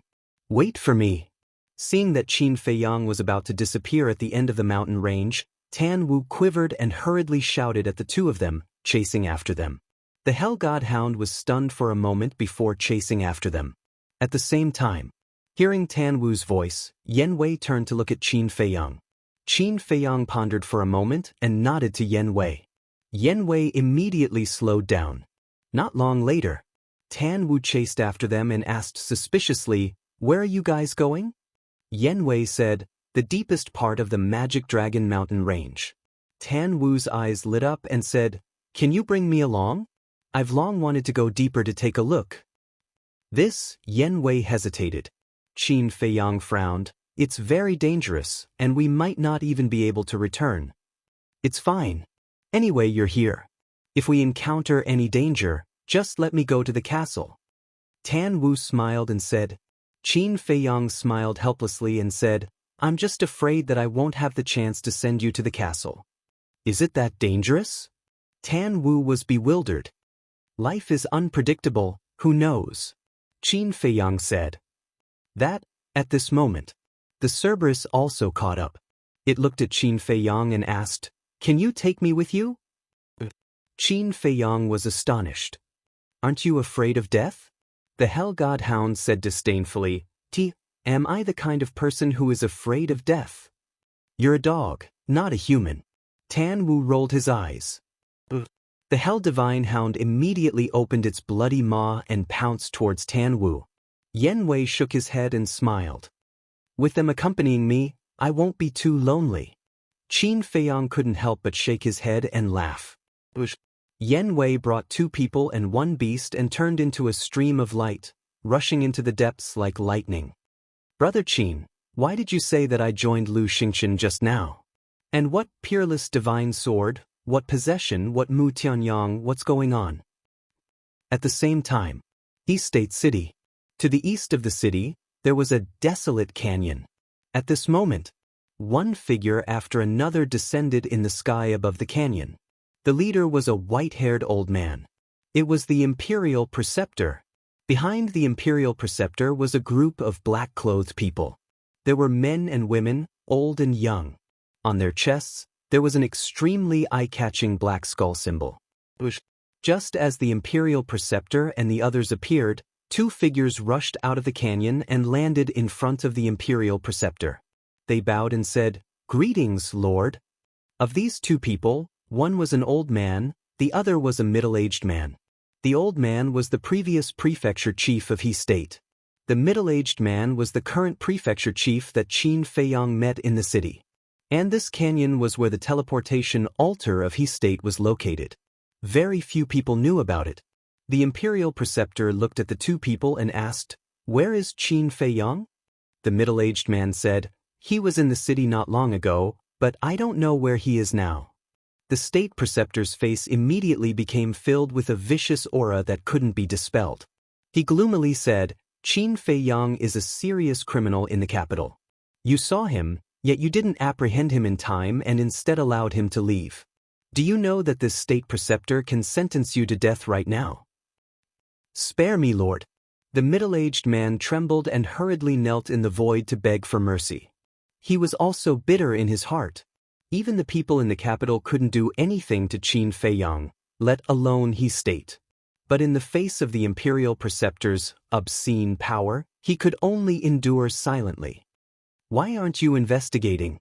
I want to know where he is in an hour. Otherwise, bring your heads to me." The Imperial Preceptor looked at the 2 people and shouted. The 2 people responded respectfully. They immediately opened the teleportation gate and appeared in the sky above the city. "How do we find him?" The middle-aged man looked at the old man helplessly. "Calm down. There must be a way." The old man pondered for a moment and asked, "Does Qin Feiyang have any accomplices?" "There is a middle-aged man." The middle-aged man's eyes suddenly trembled as he said in surprise, "Yes, it's him." The old man was puzzled. The middle-aged man said, "I saw him fly up from the city and whisper to Qin Feiyang. They should be asking about something."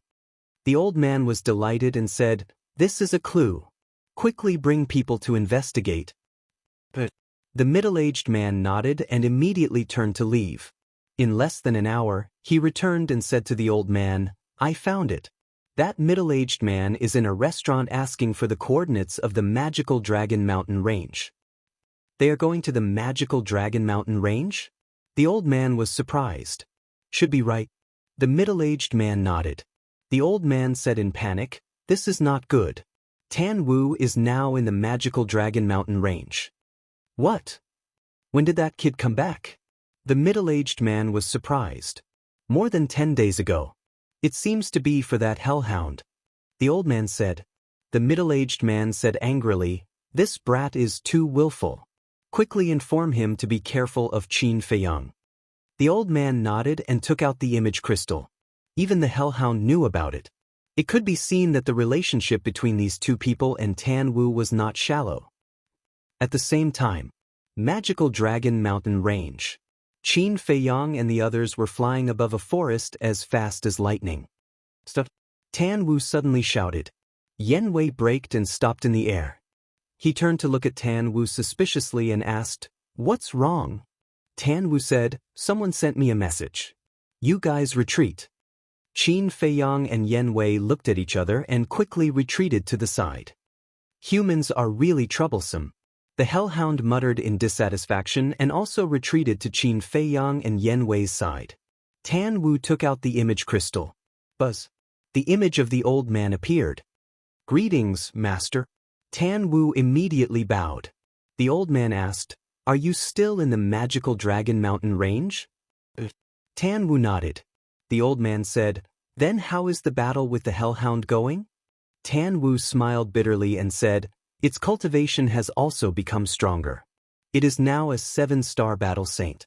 If it continues, it should be a situation where both sides suffer. To be able to fight it to a draw in such a short period of time, you are not bad.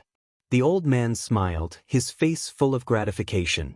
Then his face turned serious and he said in a deep voice, You have to be careful these few days. What's wrong? Tan Wu asked. The old man said, According to this old man's inquiry, Qin Feiyang may have also entered the magical Dragon Mountain range. Tan Wu was slightly stunned. He glanced at Qin Feiyang, who was not far away, and pretended to be surprised. He looked at the old man and asked, Why did Qin Feiyang come to the magical Dragon Mountain range? I don't know. But now, the imperial tutor has personally led people into our He province. He will definitely enter the magical Dragon Mountain range later. If you have nothing else, it's better to come back as soon as possible. The old man said. Imperial tutor. Tan Wu's eyes focused and he nodded. Understood, this disciple will be careful. That's good. It's not easy for a genius like you to appear in our He province. This old man doesn't want to die prematurely. The old man said with a smile. Tan Wu smiled and said, Don't worry, this disciple knows his limits. The old man nodded, and the shadow quickly dissipated. Tan Wu also put away the image crystal and turned to look at Qin Feiyang and said, What do we do now? The imperial tutor personally brought people here. This was not a small matter and had to be treated carefully. Humph. This old thing, he won't be satisfied until he kills me. Qin Feiyang snorted coldly. The Hell Godhound hesitated and said, That? This emperor wants to ask, Is that imperial tutor very strong? Nonsense, he's the teacher of the current emperor. Do you think he's strong or not? Tan Wu rolled his eyes at it. Then how strong is he? If he's not that strong, we'll think of a way to kill him directly. The Hell Godhound said. Qin Feiyang and the other two looked at each other. He actually wanted to kill the imperial tutor? This guy was really a newborn calf that was not afraid of a tiger. Tan Wu said, Listen carefully, the current imperial tutor is a false god. What? A false god? The Hell Godhound's eyes widened, filled with shock. Tan Wu said, Let's talk about it now. Do you still want to kill him? Just pretend that you didn't hear what I said just now. The Hell Godhound laughed dryly. What a joke. Wasn't it courting death to provoke a false god? Tan Wu rolled his eyes and looked at Qin Feiyang, saying, If I'm caught by the imperial tutor, I'm fine, but you'll definitely be doomed. If he wants to catch me, it won't be that simple. Qin Feiyang's eyes flickered. What do you mean? Tan Wu was suspicious. Qin Feiyang said with a faint smile, Actually, the imperial tutor's arrival is exactly what I'm looking forward to. What do you mean? Tan Wu was surprised. After Ren Duxing was possessed by a wisp of Mu Tianyang's divine consciousness, his methods are very terrifying. With the strength of the few of us, it's not enough to fill the gaps between his teeth. Therefore, I need someone stronger to deal with him. And this imperial tutor is undoubtedly the best candidate. Qin Feiyang sneered, a cold light flashing in his eyes. Yen Wei suddenly said, I understand, your goal is to let them fight each other. If I didn't want people to know my whereabouts, I wouldn't have stood there openly in the capital of He province. And I wouldn't have let you directly use your true face to inquire about the coordinates of the demonic Dragon Mountain range. Qin Feiyang said. I see. Yen Wei suddenly understood, shook his head and said with a smile, You deliberately left clues to let them find our whereabouts, and then led them to the demonic Dragon Mountain range. Qin Feiyang smiled faintly and said, These two people are not good people. Let them fight first, and then we'll come out and reap the benefits in the end. Brilliant. Tan Wu gave a thumbs up. As soon as he entered He province, he began to make arrangements. It seemed that this person was already unwilling to be a chess piece. It was really exciting. We'll see a good show soon. Let's go. Qin Feiyang said with a smile. Yan Wei also smiled playfully and continued on his way with 2 people and 1 beast. At the same time, outside the capital, in the canyon, Tan Wu's master also told the imperial tutor about Qin Feiyang's whereabouts. Chapter 1169. Time flew. Night fell again. The demonic Dragon Mountain range was particularly quiet at night. Only the occasional sound of insects could be heard. A stream of light cut through the sky and landed on a mountain peak. It was Qin Feiyang and his group. After landing on the mountain peak, the group immediately turned around and looked at the void behind them. From afar, they could faintly see a blurry light figure rapidly approaching them. Yan Wei frowned. Why is there only 1 person? Is it not the imperial tutor? Qin Feiyang's eyes flickered as he whispered, the demonic Dragon Mountain range is so big, they don't know where we are going? They will definitely split up to find us. While they were talking, that light figure was getting closer and closer. Qin Feiyang and the rest also restrained their auras to the extreme. Finally, Qin Feiyang saw the person's true face. It was a middle-aged man with thick eyebrows and big eyes. He had a strong body and was 9 meters tall. The aura exuding from his body was extremely strong. Can you see through his cultivation? Tan Wu asked. Yan Wei shook his head. No. Qin Feiyang suddenly said, his cultivation is definitely not lower than a 5-star combat emperor. The 2 men and 1 beast's expression changed. Swoosh. Qin Feiyang waved his hand and led the 2 men and 1 beast into the ancient castle. Not long after they entered the ancient castle, the middle-aged man did not stop at all and swept across the sky above the mountain peak. Inside the ancient castle. Hello everyone. Tan Wu smiled and greeted Fatso and the rest. Other than the double-winged snow eagle, Yan Wei, Phantom Snake Emperor, Viper and Dan Wangkai, everyone was considered old acquaintances. So, Fatso and the rest also smiled and nodded at Tan Wu. So strong. When he noticed Viper and Dan Wangkai, Tan Wu's pupils constricted slightly. Then he looked at Qin Feiyang and asked, they are also your subordinates? Friends. Qin Feiyang said. Tan Wu was slightly taken aback and said emotionally, your foundation is getting stronger and stronger. Qin Feiyang sighed. It's a pity that my own strength is still not enough to bring it to the table. Tan Wu smiled faintly and said, with your cultivation speed, catching up to them, even surpassing them, is just a matter of time. Qin Feiyang shook his head and smiled. Tan Wu said, oh right, how did you determine that person's cultivation just now? The symbol on his chest. Qin Feiyang said, a cold light flashing in his eyes. Logo? Tan Wu, Yan Wei, and the Hell God Hound looked at each other. They could see a trace of doubt in each other's eyes. Qin Feiyang said, there's a black skull symbol on his chest.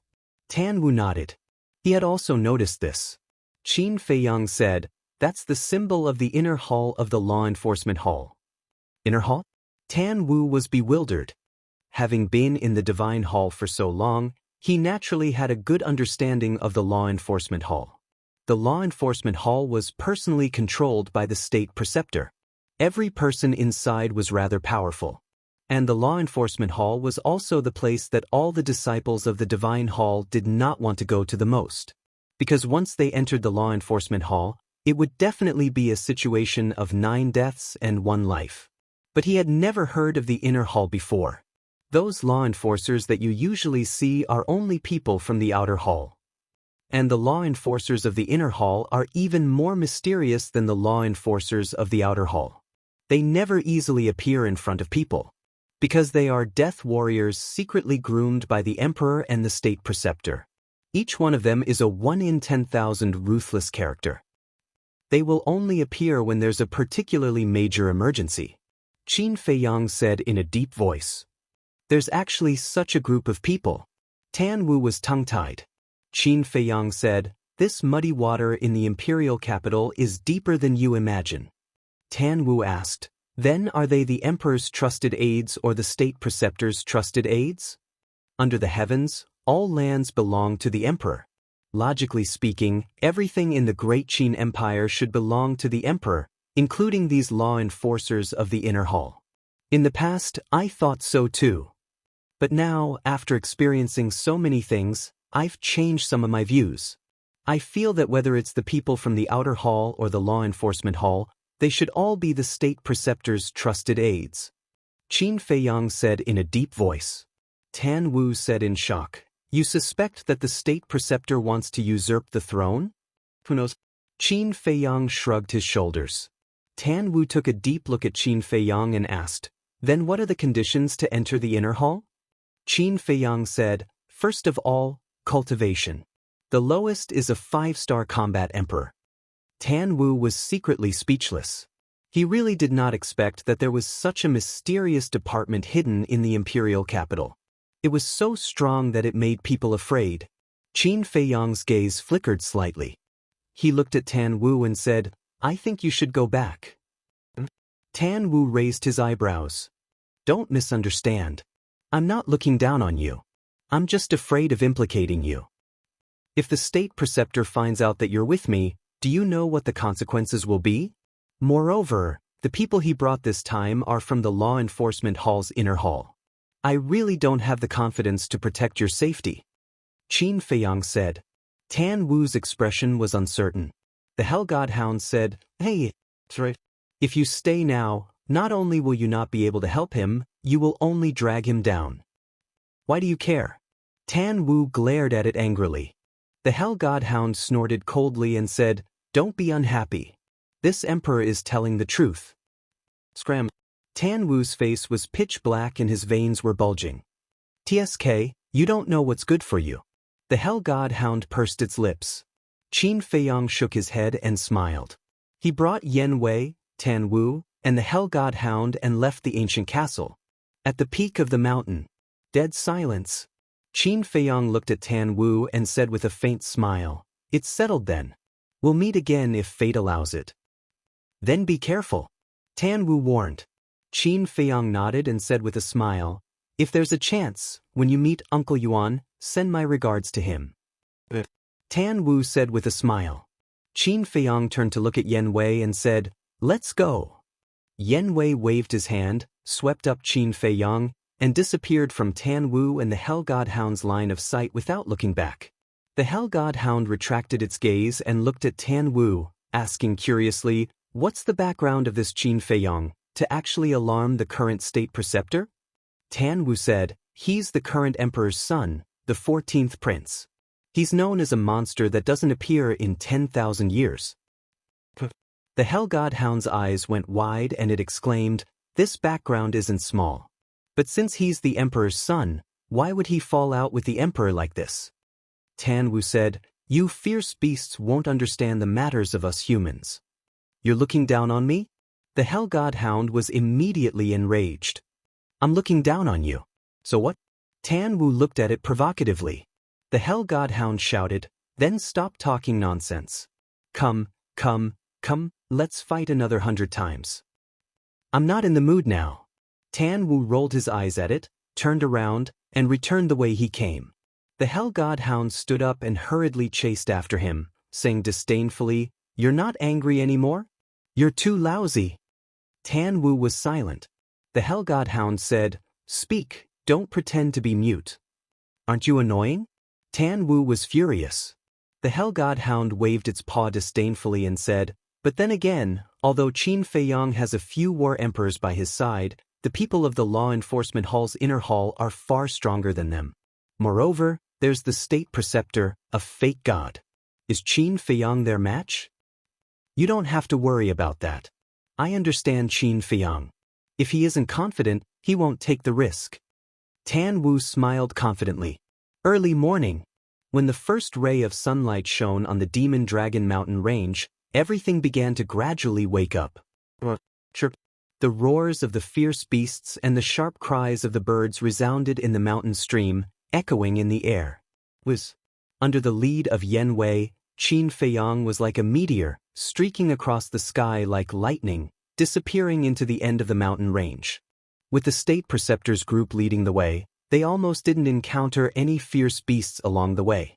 Even if there was, with Yen Wei's current strength, he could easily deal with it.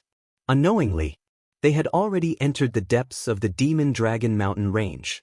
The fierce beasts here were even stronger, almost all of them between the 7-star War Saint and the 9-star War Saint. Occasionally, they would encounter a War Emperor-level Beast King. But even here, Qin Feiyang did not sense the mysterious power that was rumored to be able to plunder the life force of living beings. Suddenly, a War Emperor-level Beast King roared out from the mountain stream, opened its bloody mouth, and pounced towards Qin Feiyang. It was a red bull with a body of more than 100 feet, like a small mountain, ferocious and awe-inspiring. Seeing this, Yan Wei's gaze turned cold. He used the 9 steps of the demon and stepped on the bull's head. Accompanied by a loud crack, the bull's head was split into pieces on the spot. Reckless. Yan Wei snorted coldly, turned his head to look at Qin Feiyang and said, "Shouldn't you be preparing?" "It's time to prepare." Qin Feiyang muttered to himself, and a bloody kill word instantly appeared between his eyebrows. His long hair, eyes, and even his skin were drowned in blood at a speed visible to the naked eye. Very quickly, he turned into a killing god, his murderous aura soaring to the heavens. At the same time that the kill word was activated, the blood in the bull's body crazily gushed out, continuously flowing into Qin Feiyang's forehead. In less than 3 breaths, the bull's blood was sucked dry and turned into a dried corpse. The two of them continued forward. Not long after, they saw a battlefield. The mountains and rivers were shattered, and the earth was cracked. But in the middle of the battlefield, there was a War Emperor-level Beast King lying on the ground. It was a huge black tiger, but it was already dead, its entire body dripping with blood. According to the wound, the giant tiger should have been dead for 3 to 4 hours. As for how it died, it was easy to imagine that it must have died at the hands of the inner hall's law enforcers. Although this giant tiger had the cultivation of a war emperor, its corpse was not of much value to those law enforcers. Because as the law enforcers of the inner hall, they had resources and wealth, so they did not care about this at all. However, to Qin Feiyang, this was a great treasure. The blood in the giant tiger's body had all been absorbed by him. His aura had also become stronger and stronger, and the murderous aura that exuded from his body had also become more and more astonishing. As for whether or not the imperial tutor